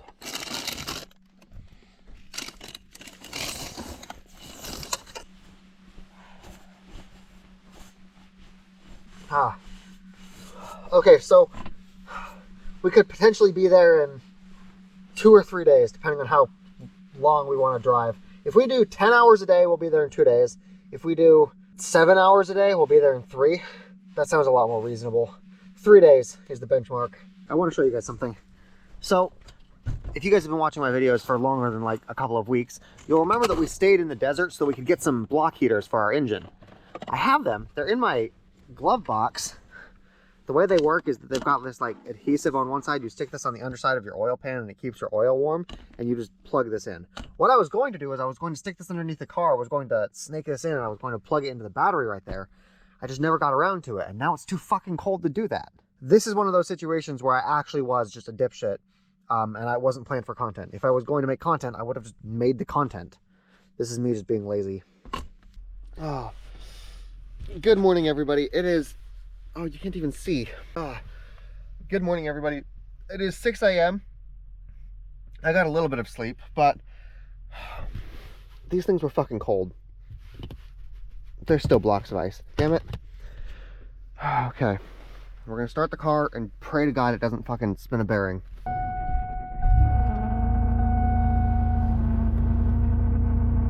That doesn't sound good. I'm pretty sure that sound is just my power steering though. The engine sounds like it didn't spin a bearing, so we're just gonna let that warm up. My fucking glasses are foggy.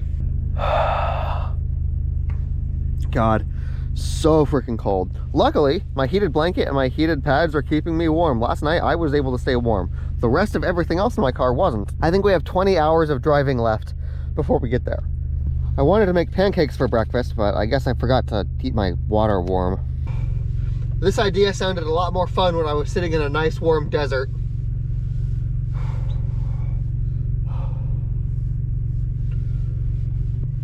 I just checked. It is negative 24 degrees outside. I think that my car is more or less up to temperature now. Let's get this defrosting. Holy shit, this is all just frost on the inside of my car. RIP.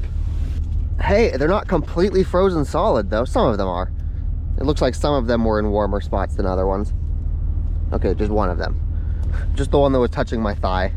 These ones are still frozen, but it looks like we have some chili mac that we can eat. No, I woke up like twice last night. I woke up at 10 p.m. and then I woke up at like 1 a.m. to start my engine and get it going, just to make sure that it wouldn't get like so cold. I'm not sure if that helped or not. Okay, hey, it looks like our front windshield is clear. Oh, fuck, okay, let's go then. Oh, I don't want to get out of the car. It's gonna be so fucking cold. So I have cell data right now. I should download the entire route to get there. I didn't download it yet because I'm not sure how long I'm gonna be without cell data after this. Yep, 22 hours to drive, start.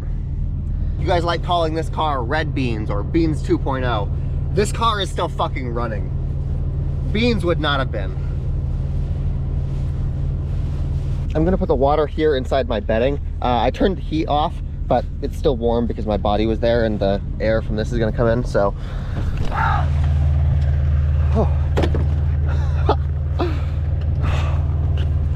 Let's fucking go.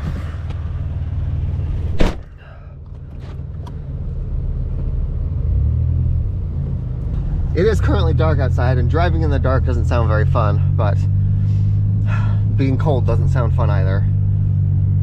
God, I'm just thinking about how hard this would be if I was trying to do this in a Tesla or an electric car, because, oh my God, having the engine make heat is so helpful. Holy shit, I found a city. That means we'll get real gas. Okay, we're gonna get gas. We don't actually need gas, but fucking paying mountain gas prices is ridiculous to me. Oh my God, we might be able to get breakfast. I thought we were in the mountains for the next 20 hours with like no fucking civilization. I see a Tim Hortons. That means we can get breakfast and Wi-Fi. We can upload a video. Fuck yes. Okay. Okay, we will do Tim Hortons first. I hope their lobby is open right now. What this means is that we could have slept inside of a fucking better parking lot if I would have just driven an extra 15 miles last night. Oh my God, the lobby is open and it's warm. Oh. And they've got outlets. Okay, we are set. I get that classic bacon BELT and an orange juice. Roughly $7 for breakfast.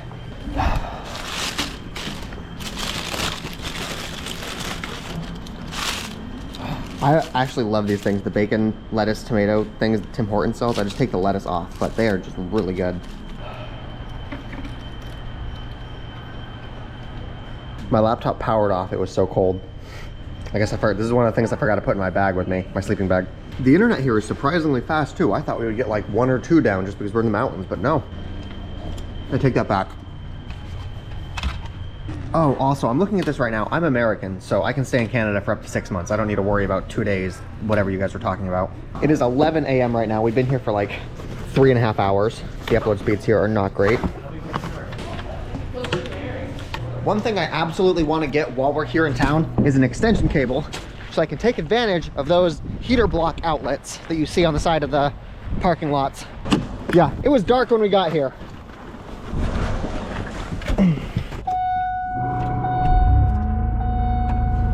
Yeah, my power steering pump is not happy. The people across the street are able to hear it. Once it warms up, it'll be fine.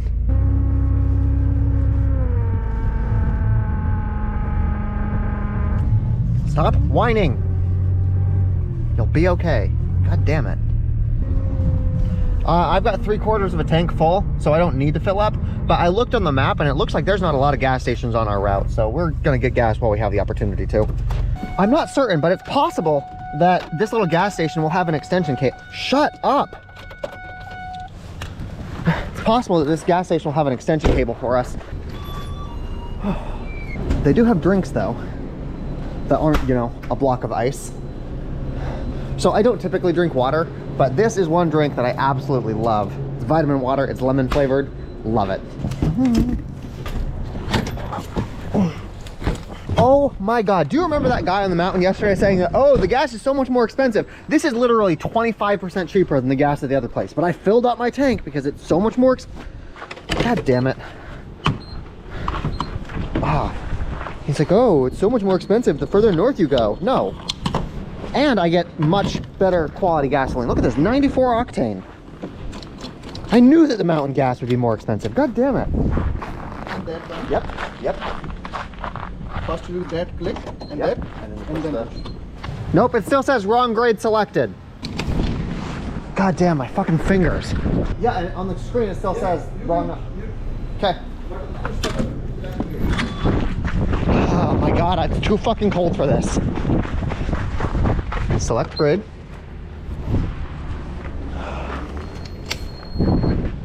Please select grade. Yes.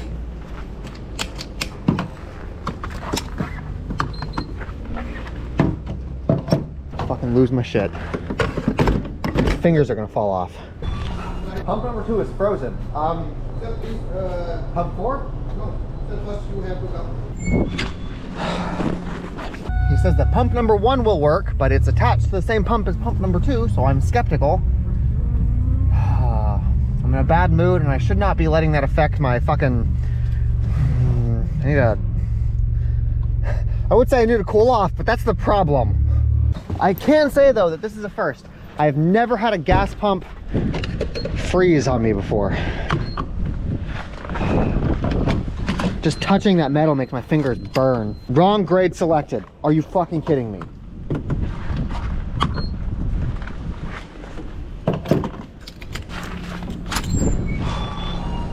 Okay, so I got a refund. We're just canceling this whole fucking thing.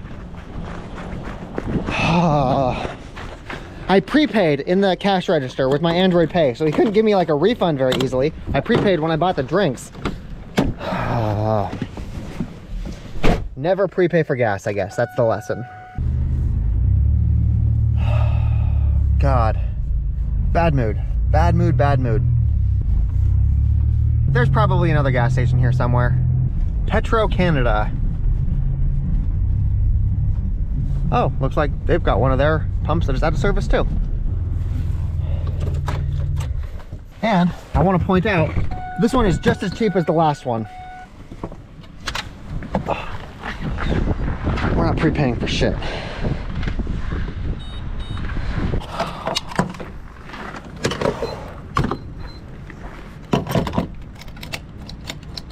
We got an extra 20 liters of gas. I think that's an extra like 200 kilometers. I don't know what that is in miles.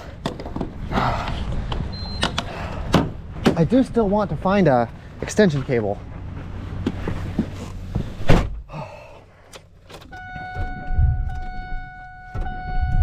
Every time I fill up the gas, it has trouble starting. Super consistently. That's interesting.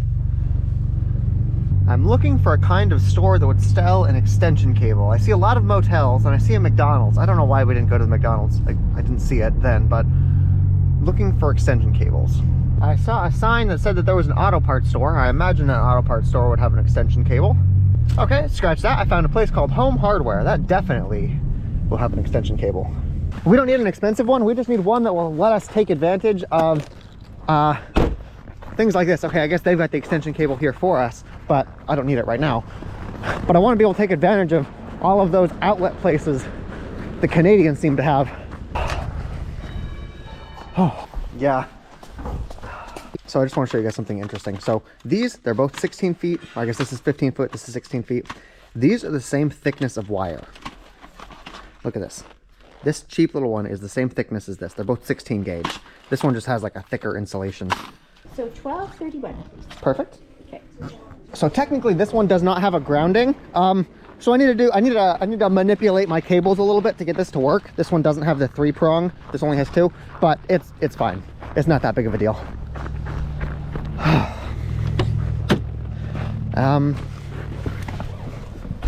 Actually, I'm not going to leave yet. Let me just make sure that this actually works the way that I think it does.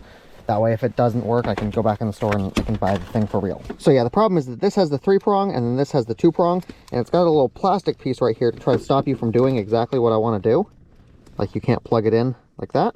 So we're just going to pull this plastic piece off so we can do it. Now, of course, the way that we're going to do that is with our teeth.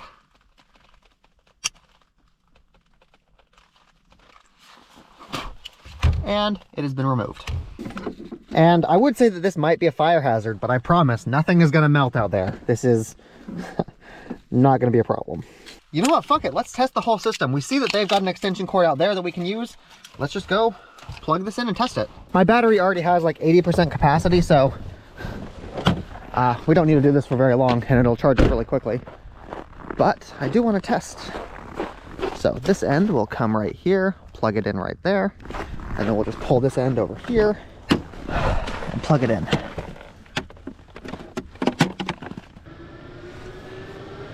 Okay, it is trying to charge the battery, but I'm pretty sure the battery is below freezing, so I'm not actually sure what it's going to do.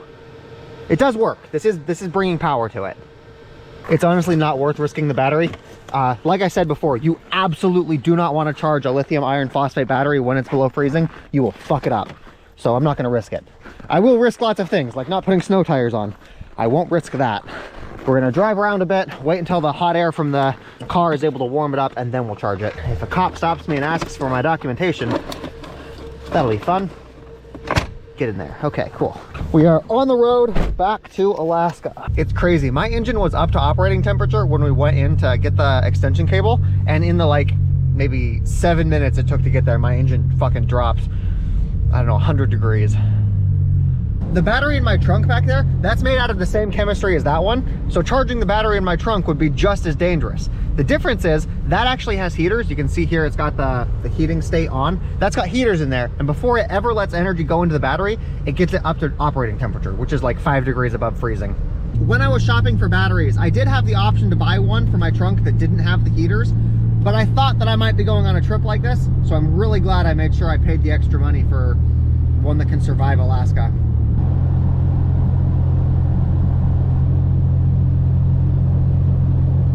Looking at the comments from yesterday's video, this road, the Alaskan Highway, apparently this was made by the US Army in World War II. And I'm curious if that means that like the United States actually sent troops out here to build the road, or if they just paid for Canadians to make it. I'm pretty sure it's the former because I know people in the Army and I don't think they know how to build a road. Of course, it would be super easy for me to just Google that, but I'm not going to because I have an army of people who are certainly going to tell me the answer. The quality of the roads is getting a little bit worse. It's getting muddier and dirtier.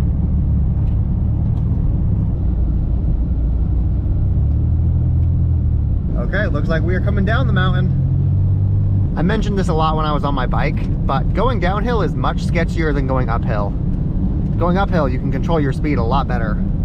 Just like clockwork, my check engine light came on again, and it's not related to the misfire. This one says EGR-A flow insufficient detected. I have no idea what that means. I don't have cell data, so I can't look it up. We're just gonna hope it's not critical for the car. The code is P0401. I just cleared the code. I'm gonna pretend like I never saw it.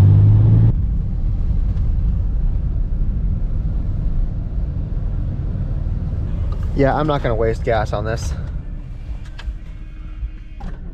That lasted for like 7 seconds. I was waiting here for like 10 minutes, but then as soon as I decided to turn my car off, then he lets me through. Yeah, they are doing construction.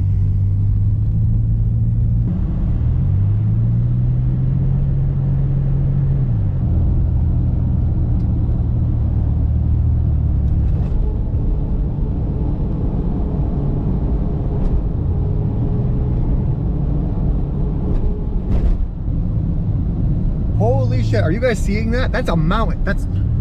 These are like hills, but that is a fucking mountain. According to the signs, it is apparently called Stone Mountain, and if you're not a native English speaker, that is what we call redundant. I guess I don't need to put my emergency brake on.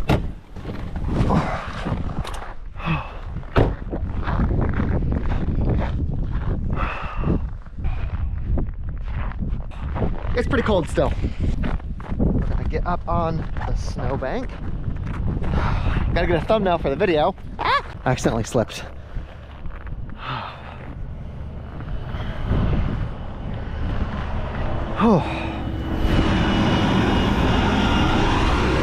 This is kind of shocking, but there is actually a stream running down there, which means there's like a lake or something. There is liquid water up on top of these peaks, which is astounding to me because it's fucking freezing. Run, run, run, run, run, run, run.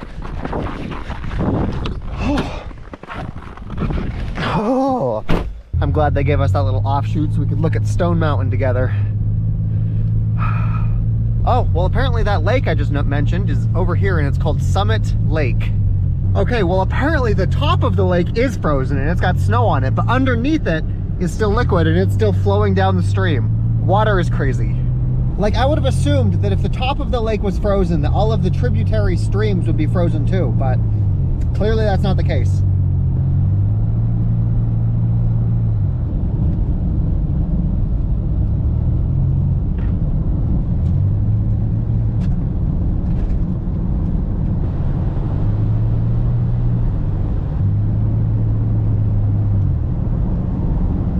It's kind of cool. There's pretty much nobody on the roads with me, so I basically get both lanes to myself. It makes it a lot more comfortable to try to take these turns.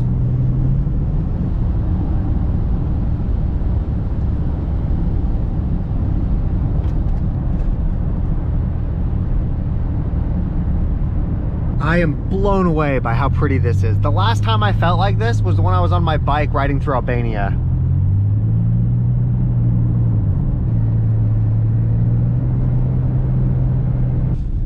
There's a mountain goat in the middle of the road. Hi, little guy. I'm glad I'm not driving at night.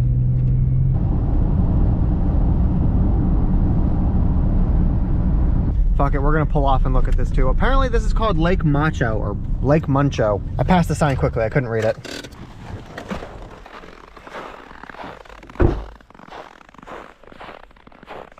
So for an entire lake to be here, that means that this probably has to thaw out sometime during the summer, right? This can't be frozen 24/7. Oh my God, do you guys want to go down there and walk on the lake? Absolutely, yes we do. Okay, so I'm gonna keep this rolling 24/7 because I'm pretty sure the chances of me slipping and falling are pretty high. I don't have like snowshoes or anything, so I don't have like a whole lot of grip.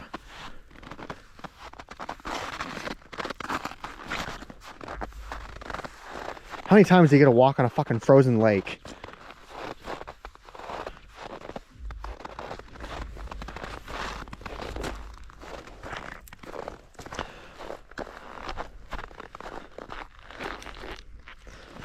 Are we sure that it's super frozen? It's past winter. It's probably frozen.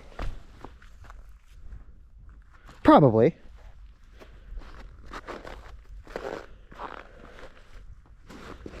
Okay.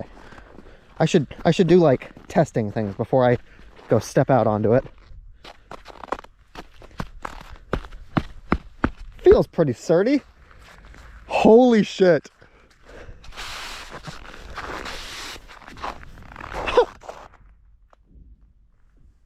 I'm hearing things. I think that's the ice cracking. Ah. No, like you can actually hear the ice crack.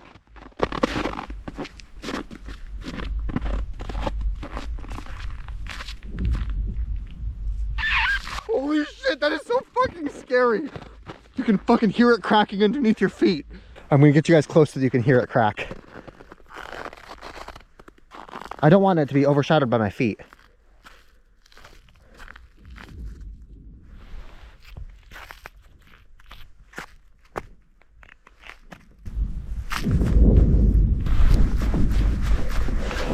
Holy shit, I do not want to fall in. Would I die? No, I've seen that TikTok where the guy falls in and then he like shows you how to get out. I would be okay.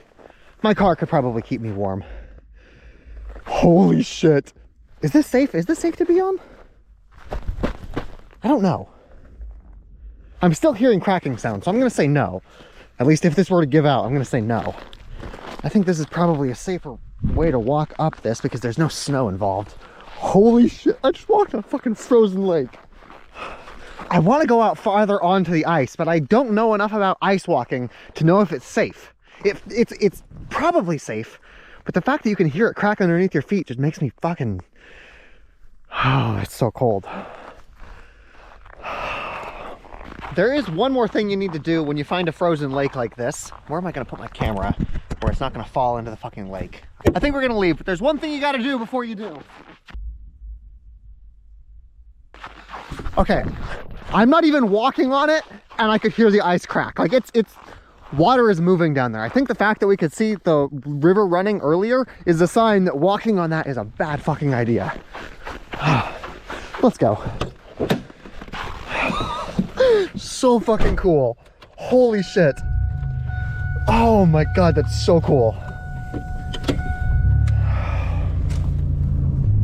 No, if I fell in, I think I would be okay. I remember you gotta calm down, you gotta slowly put your arms over the ice and then just like heave yourself out, roll. I think hypothermia would be the problem. Just making sure that I don't fucking freeze to death. God, it is hard to describe the way that it feels when the ice cracks. It's like thunder. It's not like especially loud, but you can feel it in your bones.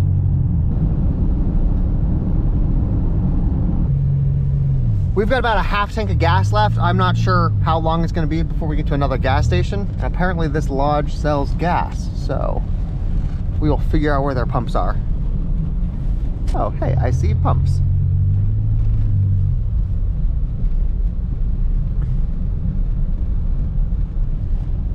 Cool. Oh, and they've got oh my god, it's so expensive. If we want to get the premium gasoline, it is 50%. Okay, yeah, so the cheap gas is the same as it was on the mountain in yesterday's video. This one is 50% more expensive. Woof. I'm trying to find my wallet. Here we are. Got a little bit worried there for a second.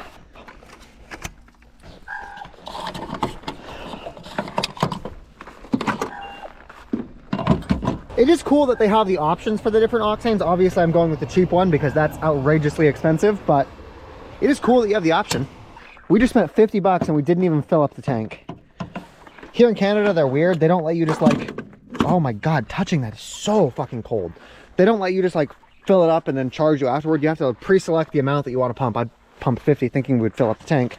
We didn't. It's okay. God, I gotta walk on a fucking lake today. Every fucking time. It does not want to start when I pump gas. We have 1,500 kilometers left before we're there. If you're not in America, that probably means something to you. Oh, it's called Muncho Lake. God, I just know that people are gonna watch those clips of me being excited to walk on the ice and be like, yep, he's gay. I'm not gay. I'm just really animated when I get excited. Oh, I found some buffaloes.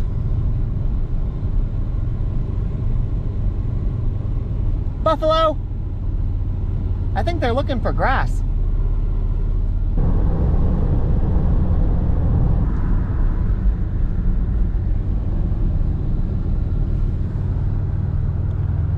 Hi, buffaloes.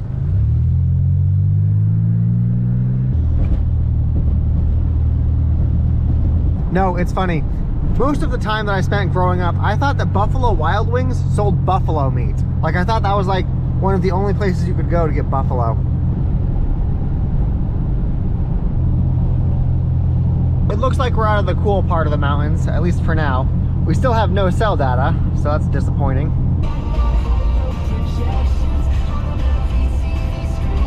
So we are still completely out of cell signal, but there's another one of those little shop places here, and I'm curious if they have Wi-Fi. Maybe they have like satellite internet, maybe? I'm not sure where to park. Oh, hi puppy. Oh, you're so cute. You're so fluffy. Yes. I think it said they have food here. Oh, it is a restaurant. They do not have internet, so we are not going to eat here. We will pet the dog though. Yes, so cute. Yes. They do not have internet. Bye, pup. I just want to make sure that the Surfshark people actually paid me. I haven't been able to get internet, so I haven't been able to see if they responded.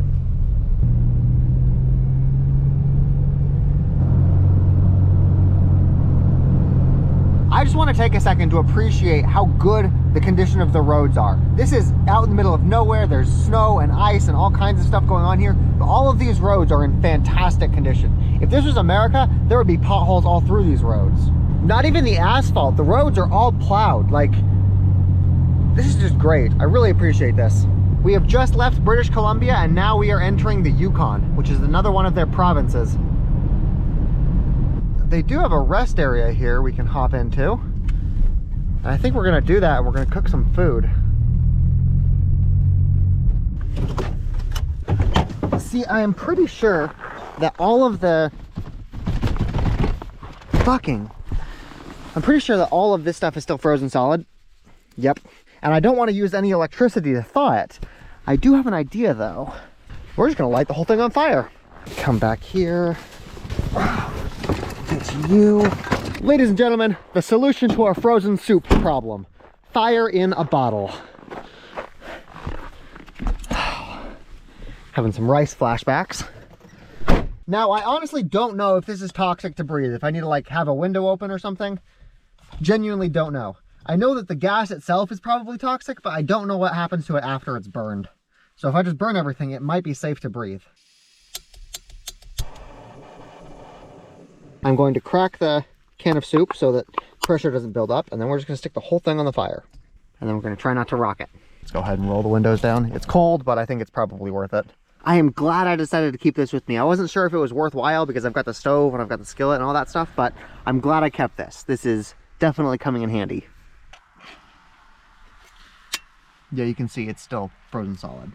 I'm not sure if I should be worried that the bottom of it is going to heat up before the top part. It's not going to like convect all of that heat properly, and so I'll get like boiling soup on the bottom and ice on the top. I don't know. Oh wait, yeah, that's exactly what's happening. Luckily, it doesn't seem to be completely frozen, so I can still like put my knife through the paste. I'm gonna try to stir it. You know what? Maybe I was wrong for dismissing propane as soon as I got the battery, because this is cooking way faster than my skillet would. This is putting heat into the can. I've only had this on the burner for like 4 minutes, and it's already at a point where I can stir it. The last one, it was thawed. It was like basically room temperature, and it took 30 minutes on my little rice cooker thing to cook. This thing is going way faster. It's like got a heartbeat. This is one thing I didn't get when I was on my bike. Hot food. This is still cold, but I didn't get hot food when I was on my bike. Although in the summer, hot food isn't worth nearly as much as hot food is worth out here. So, oh, look at that. Apparently we are at the 60th parallel right now. I see steam coming off. I think we're done. Let me get my tablet. I still have a tournament to watch. I only got to watch a small part of it yesterday. And again, more click walls there. Cheap Knights could possibly snowball against Alexios if Alexios isn't careful. So this is chili macaroni and cheese. So fucking good. Well, shit, the can is hot. I gotta hold the top of it with my knees, not the bottom. The chokehold player. It's just for me. All 3 games. Yeah, the bottom of the can definitely has a layer of burnt macaroni on the bottom, but that's fine. I don't need to keep the can.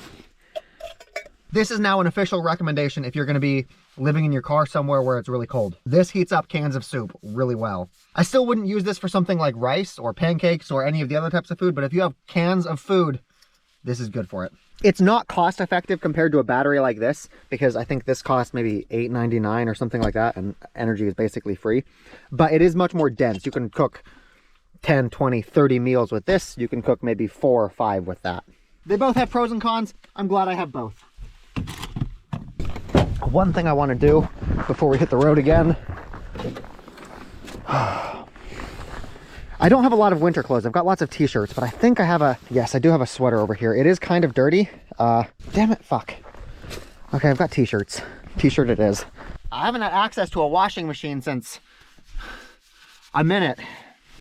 Oh, it's so fucking cold. I'm gonna keep this back here. I might use that as a second layer tonight. Okay. We have 15 hours to go before we get there.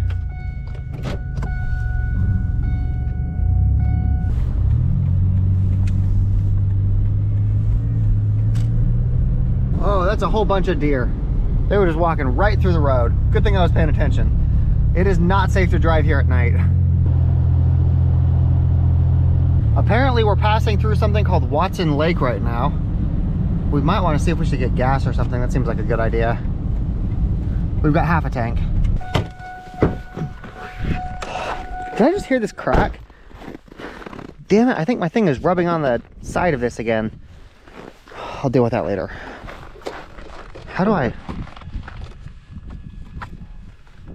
don't see the little card reader. Oh, here we go. Touch screen to begin. Touch screen. I'm touching the screen. Motherfucker. Select pump for regular, yes. Debit credit card, yes. It doesn't actually tell me how much the gas costs, so we're just gonna pay whatever they're asking for, I guess. Oh, fucking god. Oh my god. Touching the inside handle of this is so cold. Like, the plastic is helpful. Oh, wait, I probably... Oh, hey, the gas here is pretty cheap, like, as far as mountains go. It's 50% cheaper than the last place we were at. Oh my god, it's so fucking cold.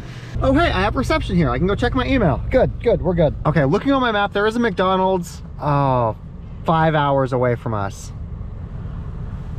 Okay, let's see if there is like a... See, I need someplace so that once I wake up tomorrow, I can upload the video. I guess if I do like 3 hours today, I could do 3 hours tomorrow.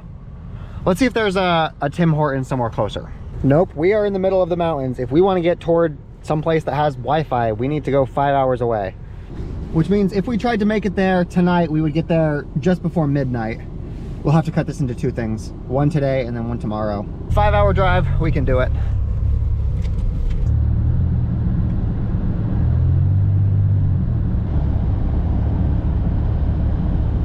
No, it's 7 p.m. and the sun is still up. How cool is that? We get so much more drive time because of it.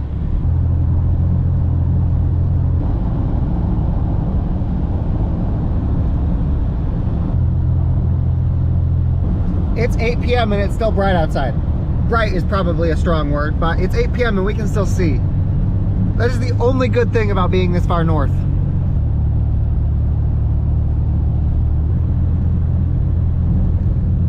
Okay, I'm gonna do something dangerous. I think I'm gonna turn my lights off just so that, to see if you guys can see what I'm seeing. I don't know how to turn my lights off. Huh. I guess I've never tried to turn my lights off at night. Wait, brights, nope. I don't know how to fucking turn my headlights off. I guess that's a good thing. Yeah, I have no fucking clue. Okay, well, you guys just get this view of black and yellow. It's kind of funny. I feel like I'm living in the 1980s because I don't have cell data, I can't use the internet, I can't use my maps. So all of the distances, all of the rest stops, I'm just using the signs that drive by to figure out like how close they are and whether or not I can go to the next one. Like, I'll look at the signs and see the picture for the gas stations or the stores or all of that stuff, and Another thing that's interesting about Canada is, do you know how you've got like services such as gas or restrooms or motel lodging? One of the services that they offer here is a trash can. Like, you'll actually see that on the sign is a picture of a trash can. And I think that they do that to try to encourage people to not litter. Because if you're just driving and you don't know when the next trash can's coming, it can be kind of tempting to just throw it out your window. But if you know that in 2 kilometers there's a trash can, you're a lot less likely to litter. I think that's a good idea. It's probably much cheaper to send somebody out here once a month to empty the trash cans than it is to actually try to clean up litter on the side of the road in these conditions. Okay, I think that we are going to pull off into this rest area right here next to this trucker guy. Okay, now I need to mentally prepare myself to do something super not fun. As I'm sure you guys can see, it is very cold outside right now. I cannot afford to risk it anymore. If I keep fucking around, I will find out. The weather is so cold right now that every time we start the car in the morning, there is a 100 to 1,000% greater chance that we spin a bearing and destroy the engine. I showed what these look like last night. Let me get the extension cable out of here. I have 2 of them. I think that we only need to install 1 on the main oil. I got the second one for the transmission, but the transmission is not as fragile. We need to go underneath the car and we need to stick this to the bottom of the oil pan. Then we need to take this cable and we need to run it through the firewall grommet up inside the cabin of the car so we can plug it into the battery. This is going to keep the oil warm enough so that tomorrow when we try to start the car, there is a slightly less chance that we blow up the engine. Before we go under there and install this, I'm going to test it to make sure that it actually works and gets hot. Plug it in. Holy shit, it's vibrating. And oh God, it gets very hot. That's good. That's good. Oh God. One additional thing that we need to do first is we need to chop this off because this is too big to actually fit through the grommet. I can probably only fit the wire through, so we're going to chop this off, feed the wire through, and then reattach the wires. Hey, good. They're thawing out. The beans are still frozen, but the soups are doing good. I think we're also going to want to thaw these off because the bottom of the oil pan is probably dirty and stuff from all of the road. We want to wipe it down first. That way we can actually get a good contact with the pad. So for that job, I'm just going to use my handy dandy heater. There we go, like that. Now let's chop this cable up. Good thing I have 2 of these, so if I fuck one of them up, the other one should still work. Wire cutters. Here's the strategy. We're going to take this cable, we're going to feed it through on this side till it's dangling down on the outside of the car. Then we're going to take this wire, we're going to tie them together, and then we're going to pull it back through. That way the cable should be pulled through the grommet with the cable. This way we're not trying to hunt around there, trying to find out where entrances and openings are. We can just snake it through. I want to do as much as possible of this from the inside without opening the doors. The first step, pulling the battery up onto the passenger seat. Which is tough because she's fucking heavy. Then we'll put the battery in the driver's seat. First thing we gotta do is we gotta pull the carpet up. Hard to get down here without opening the door and working from the outside, but I will figure it out because it's fucking cold outside. Let's pull this guy down. Some of you might remember this as the firewall grommet. We accessed this before when we ran this cable through to charge the battery in the back. We're gonna pop this open again to get these heaters in there. In case you guys are wondering what I look like from the back, it looks like that. Now we're gonna send our Fisher cable down through the hole, and then hopefully we'll find it poking out underneath the car. The next part's gonna be quick because the next part is gonna be cold.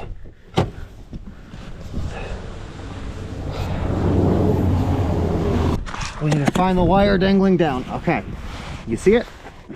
Take the wire and then tie them together.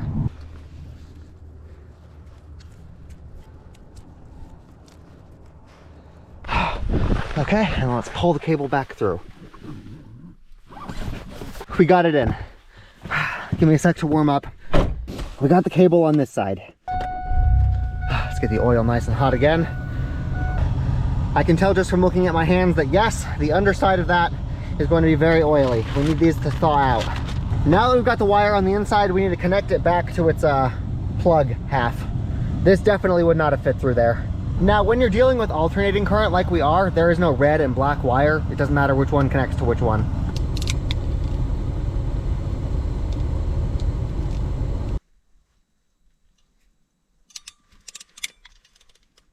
There we go. It is one cable again.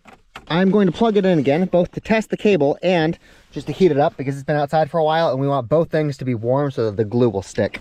Yep, it is pumping heat through it. Okay, this stage is going to be very fast too. We're going to go wipe down the oil pan.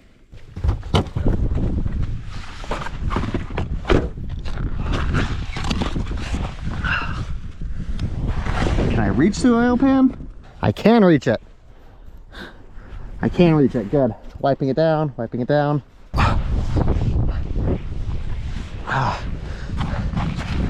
Yeah, it was dirty. Okay, back in the car. Oh, fuck, it's so cold outside. Okay, I'm gonna unplug this. That way we can pull the cable slack, pull the glue off, and then just stick it on.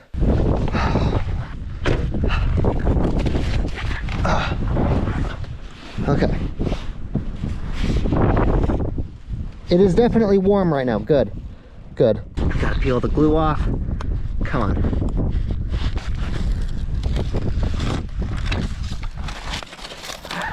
Okay. Now, let's stick it to the oil pan. Make sure it doesn't touch fucking anything. No, it's not sticking. Please stick. Please stick. Oh, fuck. Oh. It's so cold. Getting inside.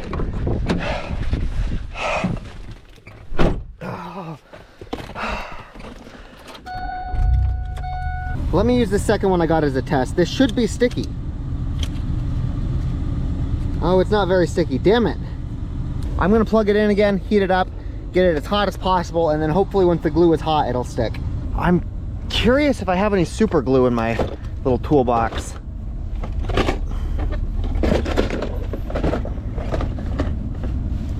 Obviously super glue is not like thermally whatever, but I just need this to stick there for long enough for the stuff to melt. Look at that. Okay, I do not know how long this will last. I don't know how long any of this will last. I need it to last like 3 weeks while I'm in Alaska, and then this whole thing can fall apart.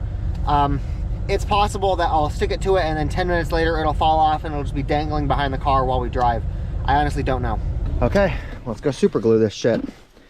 I'm literally fucking super gluing shit to the underside of my engine. Yay.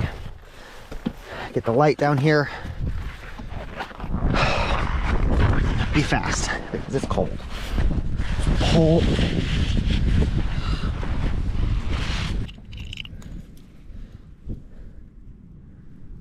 Come on, I know you're cold. You can do it. Come out. It does not want to come out of the bottle.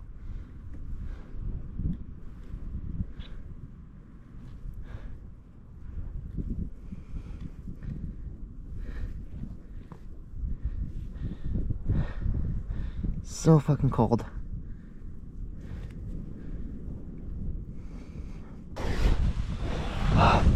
Okay, now for the important part.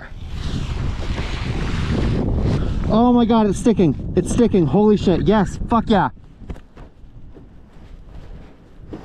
Okay, the whole thing has good contact. Get inside the fucking car. Thank you, super glue. Let's plug it in, heat it up. Fucking, come on. Super glue. Be very careful with this, otherwise you will make a big problem. Super glue is a double-edged sword. Now we're just gonna put everything back. Put the carpet back down. Then we'll just have this cable sticking out here that we can like tuck away if we want to, but plug it into the battery when we need it. Let's put the battery back in place. It's not a fucking one-handed job. Plug it in, and hopefully this will keep the engine warm at night. Yep, okay, it's drawing power. Okay, so doing some basic math, this takes 154 watts, which means this has 2,000 watt hours. This can run this for 10, maybe 15 hours. I have maybe 15 hours of engine heat from this full battery. Give or take, I've got about 1 night's worth of heat from this battery. I can only do this 1 night at a time, then I've got to recharge the full thing. The backseat of my car is a fucking mess now, though. One thing at a time, one thing at a time, okay.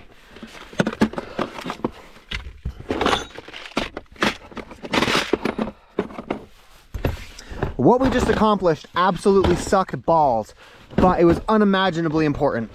Okay, I plugged this battery in, so this battery in the back is charging this battery. I want this battery to be at full every night so that we have the entire day. This battery is more important than this battery. That battery has enough heat to keep the blanket and the thing's running for days and days and days.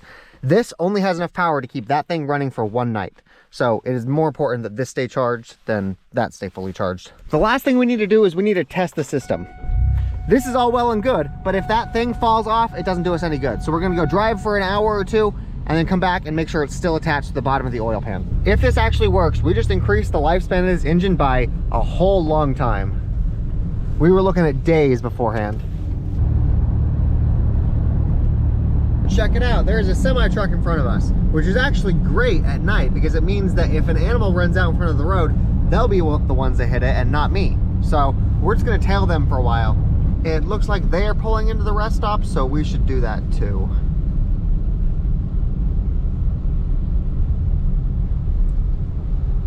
Looks like there's a couple people here already.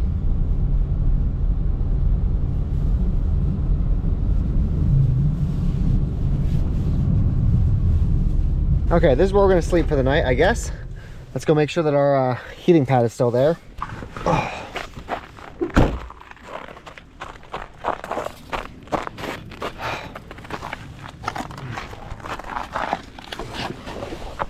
Oh, it's so cold on the ground. Our heating pad is still there. Fuck yeah. I'm not sure how warm it will keep the oil, but it will definitely be warmer than having nothing. So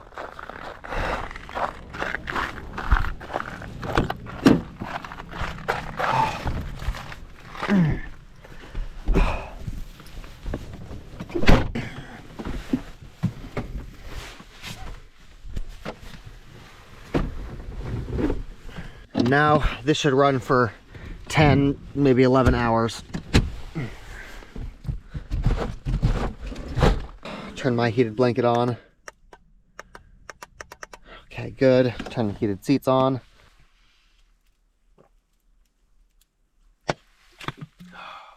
Okay.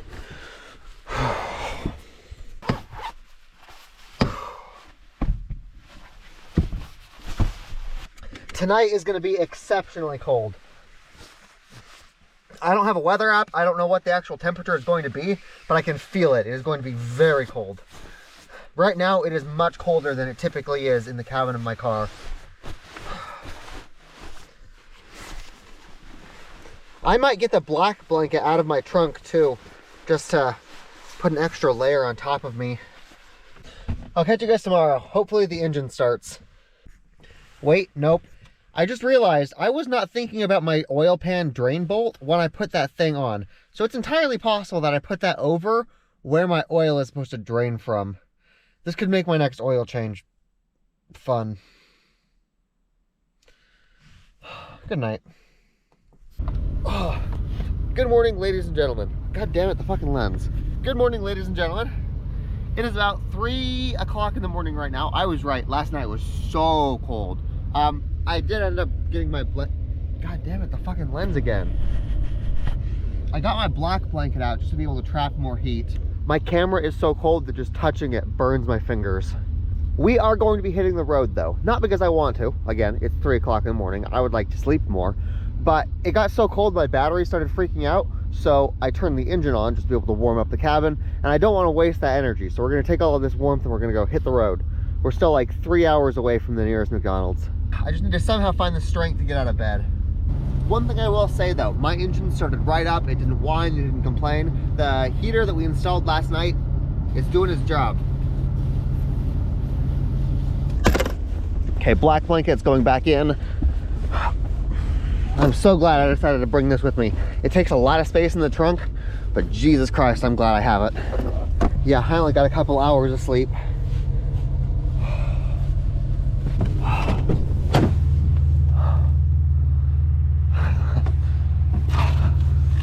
Oh. Okay.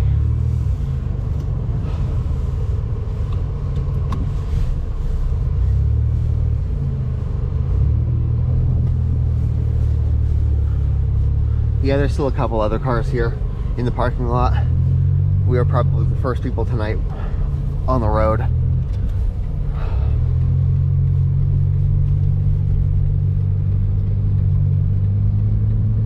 God, I'm so fucking glad my car started. I'm fairly confident that because the sun stays up so long in the evening, it probably gets up early in the morning too. So we'll probably see the sun before 6 a.m. It looks like I found some semblance of civilization. I see lights, I see a bridge.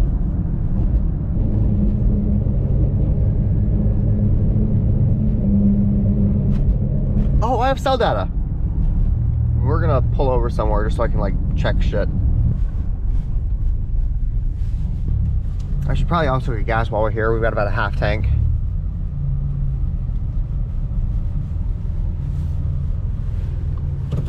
We're gonna be super fast because I don't want to be outside any longer than I need to be. Insert card. Even the most expensive premium gasoline is cheaper than the cheap gasoline we got at the mountain earlier. That one guy that told us that, oh, gas just keeps getting more and more expensive the more north you go. Fucking liar. Maybe he was right, but that one gas station was just wrong. Oh. I guess he wasn't completely wrong though. We just spent 50 bucks for half a tank. Oh.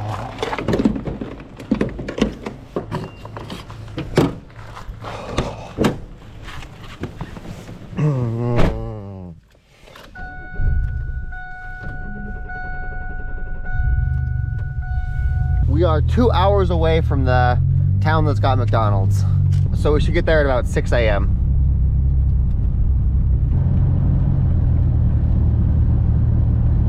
Actually, I think I'm gonna stop at this rest stop. I am drowsy.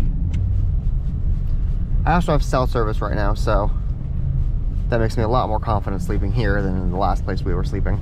I am going to turn the engine heater back on. I will be up in a few hours to finish the drive. Oh, holy shit, it's 9 a.m. I slept so much longer than I thought I would. Turn the heater on and then let's make sure that the guy is still doing its job. Come here. We have 28% left.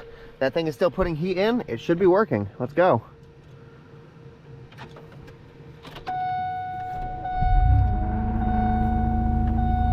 Look at that. Everything is running. It's whining a little bit, but that's fine.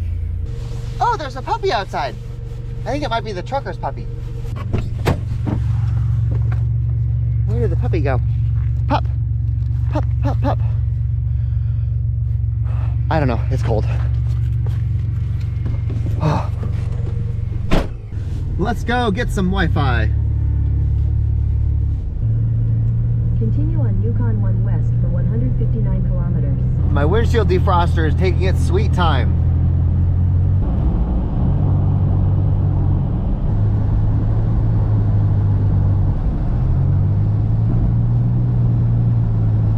Apparently there's caribou in the area. We might get to see another piece of wildlife today. So this video isn't actually sponsored by anybody, but there is a link in the description of this video where if you click the link, download the app, I get paid $3, which is pretty solid. So if you guys want to help out the channel, go install an app.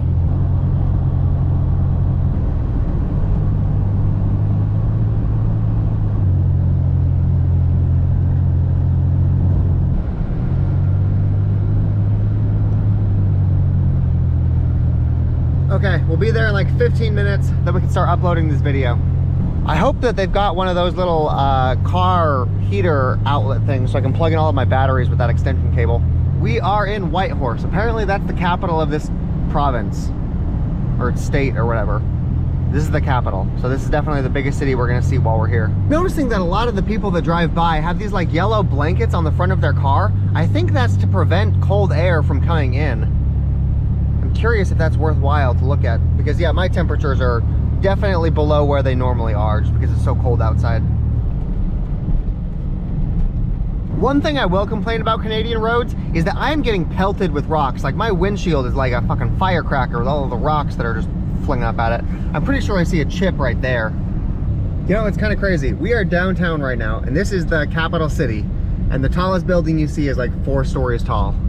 I guess it's not surprising, but this doesn't feel like a capital city. This feels like a small Midwest town. You got a Target right there. I am actually not sure if Canada lets you do right turns on red. I'm not gonna risk it. Here we go, McDonald's. We're looking for power outlets first. God damn it, I fucking love Canada. Yep, they've got power outlets all along this whole thing. Now, hopefully this battery is above freezing now because I've had this on my feet, the hot air on my feet, so hopefully that should keep this thing warm. I'm going to turn the engine heater on and let's go plug it in. So glad I got this extension cable.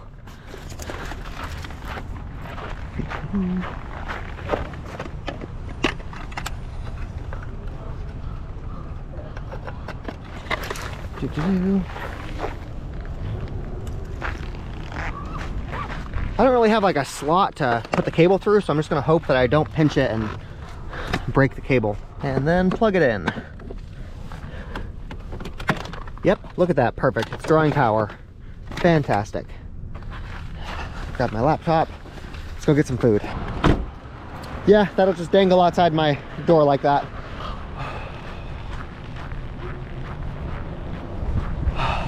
That is a big fat bird. This McDonald's actually uses table pucks for locating your order rather than those tent things. I think it's kind of cool.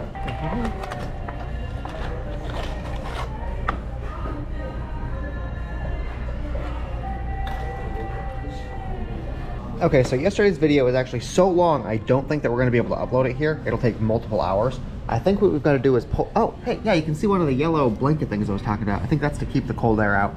Maybe the snow. I don't know. I think we've got to pull the car up and park in their parking lot and just sit there for a couple of hours letting this upload. It's 2 p.m. right now. We've been here for like 2 hours and it's only 13% uploaded. I think we're going to upload this from the parking lot. YouTube has a cool feature where you can pause and upload and then resume it later. Actually, Google says there's a Walmart like really close by, and Walmart is known for having incredibly fast Wi-Fi. What is up with these yellow things? Should I get one? Do I need to get a yellow thing on my car? Let's check on the battery. Yep, fully charged. Good, good, good. Ah, so nifty. More places in America should do this.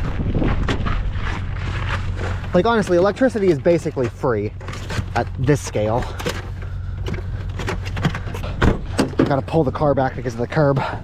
Hey Google, take me to Walmart. Yeah, it looks like this video is gonna take so long to upload, we might not be able to leave tonight. This is what I get for making long videos. I could have rendered it down into something like 720p, but the sites from yesterday were so good, I definitely want to upload it in 4K. I don't think Walmart will have the block heater outlets, just because I've never seen a parking lot like that with outlets just sticking out of the ground. Holy shit, I'm wrong. They're coming out of the light poles. Let's just go inside really quickly and test the Wi-Fi speeds. There's a McDonald's in the Walmart. Oh, that's tragic. And the McDonald's Wi-Fi is just as bad. The video file is over 10 gigabytes. I'll be here for 6 or 7 hours if I'm using McDonald's speeds. It's below freezing outside and my biggest problem is Wi-Fi speeds. Wild. Then again, it's possible that there isn't a place in this entire city that has fast Wi-Fi just because it's out in the middle of fucking nowhere. But I imagine it's the fucking state capital. It's gotta have some place that has fiber optic. There we go. Starbucks does have faster upload speed. Not by a long shot. It's only like 2 or 3 times faster, but that takes an 8-hour upload to a 2 or 3 hour upload. Oh, hey, and there's a Canadian version of a dollar store. It's called Dollarama. Okay, this is just gonna sit in the parking lot uploading for the next couple of hours. We're gonna go check out the dollar store.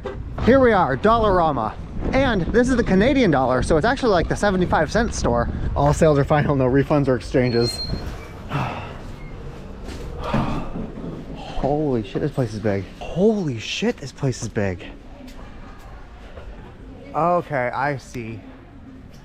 They're doing the Dollar General approach, where they say that they're the Dollarama, and then they charge more than $1. I feel tricked.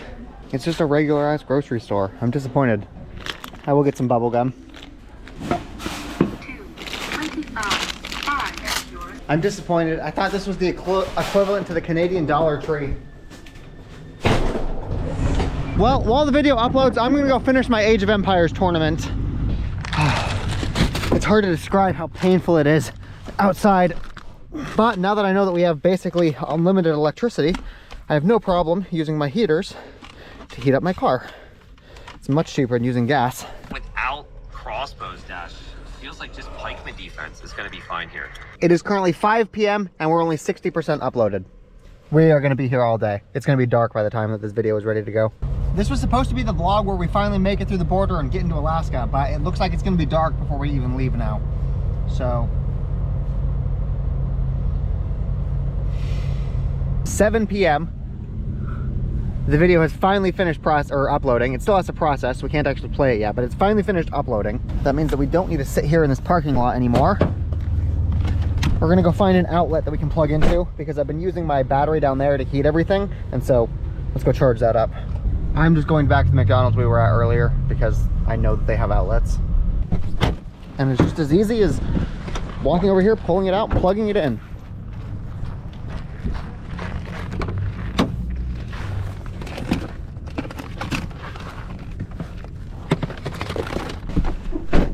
Thanks to their little outlet, I have heat in my car. Actually, I just realized I need to turn the car around because I can have that battery charge my back battery too. I just need to move it to the trunk. Turn the car around and then plug both of them in rather than just charging one. Do a quick turn around. Now I just gotta move this guy to the back.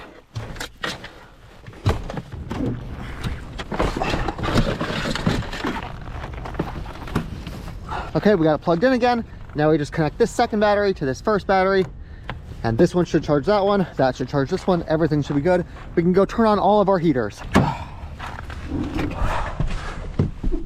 And then this battery is being charged from the back battery. All of the batteries are connected, they're all charging, and we have the heaters running. And all of this is free energy. I love that both of the batteries in the back are Bluetooth enabled, so I can monitor them and make sure that they're doing what they need to do without actually needing to get out of my car and go look. That was another thing that I made sure to spend extra money on, is something that I could monitor from my phone. The only downside of having my battery in the trunk like that is it's not running the oil cooler or the oil heater that we just installed last night. So I'm gonna have a cold engine, but I'm gonna have a warm cabin. Okay, this is gonna look so fucking stupid, but I found out that if I put the heater inside my... So my phone is blowing up right now because apparently there's a Twitch streamer who's been streaming my videos and like reacting to it. And generally I'm fine with that as long as it stays on Twitch. It's not like competing with me. But as soon as he takes that video and he uploads it to YouTube as like fair use commentary, I will DMCA that's it so fucking fast. Like, pro tip, I'm the kind of person that will take that shit down. Good morning, everybody. It is negative 30 degrees right now. Like, look at this. You can see that my breath is turning into ice on the edge of my sleeping bag.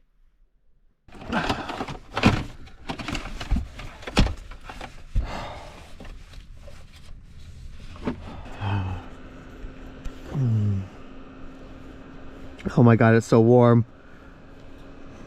I'm pretty sure the water that's frozen on my blankets is just instantly sublimating into steam.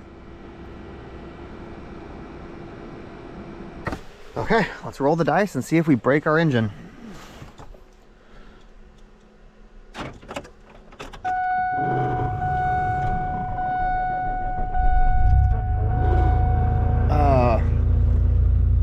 Okay, I believe the cabin is warmed up enough.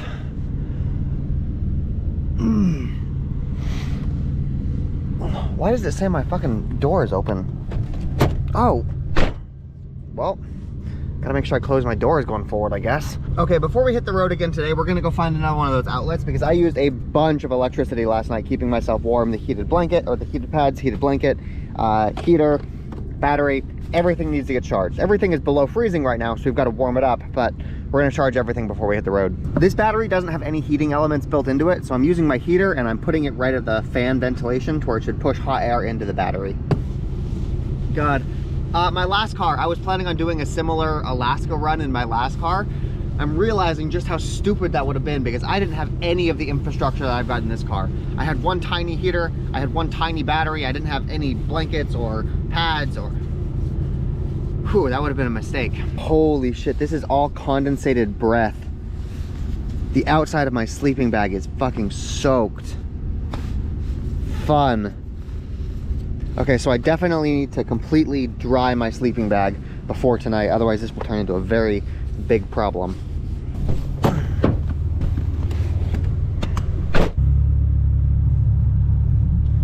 Oh, they've got one here in this parking lot right now.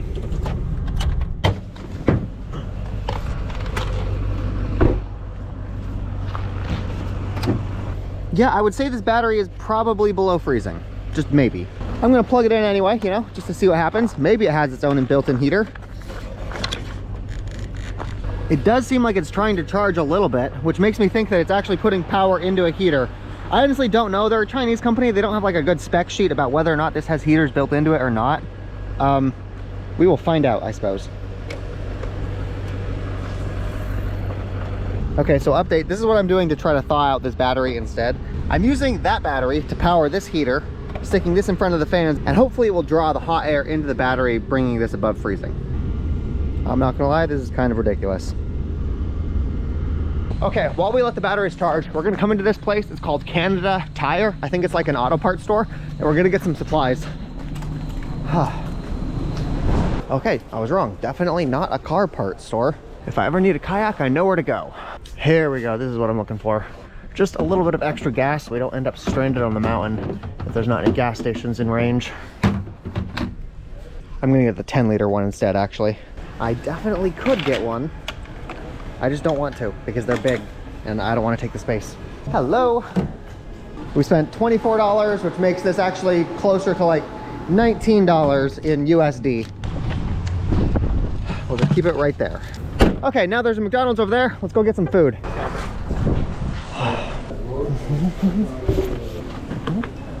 Apparently the McDonald's here sells donuts too. I got a glazed one and a chocolate one.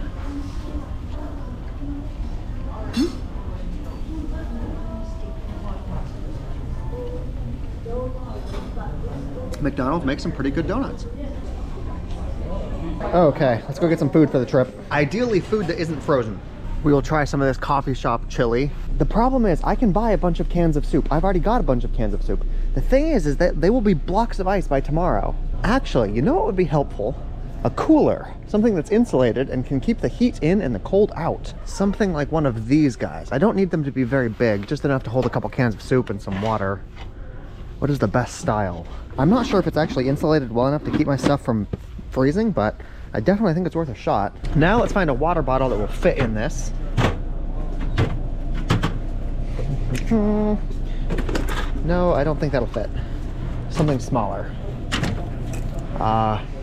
It's not a lot of water, but that might work. Yeah, I guess that'll do. Get some Red Bull too for those long late night drives. I think that with this I can actually store cans in my car because I was worried that these things would pop, but if I'm able to keep them from getting that cold, it might be okay. I like their little mini carts.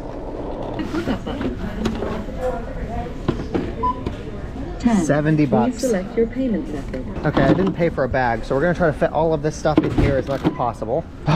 Okay, now we have a way to keep our food not frozen. Let's go get some gas and then hit the road. I also got a bunch of granola bars.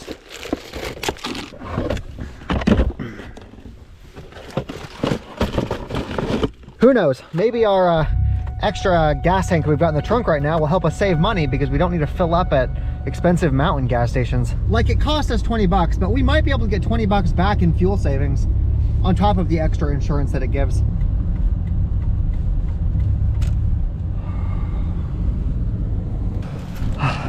Yeah, even the premium gas is cheaper than mountain gas.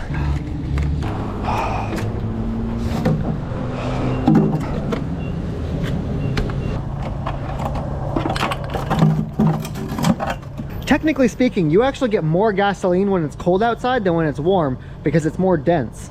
It's not by like a noticeable amount, but you are getting more fuel this way. Okay, now our little gas tan right here. Okay, perfect. Spent $83 on gas. Jesus Christ. Okay, little seat, the trunk. Okay. Fuck, it's so fucking cold. My poor fingers. Okay. We have 10 hours to go, less than 1,000 kilometers.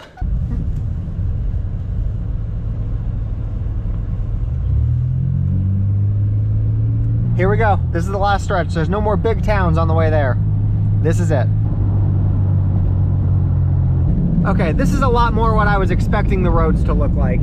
Just gravel.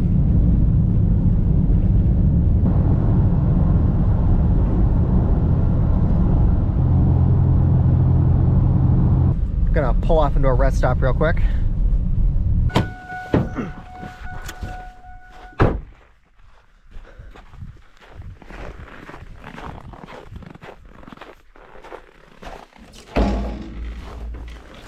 Oh, yeah, I guess nothing special.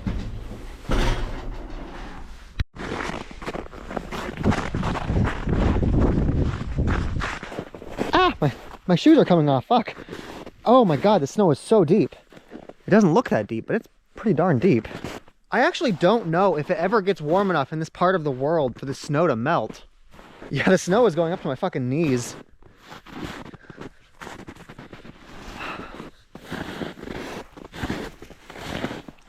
Okay, that is the adventure for today. Getting back to the warm car. We saw the outhouses.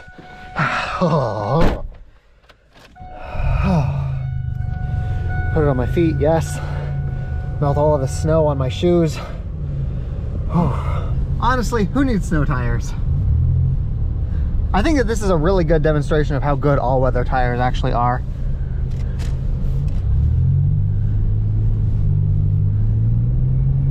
Okay, actually wait, I take it back. There is one more adventure we need to do. I need to make up for a mistake I made the other day when I was walking on the lake. There's a lake off to the right of us over here, and I imagine it's pretty frozen too.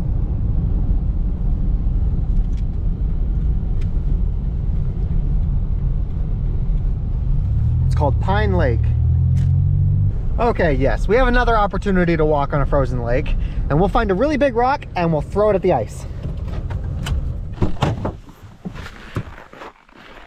Okay, this part of the world definitely does get warm enough to melt because apparently there's signs about swimming in the lake.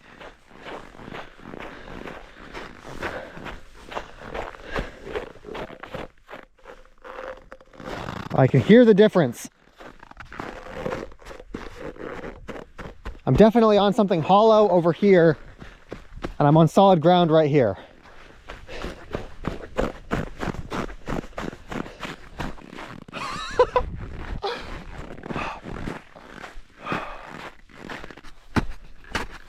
I'm gonna dig to try to find the ice. Yeah, there's a pretty thick layer of snow on top of the lake. But somehow there's sticks sticking up. How the fuck did this get here? Is that under the ice? Oh, check it out. You can see big cracks running along this. That's kind of cool. I just want to walk out into the middle of the lake. I got scared the last time and I didn't walk out very far. This time we're going to the very fucking center. You know, with the sun out like this, it's actually kind of warm standing here. It's like all of the heat is being reflected up at me from the lake. I'm seeing a lot of tracks from vehicles and it makes me wonder if I can bring my car out onto the lake. Fuck it, I've got to try. Oh my fucking god. If I lose my car, if my car just fucking sinks into the lake and I lose it, that would fucking suck. I think I have cell data here, so I think I can call a tow truck or somebody, something. I can call people. These are the only big rocks here, and I can't pick them up to throw them on the lake. But I think that driving my car up there is satisfactory. That's a good alternative. Oh, fuck. Fuck, fuck, fuck.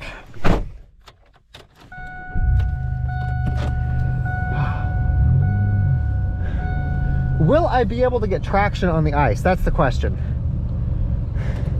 Turn this off. I want to be able to hear it. Let's roll the windows down.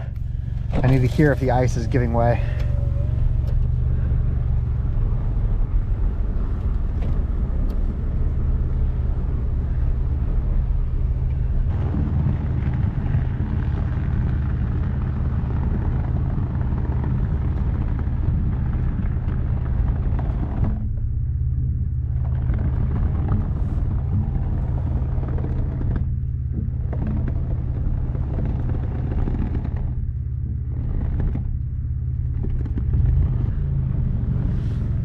Okay, we're back on land.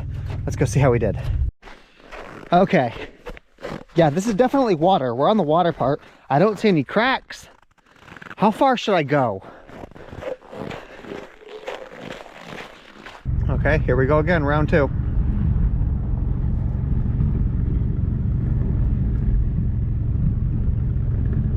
We are completely on the water. I don't hear any cracking. Let's go farther. Still no cracking. Okay, we are definitely on the water.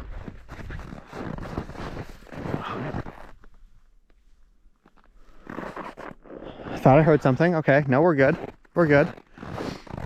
I'm risking my entire car right now just for a fucking YouTube video.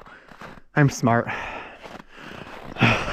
Okay, do we want to try backing up or do we want to try rolling around? Let's just back up. Let's just be as cautious as possible. Oh, okay, I did it. I drove on a fucking frozen lake today. That is our adventure for the day.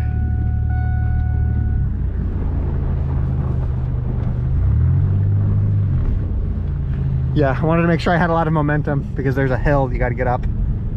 Ah, fuck, that is so terrifying. A couple days ago, I was worried about walking on a frozen lake. Look at me now, Pa. Whew. Oh my God, fucking hell. Whew. Whew. I'm pretty sure the border checkpoint is somewhere in the next like hour or two.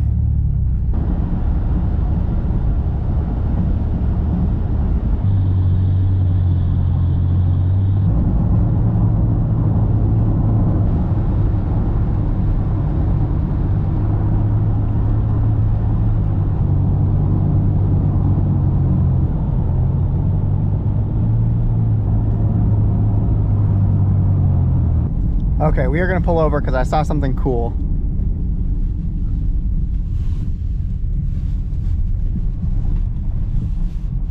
Okay, it looks like there is a little outcropping that we can come through over here. Oh my God. Ah! I lost a shoe. Get over here, shoe.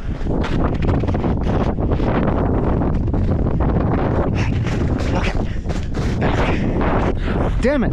It doesn't look like there's a way down there during the winter.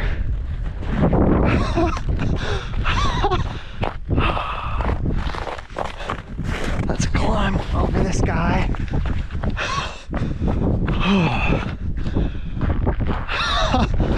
God damn it! God, my car is so fucking pretty. It's super dirty right now, but she's gonna get me there.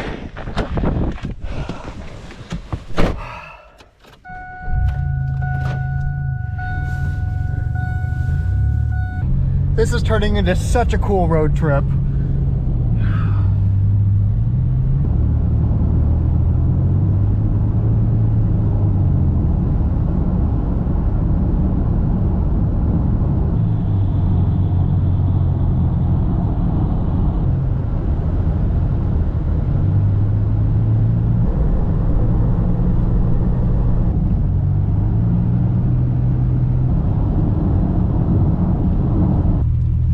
Are gonna pull into this rest stop. It's already 6 p.m. and the sun is still up.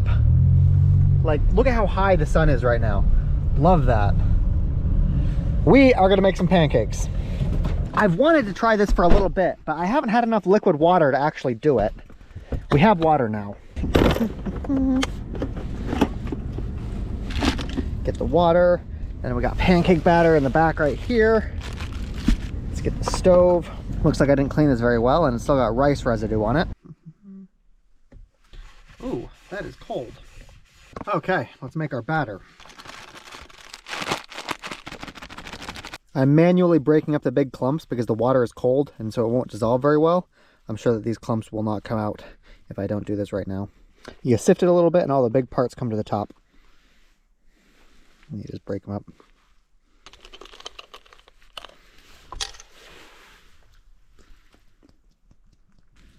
You know, it's funny. I'm in Canada. I should have remembered to pick up some maple syrup, but I didn't.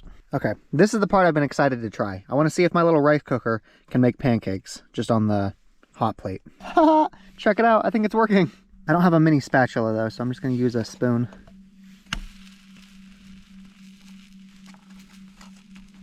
Look at that.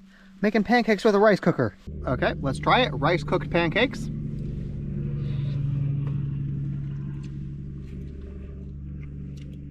The only downside to this is that you can't make large pancakes, but you can make a lot of small ones. fucking love this.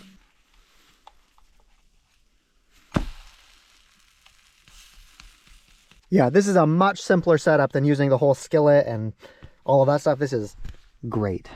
Then of course we can clean this and cool this down with the snow, because the snow acts as an abrasive. Oh, hey, that's melting really quickly.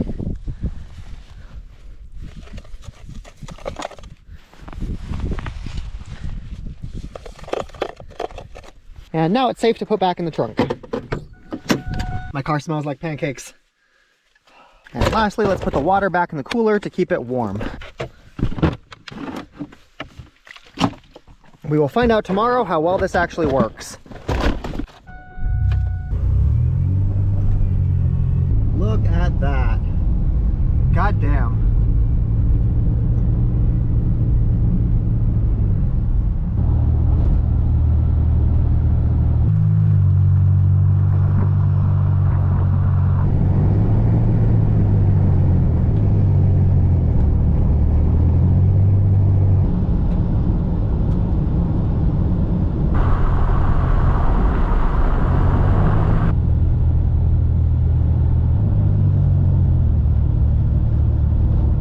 I found a little town. We're at about a quarter of a tank. I'm probably going to try to fill up here.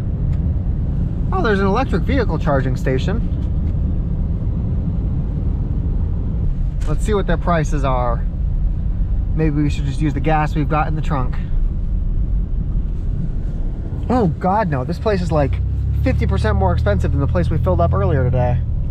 Then again, it says that this is the last fuel you get for 180 kilometers. I think we're gonna risk it. We're gonna use the gas we have in the trunk. This is why we did it, to avoid having to pay mountain gas prices. And now, if we're super lucky, this will be enough gas to get us to the next station without getting stranded.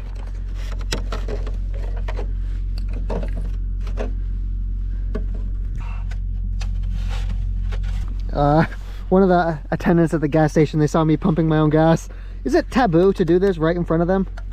I don't know. They thought I was broken down. I'm just like, no, it's totally fine. I just saw you guys the gas prices, so I'm doing this myself.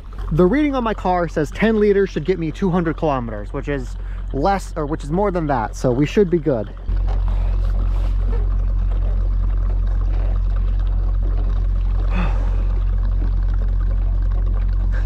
The worst part about doing this is how cold it gets while you're out here just filling it up. This is much slower than a pump over there.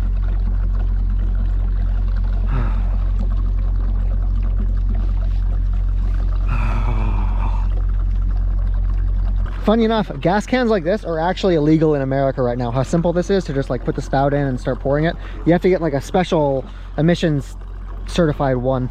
Gas cans like this are super rare. Switch the nozzle around, screw it back in. Okay. Let's see if we have enough gas to make it to the next station. Yeah, we've got a half tank now. I'm pretty sure the border should be just up ahead. It's past 8 p.m. right now. Okay, we are about to enter Alaska. We've just entered the Alaska time zone and border control is right up ahead. Welcome to the United States of America. Okay, ladies and gentlemen, we are in Alaska. Oh my God, they're using miles per hour again. Thank God. We don't need to use liters and kilometers and any of that bullshit. Fuck yes. Holy shit, the roads are so much better on this side of the border. God damn, I can see the fucking paint on the road. We are 291 miles away from Fairbanks, so about 5-ish hours.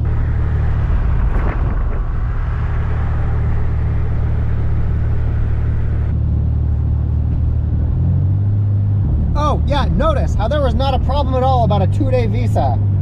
I'm American, I can be there for 6 months if I wanted to. Now we just need to see if we can get to a gas station before we run out of gas.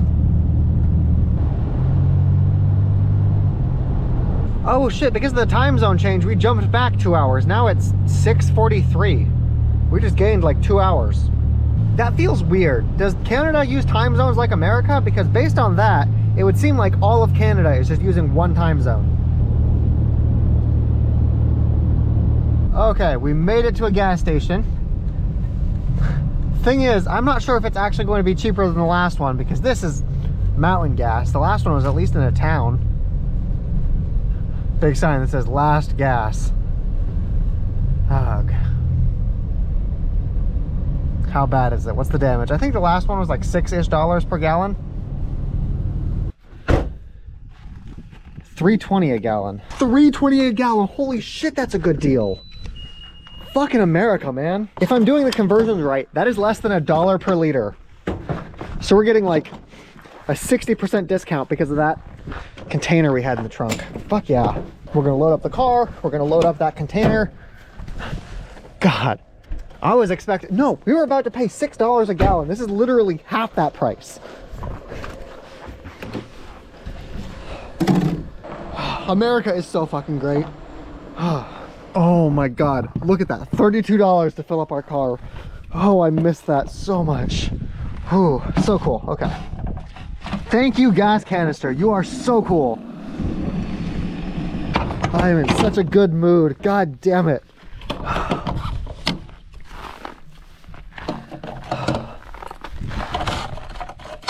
$3.20 a gallon, fuck yes. That's not even cheap by American standards. That's, I would probably complain about how expensive this is if I was somewhere in like Texas. I think you can get it for like $2 in Texas. But still, compared to Canada, thank God.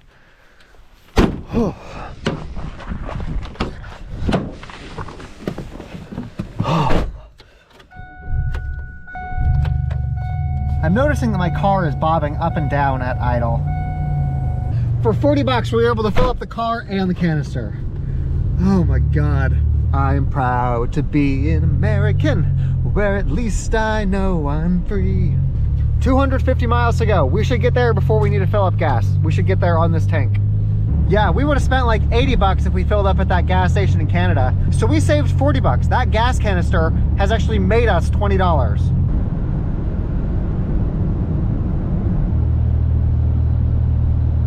So this little town right here is apparently called Talk. Like TikTok, but just Talk. They've got an Ace Hardware, a couple gas stations. I'm just looking for a place to sleep for tonight. This place is like 50 cents more expensive than the out in the middle of nowhere gas station we were just at. It doesn't look like any of these places have truck parking for people parking overnight. Wait a minute, I found a hotel. We can probably park in the hotel parking lot. Holy shit, this place is packed. Okay, so if we can't find anywhere to park here in town, we'll just keep going and we'll sleep at a rest stop. So, funny enough, according to Google, there are not any more rest stops along our route. We have like 3 hours left and there's no rest stops. Okay, good. I found a parking area. Google just didn't have it Google just did not have it as a rest stop because it doesn't have like toilets or anything. It's just for parking. But that's exactly what I need, so. Okay. Tomorrow we will be in Fairbanks. We can go check out the town, go explore a little bit, and then go hunt for the northern lights. This could be a very short trip. We could be in and out. It doesn't feel like it's going to be that cold, so I might not need the black blanket. Good morning, everybody. This is the last day of the trip. We've got 3 hours before we get to Fairbanks, Alaska. We're actually currently in Alaska right now. Let's get warm.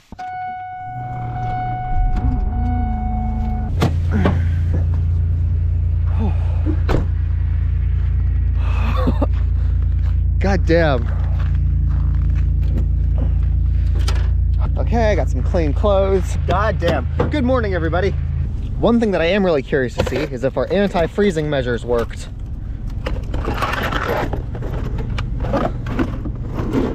Hey, they're not frozen. Everything is still liquid. Kind of. They're a little frozen, but it's fine. I'm going to leave these out here open so that the warm air from my car will heat the stuff back up. Okay, I think we're good to go. Gotta defrost the windshield. Here we go.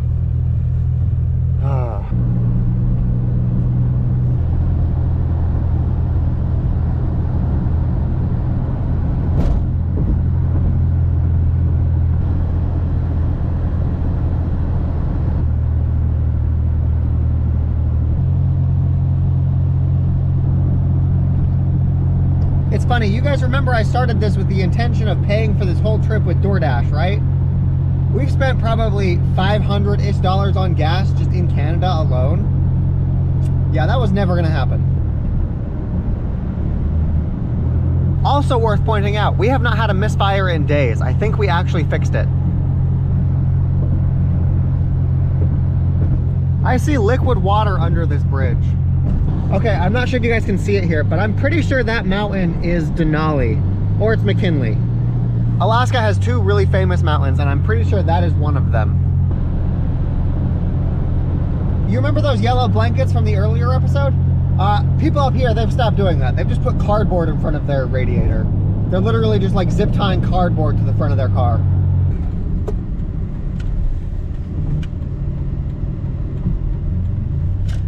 I want to show you guys something.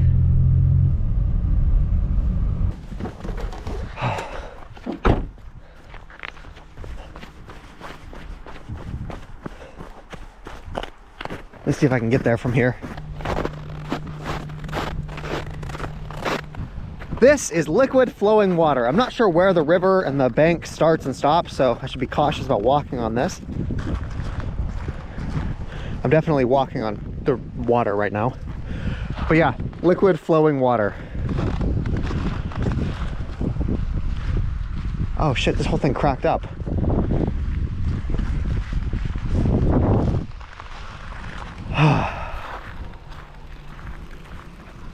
It can probably hold my weight.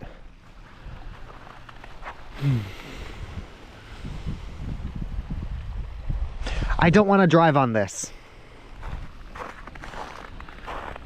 Oh, hey, rocks. Rocks.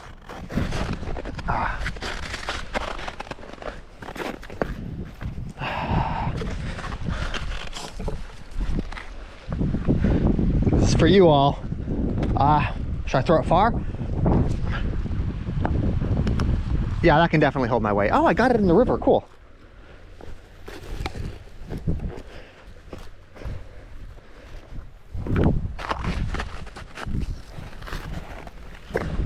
How far can I walk?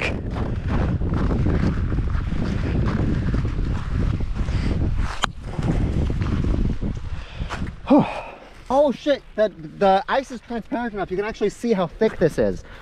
Like, yeah, this is some thick shit. And it's not making groaning sounds. Holy shit, look at this fucking crack.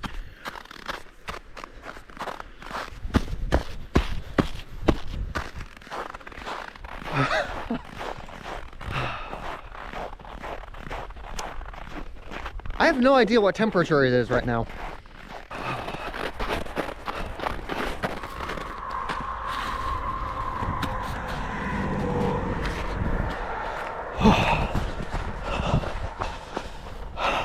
We are an hour away.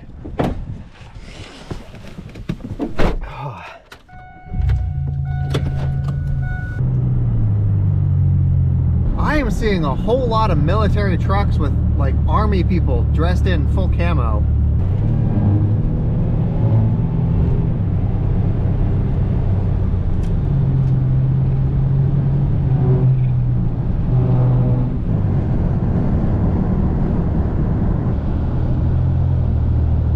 So this is definitely a military base right here. I'm watching fighter jets land, and there's signs that keep saying that you're not allowed to do photography, no stopping, no stalling. Well, there you go. That's photography for you. We're now in a city literally called the North Pole. It's kind of creative. Look at that.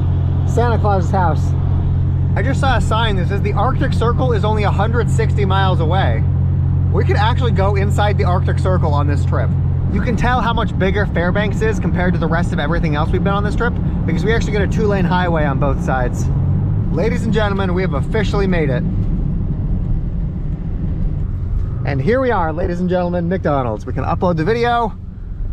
Oh my God, I remember coming to this McDonald's last time I was here. Holy shit. No, okay, so I was still a software developer when I was in Fairbanks the last time. I came up here, flew up here for like 5 days. My boss did not know I was doing that, so I'd come into this McDonald's and I would work for like 8 hours a day. Oh my God, getting flashbacks. Let's see if they have one of those outlets we can steal. I see lights. This isn't Canada, so I'm not sure if they'll give us outlets. America tends to be a little bit more stingy about that kind of stuff. Okay, so this is the end of the Alaska series.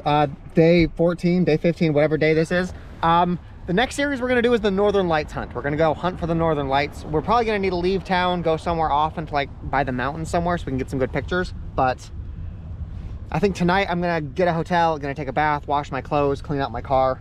I'll probably make that like a members exclusive vlog because we're not gonna do anything aside from just clean.